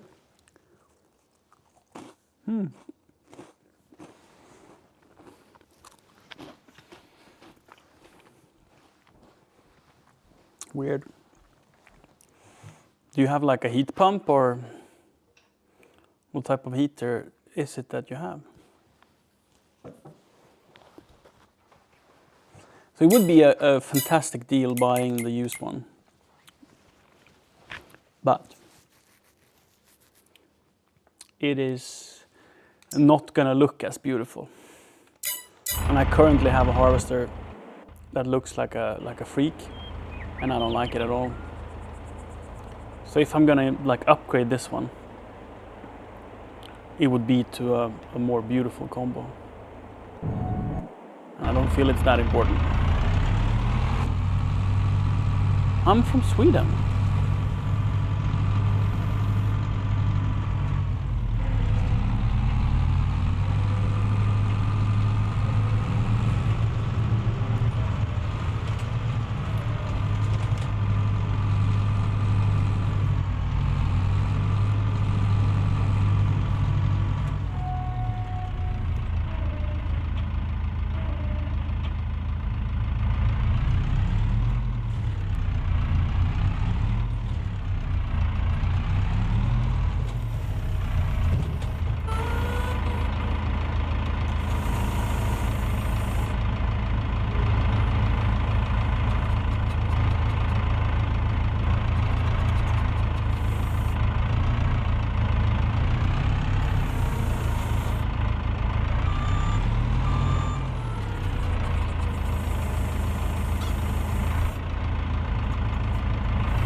So I can stack, I think I can store like 7,000 eggs or something like that inside of the bakery.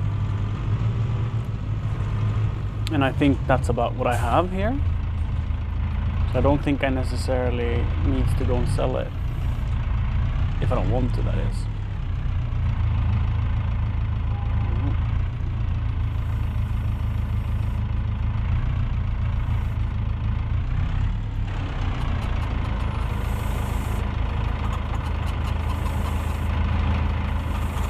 This is not the right tool for this job.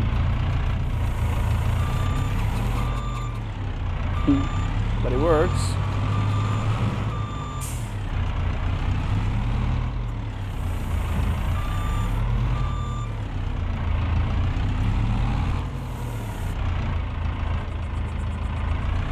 And I'm not gonna lie, I would not mind a little forklift.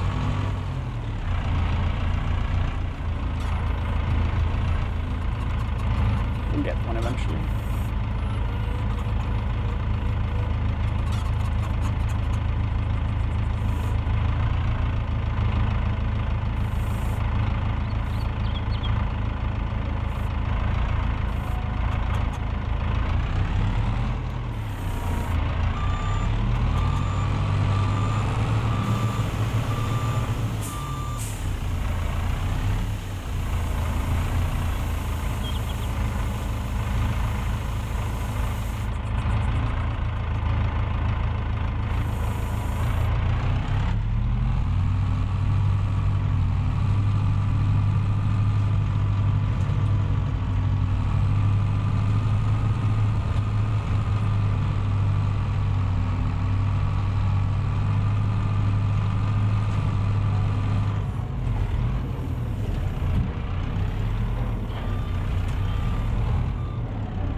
Pickup truck in the way.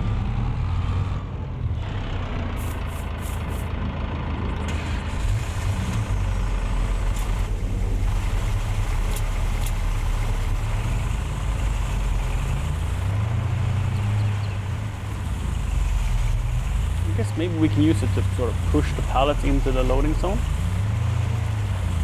Because I think I parked it a little too far away.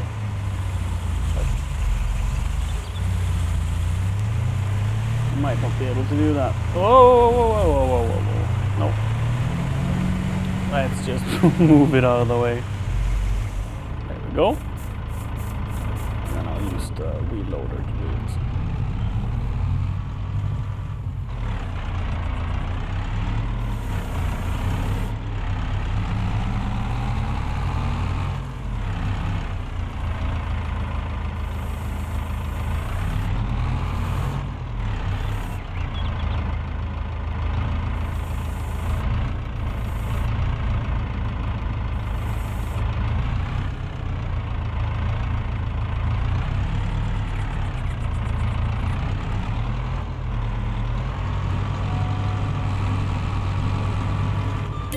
And we can also check if we have maximized how much eggs it can take. Yes, 7,000 liters, which means that the other eggs we have to go and sell.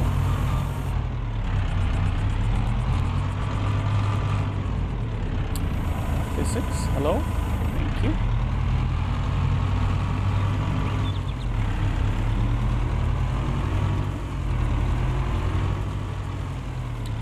It's a pallet. I'll just drive it to the store as is.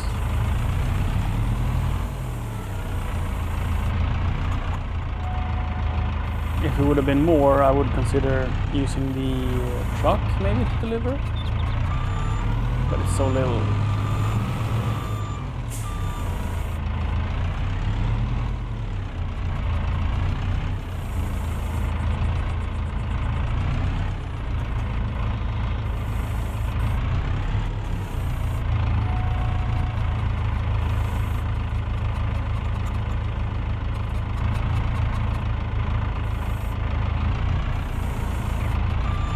Oops.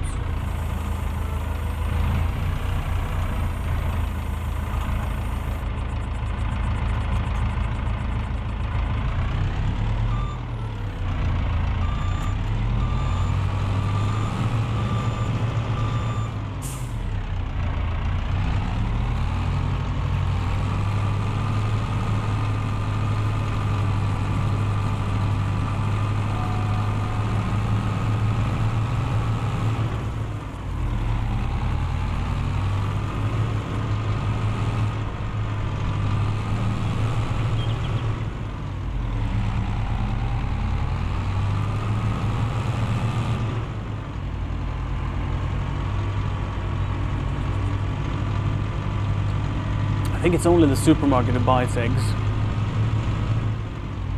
I don't think there's any other bakery on the map.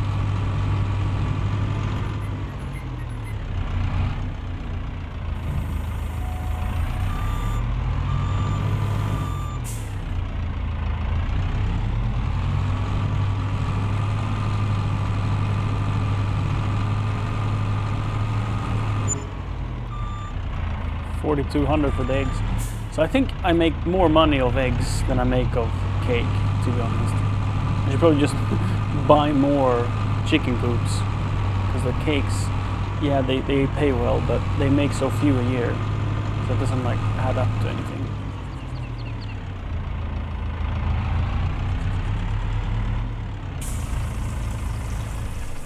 It feels like I just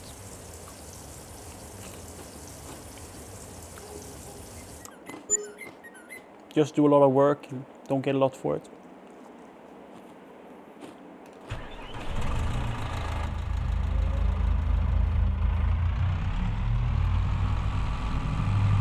They're bugged? What? In what way? Because to me it seemed silly to get 4.2k for like a pallet of eggs.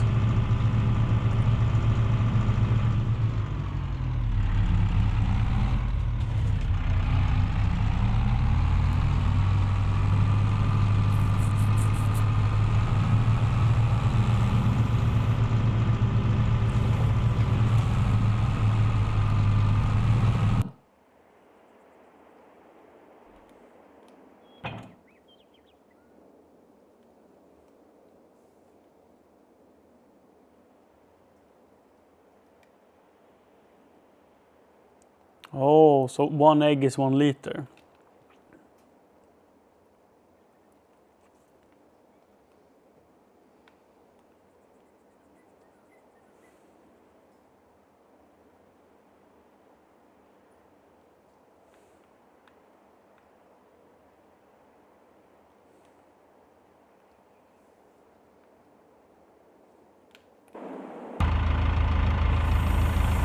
That explains why it's so good.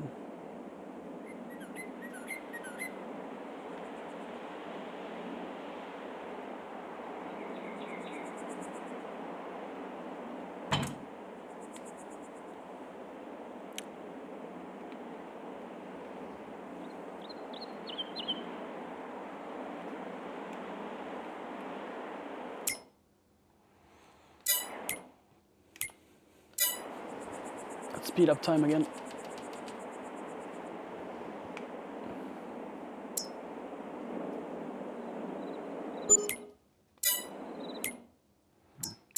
Ooh, ooh, ooh, ooh. Now that's a deal. Can we afford it? Oof, we got the baler again as well, with the silage tanks. This is the same model as we had before that we sold, I think. Or is this the round bales? No, square bales. It was the one we had.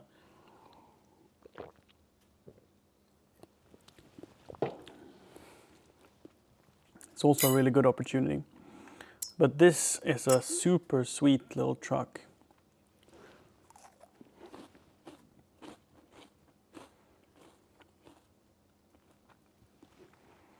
Should we get it? I mean, we can't really afford it.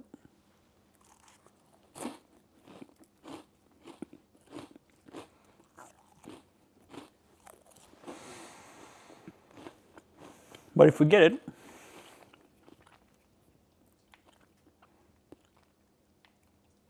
it would be a good deal. It's like 53% off, yeah.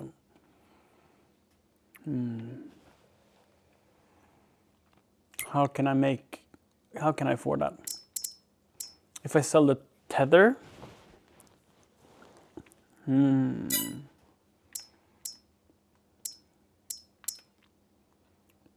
And the bale loader, I'm not gonna need if I don't have a baler.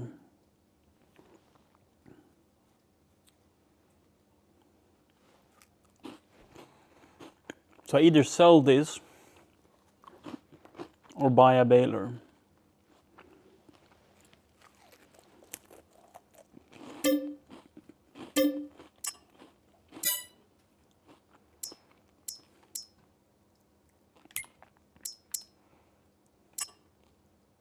What color should we make it? Crimson red is my color, and then with light gray wheels. This is how I outfit all of my vehicles that I can change the color on. But is it worth $4,000?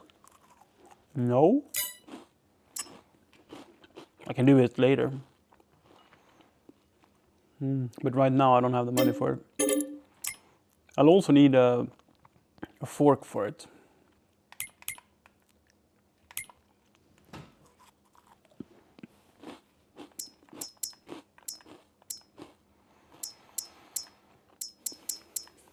I think it's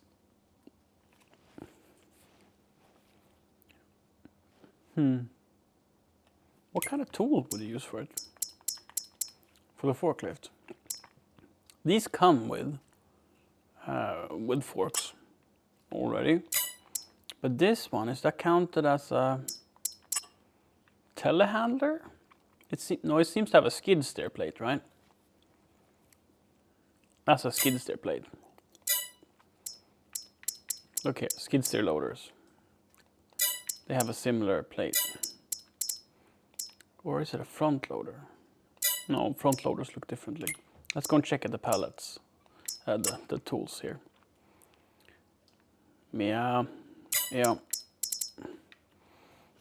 That means I could use like a bunch of cool things for it. Not just a pallet fork.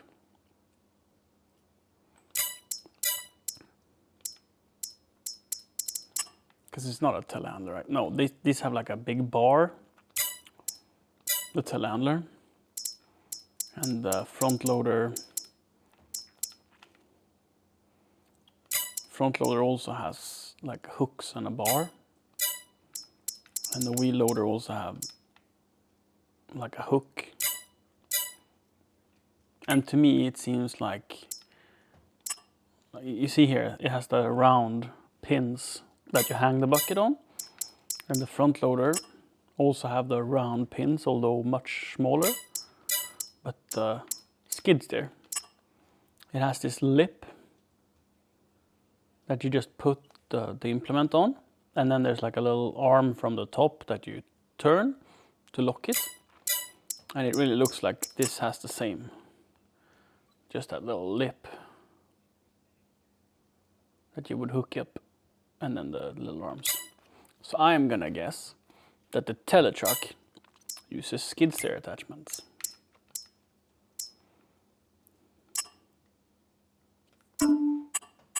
And again, with the color, it would cost extra, so let's go for gray. I would have picked gray anyway. Buy. Should I sell the forks for the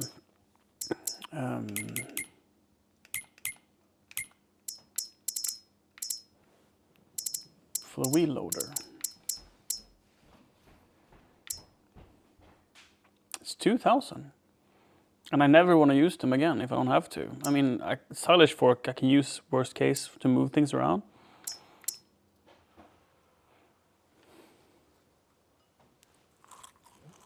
So let's sell this.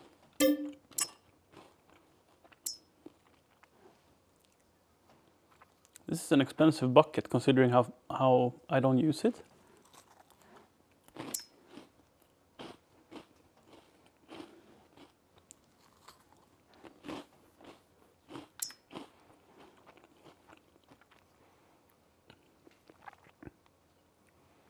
I mean, maybe I'll use it in the future. But should I really keep it, right?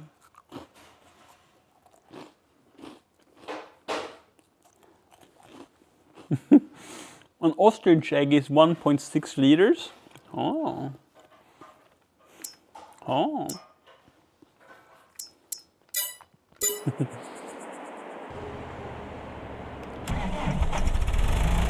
Let's see if I was right.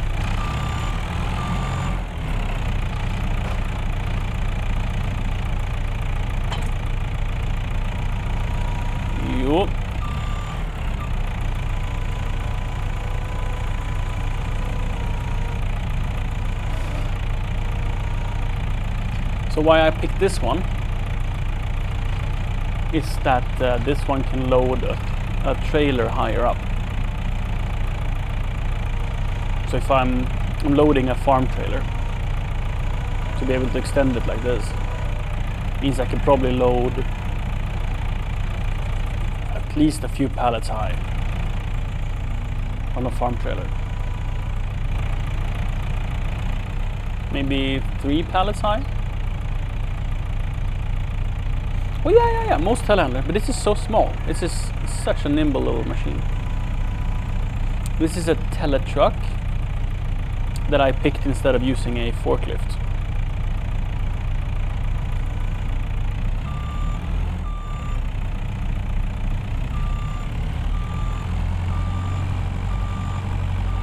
I wonder if I can hook up implements.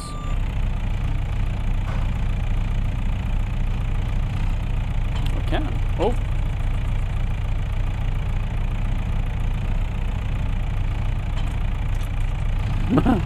But can I drive it?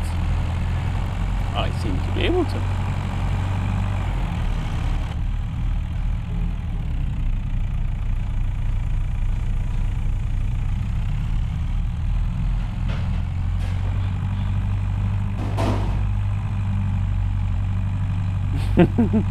Yeah, I don't know how much this weighs, but it's a tiny little thing. So if you try to load like multiple pallets, I think you're going to crash.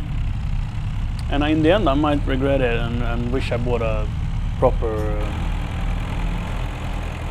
forklift instead. Because that's probably where they differ in the weight department. 4.8 ton, 8.8 ton. So yeah, quite a difference. Is there dinner? There's dinner. I'll pause. I'll be there. Don't worry. I'm gonna slow down the time.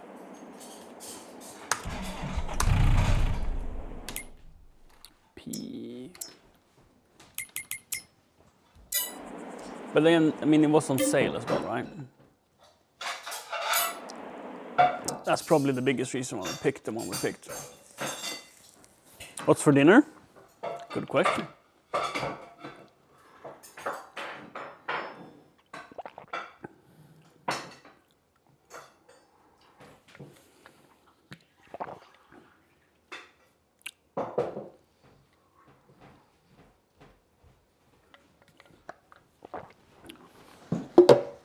I'll tell you as soon as I know.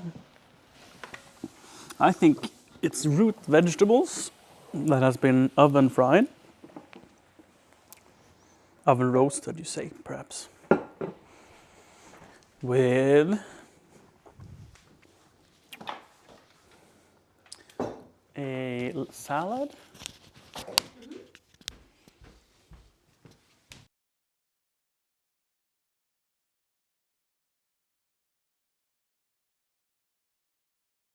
Interesting video on slowing down and reversing aging. Oh. Some fascinating research. Oh. And the things that one as a human can do to slow down aging or even reverse aging is... You cold? Yeah, that's great because that's one of the things that reverses aging. So you don't want a sweater? I don't. Here, I'm trying to be chivalrous. Thank you, that's very nice of you. So, number one thing, avoiding DNA damage, so wearing sunscreen, not getting a ton of x-rays, etc. So anything that can mess up your DNA. Fasting, so going for, not extended, but going for periods of time without eating, like intermittent fasting, slows aging. Eating less, eating less protein, being uncomfortably cold and being uncomfortably hot, and then high intensity interval training. So where you really get your heart rate super high, like you push your max all of those things slow aging. There are beats in the bottom. So I thought Nice that beats. was super cool. So we should get a sauna. I've been And saying also, I that. like that we have our house so cold. It's perfect, right? Yeah. I mean, I've been cold pretty much all day today. It's like No. uncomfortable from the cold, but it doesn't bother me. So what the research that they had done on mice, they had them on a calorie restricted diet, protein restricted diet, and they kept their living area cold, cool, among other things. Very, very, very, very fascinating. Isn't it like an automatic response from the body to be active when it's cold?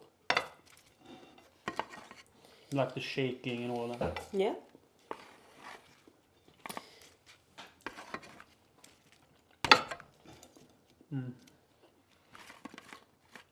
So the reason why those things reverse and slow down aging is because the body technically goes into a stressed state, not stress, but it goes into a state of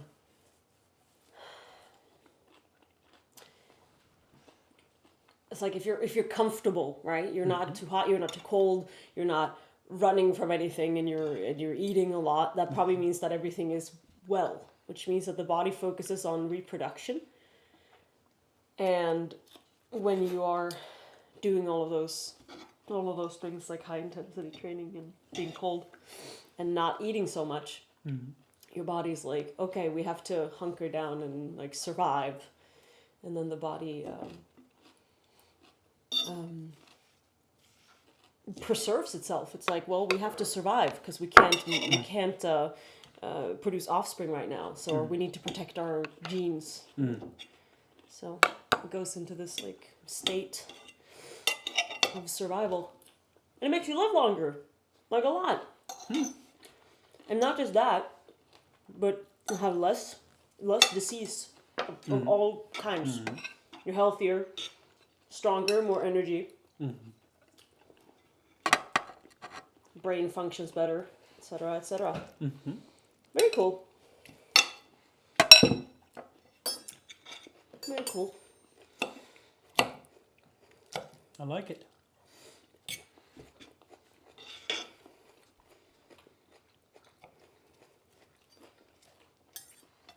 So very fascinating. The scientist that was being interviewed,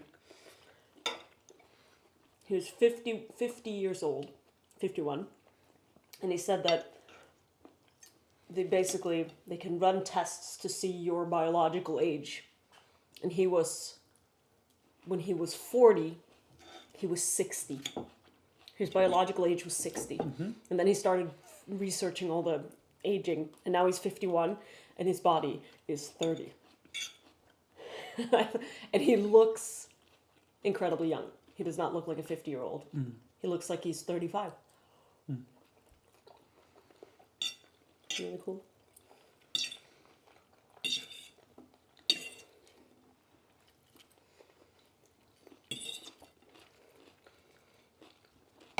Very cool stuff. And I've been curious about intermittent fasting for a while. So, you mean intermittent fasting in the sense that you eat once a day in the evening? Like after sunset? Or in the morning. That's just one way of doing it.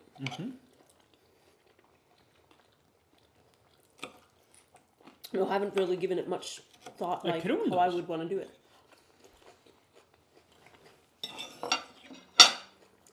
To me, it's such a strange thing, but I'd be down to try.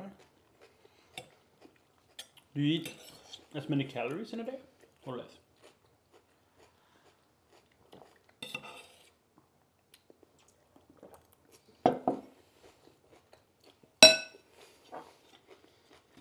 I don't know.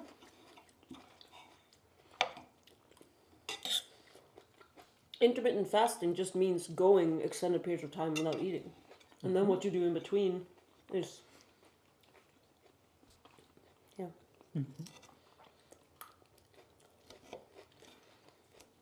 Irrelevant.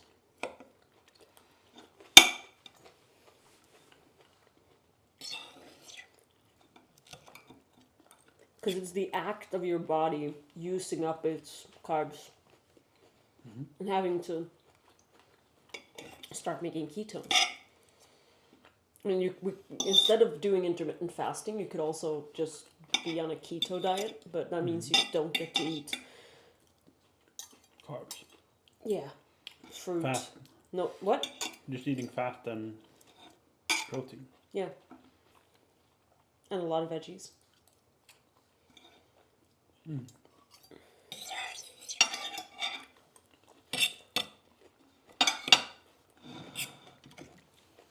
I don't know if I'm into that. I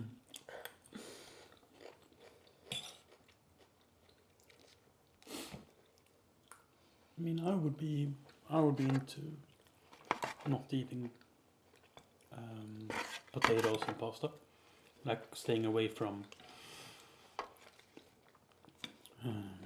grains and root vegetables. And fruit. No, that's no. No, but then it's not ketosis. That's not why I say I would be up for it. Oh. I think it's easy calories that is not the best calories for our bodies. That's true. It's tasty and it's simple to make. Doesn't mean it's good. Yeah. Like bread, for example. Bread is not great.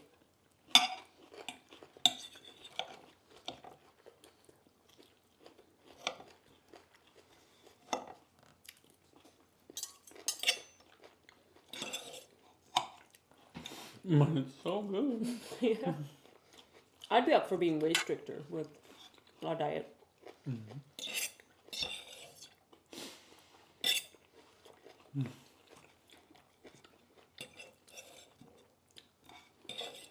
Would save an hour a day.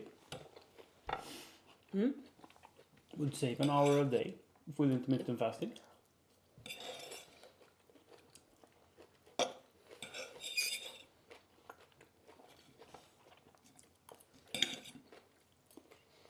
If not more, maybe an hour and a half. I know most people skip the morning meal. Many. What? Most. Many. I feel like everyone I've heard talks about that intermittent fast is weights. Doesn't It wasn't the whole sentence. Oh. You skip it. I feel like most people who do intermittent fasting skip the breakfast, so they extend their fast from night, and then they eat in the afternoon or evening.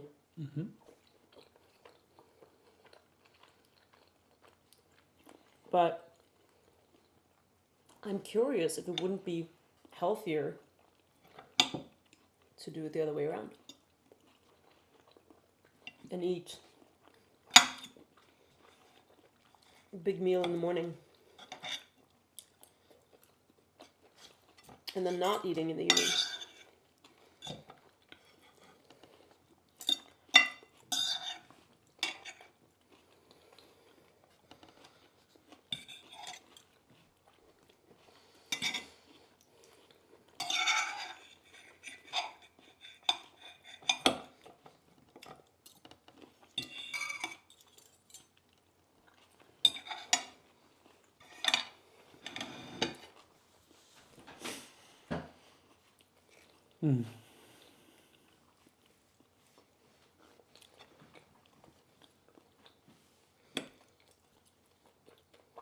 I'm open to experiment.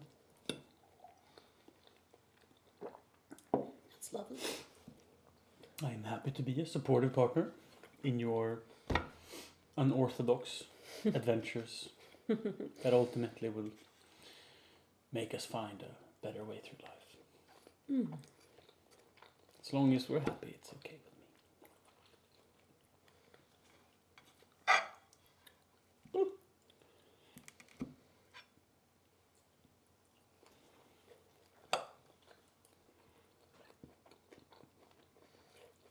Was this the stuff you cooked earlier today? You didn't? No. No. Okay. I made a soup. It's in the fridge. Mm-hmm. It's a carrot coconut soup. Oh, you did? But then I wanted to do more cooking. Great. Because now we have leftovers. And leftovers. And leftovers. And leftovers. Plus, I prepped Brussels sprout and broccoli. So now the Brussels sprout is ready to just toss in a pan. How lovely. Or in a smoothie. A Brussels sprout smoothie. Yum. Fantastic. Thank you for doing meal prep then. And cooking this lovely dinner. And cleaning. What? You've already gone. Thanks for that. Slow down. Slow down. Okay. Just kidding. Feel free to return to your gaming. So I call it stream, you call it gaming. Okay.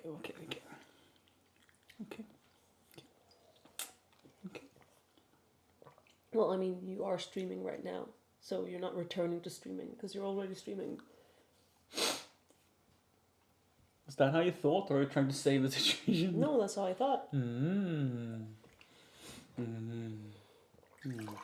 I look forward to going gardening. The streaming gardening.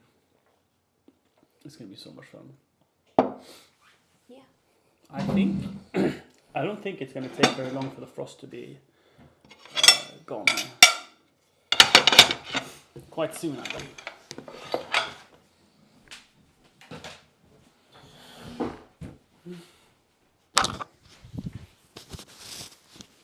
A shovel could verify my thoughts quite easily.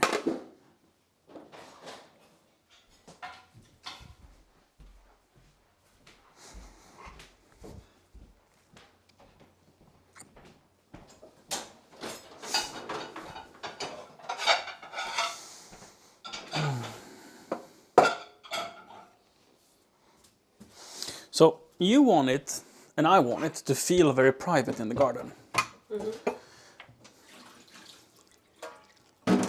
But I don't necessarily feel like it has to feel all too private in the entire garden. Like, yes, it would be easy putting a perimeter fence that are 2 meters high around the entire property, right? But it's not legal. We wouldn't get a permit for it. Most likely our neighbors would complain. But what we do 3.6 meters in from the property border, they have no say in. Really? Yes. So say we build a gazebo, they have no say, as long as it's 3 point something meters in. So we could make like a tanning room, so to say, outside, like a place where we have the best views from our perspective, and that is completely wind protected, but open to the elements. Except you don't mean a tanning room because we want to avoid DNA damage. Exactly. So why are we really going to be outside in the first place? We don't. What we want is a UV protected sunroom where we feel the heat rays without the ultraviolet. Yeah. Heat rays? We want the infrared, but not the ultraviolet. We want to look at the sunshine, Yeah? but not have it on our bodies. But I think that is the infrared that makes you feel warm, and the ultraviolet that creates cancer. I can't say. And that there are windows that protects you from that. Really? Yeah. So like a greenhouse with that special glass is what we would want, huh? Huh? Oh, yeah. Not illegal, but practically impossible to get a permit for. Yeah.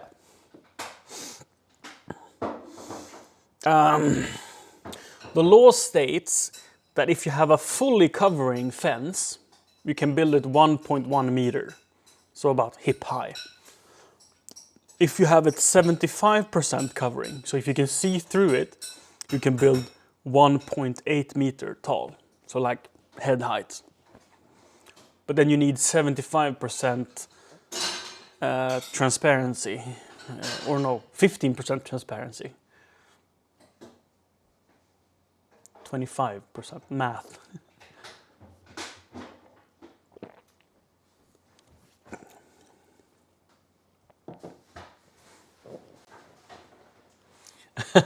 No, I've always wanted a fence for many reasons. I don't want deer in my yard. I don't want wind. So that's it.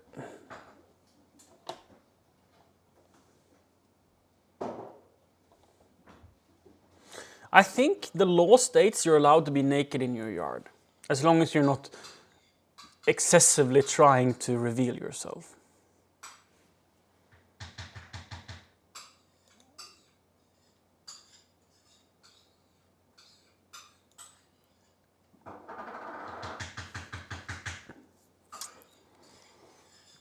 No, I don't think it's illegal to be nude in your garden.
Siri? Yeah. Did you know that syren, daggkåpa och kaprifol is at risk of getting outlawed in Sweden? What? Because they are very Invasive. invasive to the native species. Yeah. Vänta.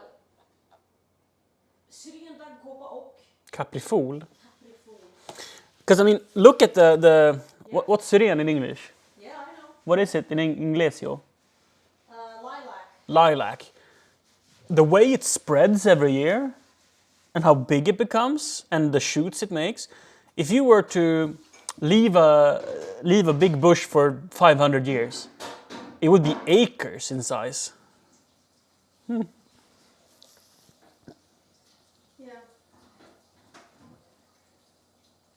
I knew about kaprifol. I mean about syren and daggkåpa, but I didn't know about kaprifol. I am not sure I believe you're right, Kron. I'm not, yeah? I think you're allowed to be naked, but I don't think you're allowed to have sex against a window. I don't believe you're allowed to masturbate on your balcony, but the simple act of being naked, I do not think it's illegal.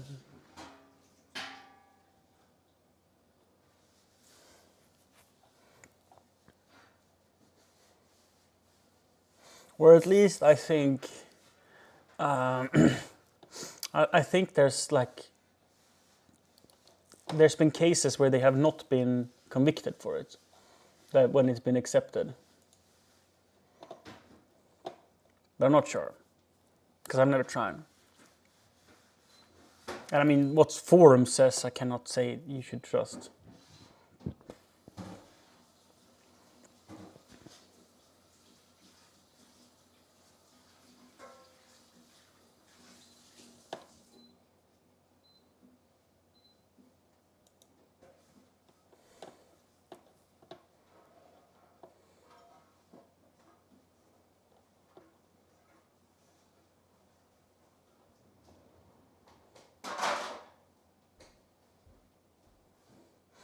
Here it says, the people who are naked in their garden are not committing a crime.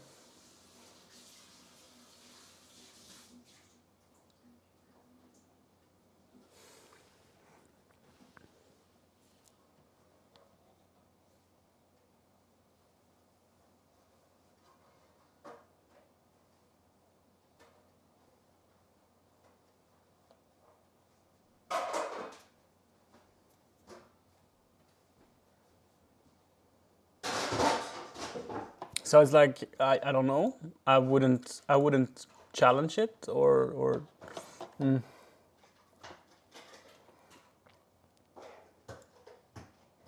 So then I don't, if the law truly is so that you're not allowed to be naked in your garden, then why the fuck are you not allowed to put up a fence? It just doesn't make sense.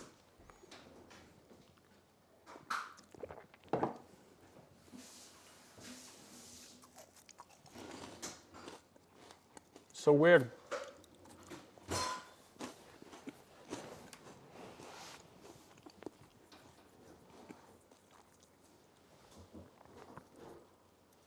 Hi, Hank.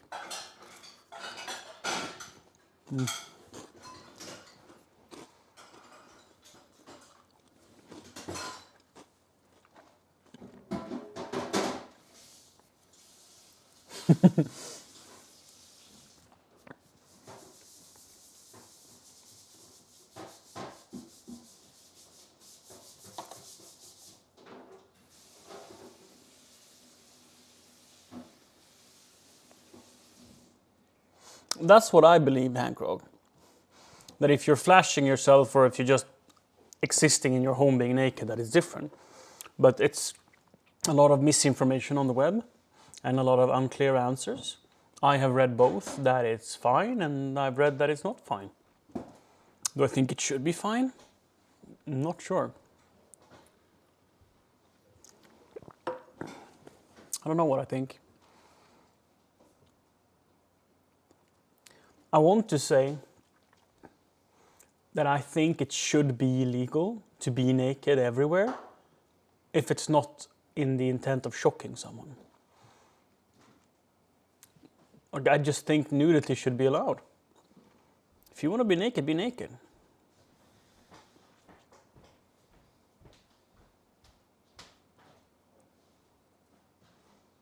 I think that would help the stigma around nudity. It's just it's a created behavior to mind someone being naked. Do I think it's civil to be naked? No, I think it's horrible. But you should be allowed to. Would I mind people in grocery stores being naked? At first. At first I would. But with time it would be just normal, right? So yeah, it's a difficult topic, for sure. But absolutely I would want it to be acceptable to build a higher fence in Sweden. But for the sake of keeping animals out, 1.8 meter is plenty. And for keeping animals out, it doesn't matter if it's only 75% coverage.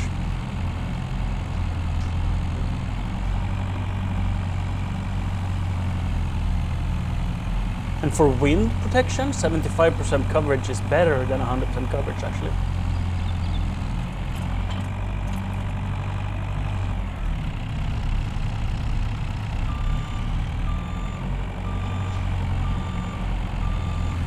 If you have a fence with 100% coverage, you create... Let's bring a tractor and do this instead. And this is not where I want to bring the forklift anyway. I want to go to... I don't know if I have anything that I need moving right now, but let's go here anyway. To move some eggs.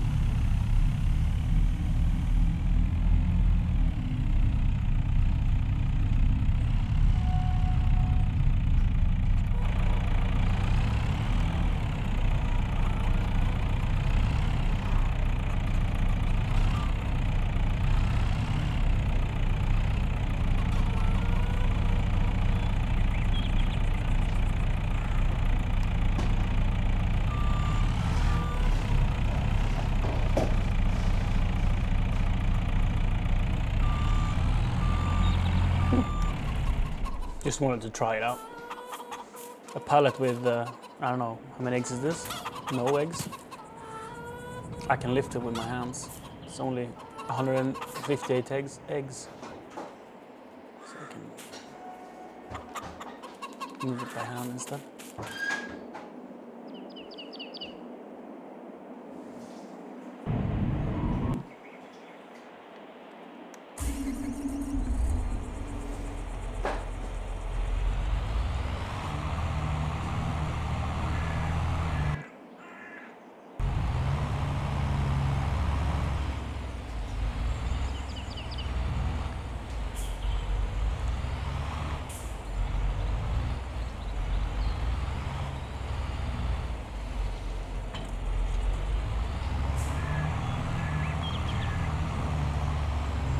Maybe. But how would that look? Maybe it would work.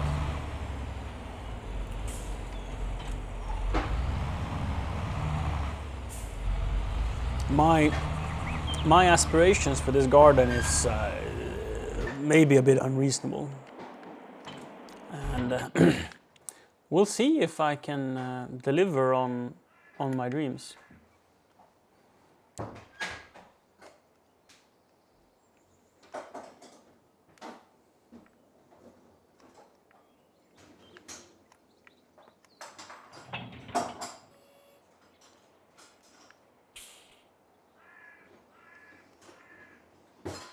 So this is John Deere's electric version of the 8RX tractor. It's next to... Oh no, the sound started working. It's kind of pleasant when it bugs out like this. But it's weird hearing like the sound of it hooking up, but nothing else.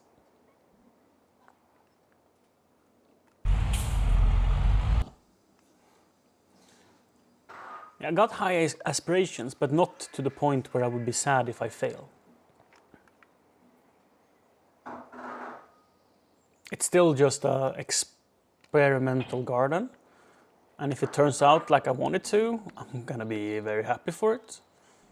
And if it doesn't, I will learn and develop my skill even further. So it's definitely not like any pressure on it. Ooh. 100%? Why can't I open it? Why can't I open it? Because I closed it from the other side, maybe?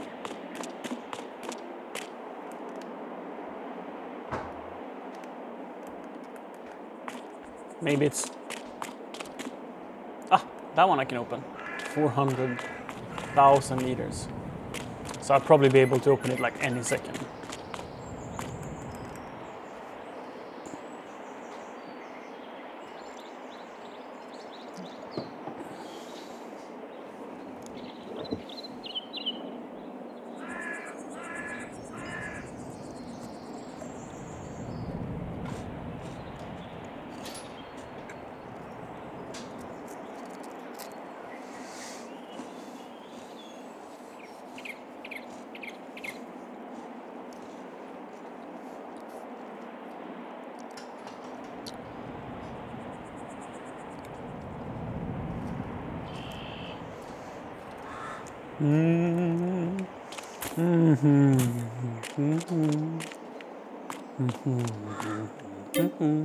What's the silage price currently?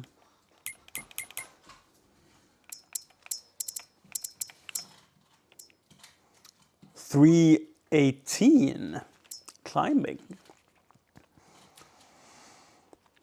So technically it can be higher in October than November, but January it's most likely going to be higher, and February can potentially be higher. So we have to be patient, wait it out.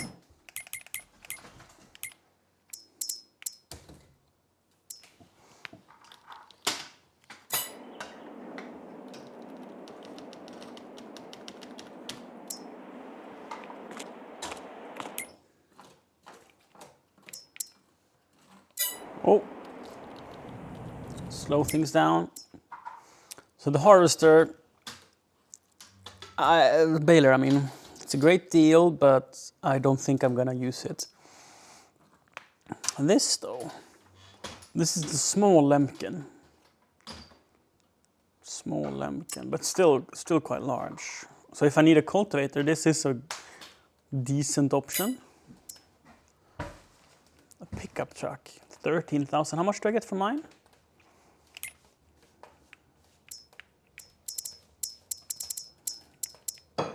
$18? Well, let's sell mine and buy that then.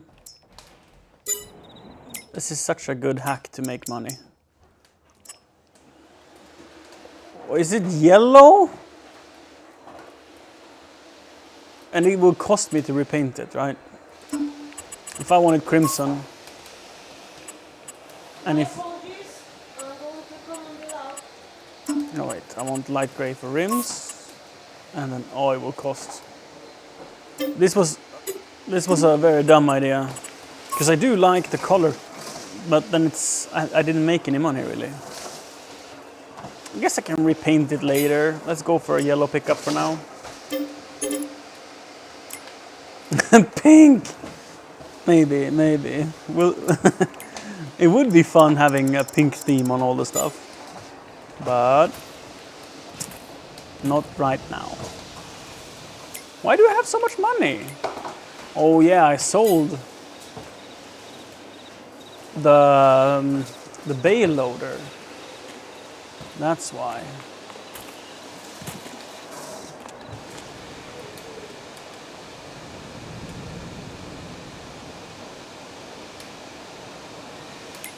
That's why.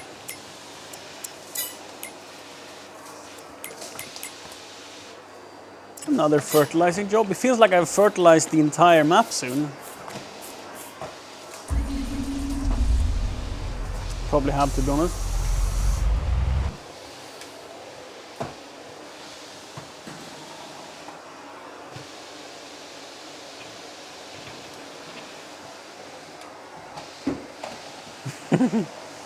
How is that he said?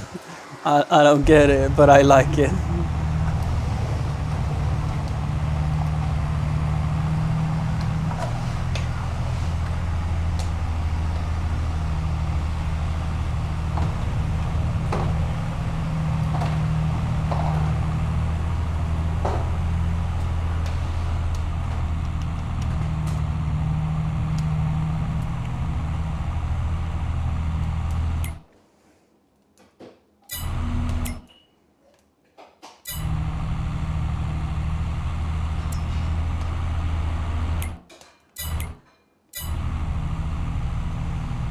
There's like some sound effects in the game from time to time, and I wonder what those are.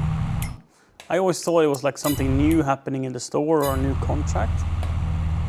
But it doesn't seem to be that easy. Oh! Sorry. Seems to be for some other reason.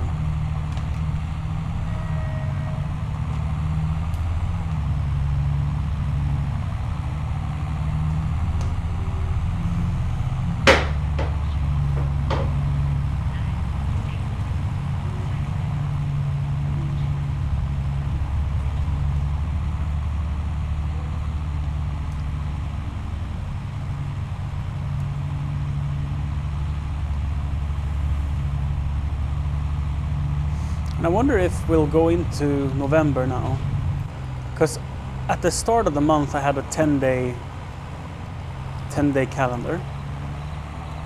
Now I've changed it to a 28-day calendar. But it shouldn't take effect until next season, so I think it will be 10 days. So now at the end of this day, I think we will be in November.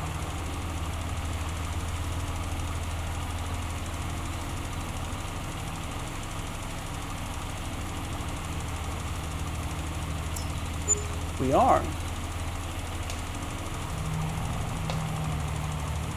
So that means that we're now on the 28-day schedule. No new contracts. What is this? A tree planter?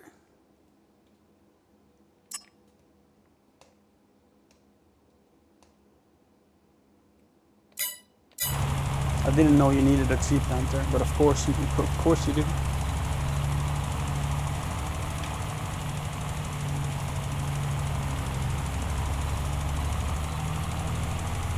It's a little too soon to buy one.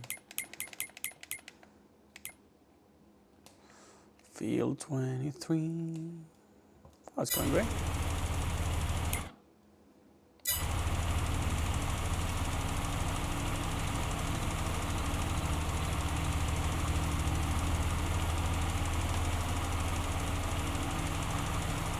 Oh, exciting times. I like the checkups. Siri always comes home with some news. So it's been like a one-parent kind of deal since COVID happened. And Siri is the one that is most medically interested and knowledged. She knows the most about it, so she's the better parent to go on those meetings, I think.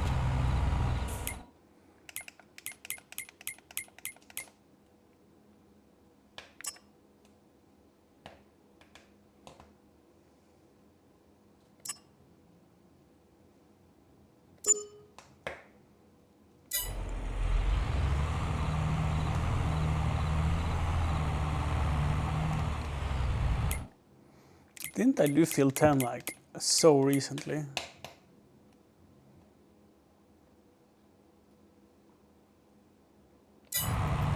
Whoa.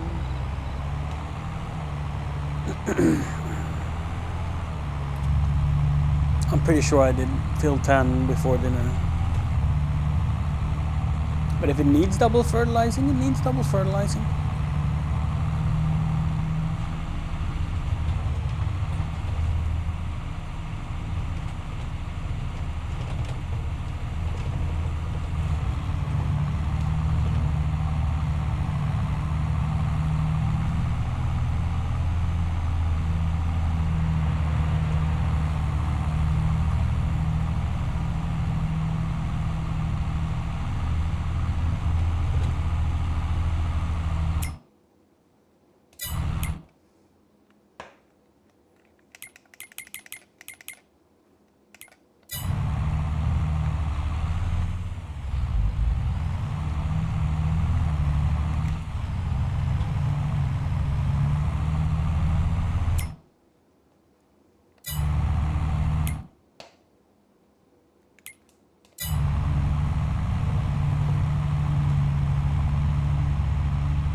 That tick, what does that mean? It happened like 7 in the morning. Can't mean anything good, right? It must mean something bad. Like it could mean that I've added wear to a machine. It could mean I have lost an opportunity to buy something in the store, like the baler went away. Could be that. Could mean... Could be an autosave tick. It autosaves every 10 minutes.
I think that will cover almost the entirety of it. There'll be like a little sliver that's not fertilized, but that's okay. So I think we're gonna have to turn back though and get a little bit of that we missed to complete the contract. So like this way.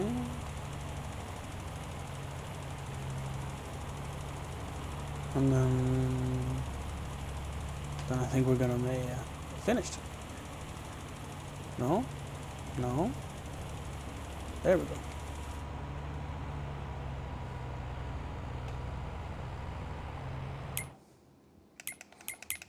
Quite good coverage, to be honest.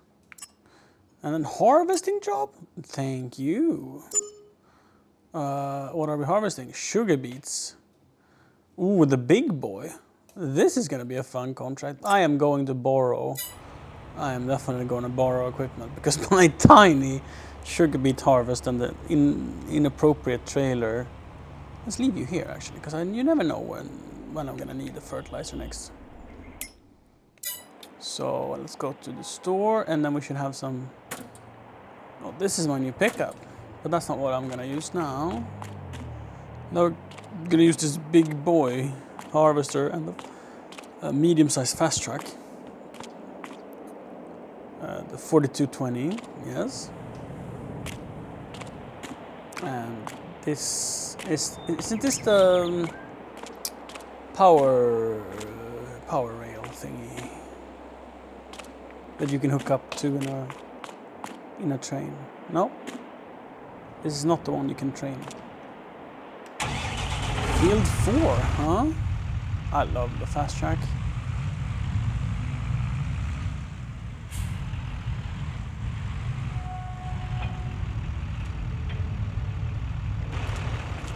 Do you not have a tow hook on this one? You do? And do I really need the fast track?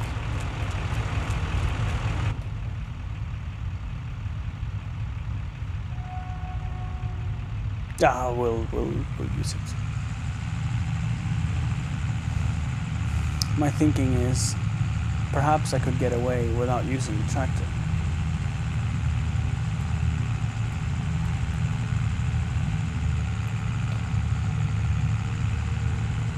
I don't know how large the field is, if it's going to be more than a single harvest or single trailer worth. Then again, the trailer isn't particularly big. It's like 20 cubic meters maybe.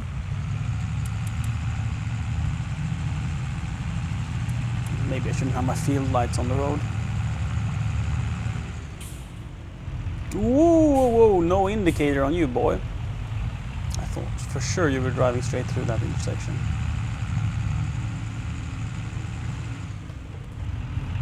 Let's park it here. Now we're gonna turn on the field lights.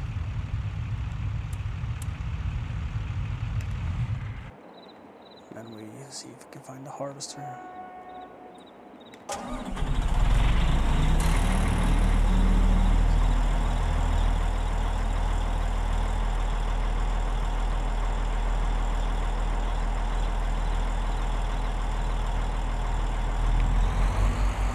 It only has lights on the side to the left.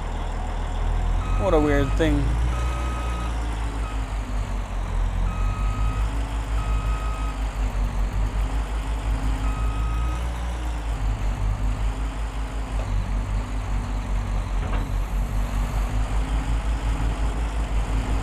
What a beast of a machine. Ay, ay, ay. I'm not even sure this will fit through the same way as I drove the fast track. Oh, and also has all-wheel steer. Turn steering, crab steering. I don't want crab steering. All-wheel steering, turn steering. There we go.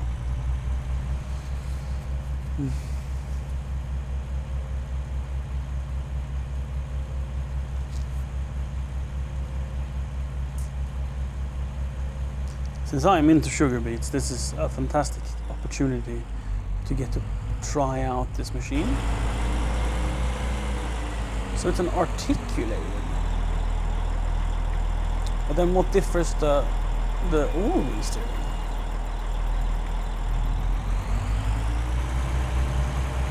Oh, it actually uses the wheels? So wait, it's articulated and wheel steered. What?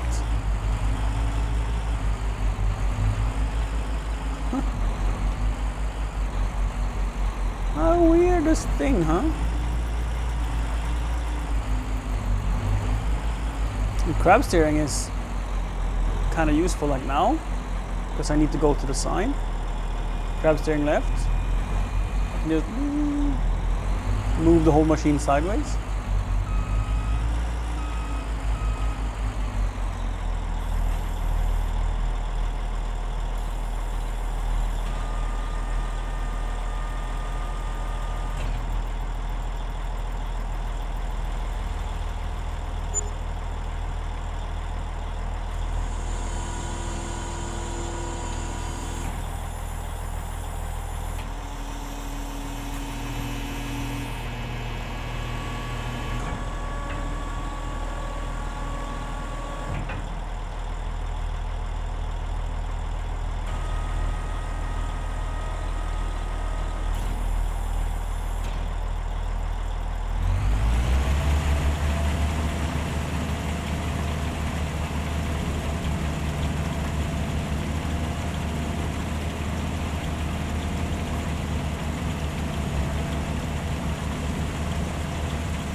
Don't you want the light on?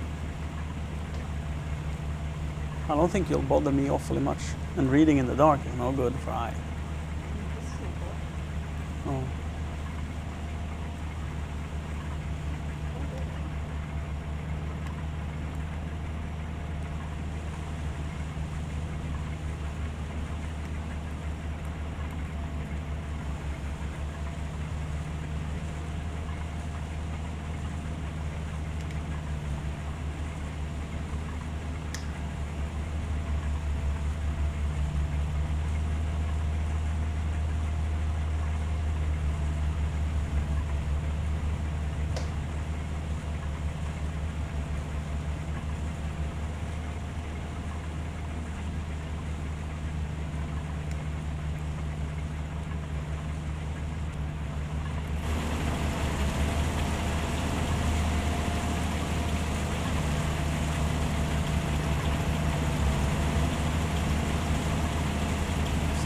Really good at turning with if you activate the right steering mode, it's like so fast at turning.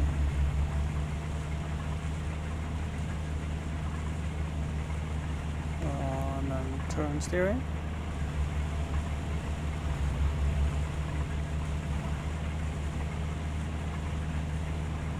But then you need to go back to all-wheel steering, otherwise it's too twitchy. What a harvester.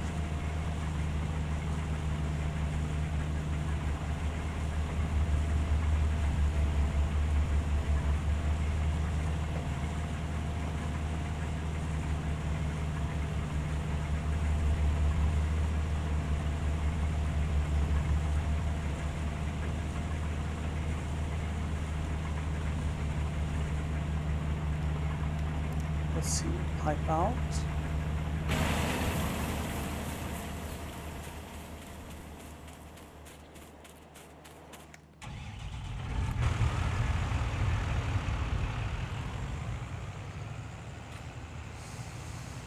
Let's take this opportunity to offload. We were at 80%, but I wouldn't make a lap around the field, so might as well come in and pick it up. It's nice that it lifts so much higher than my harvester. If you were two people playing, you could easily offload on the go with this machine, which is something you cannot do with my beet harvester.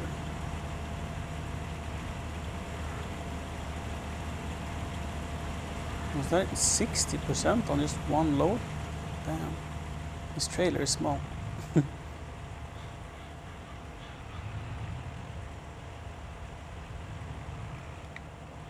Let's turn on the four-wheel steer.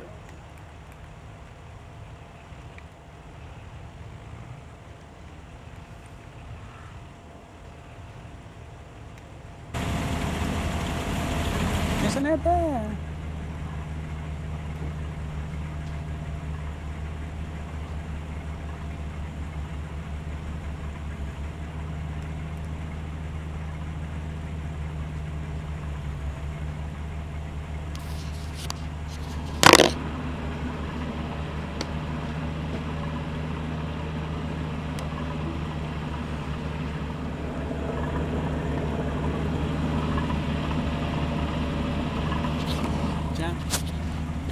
I'll end the stream for now.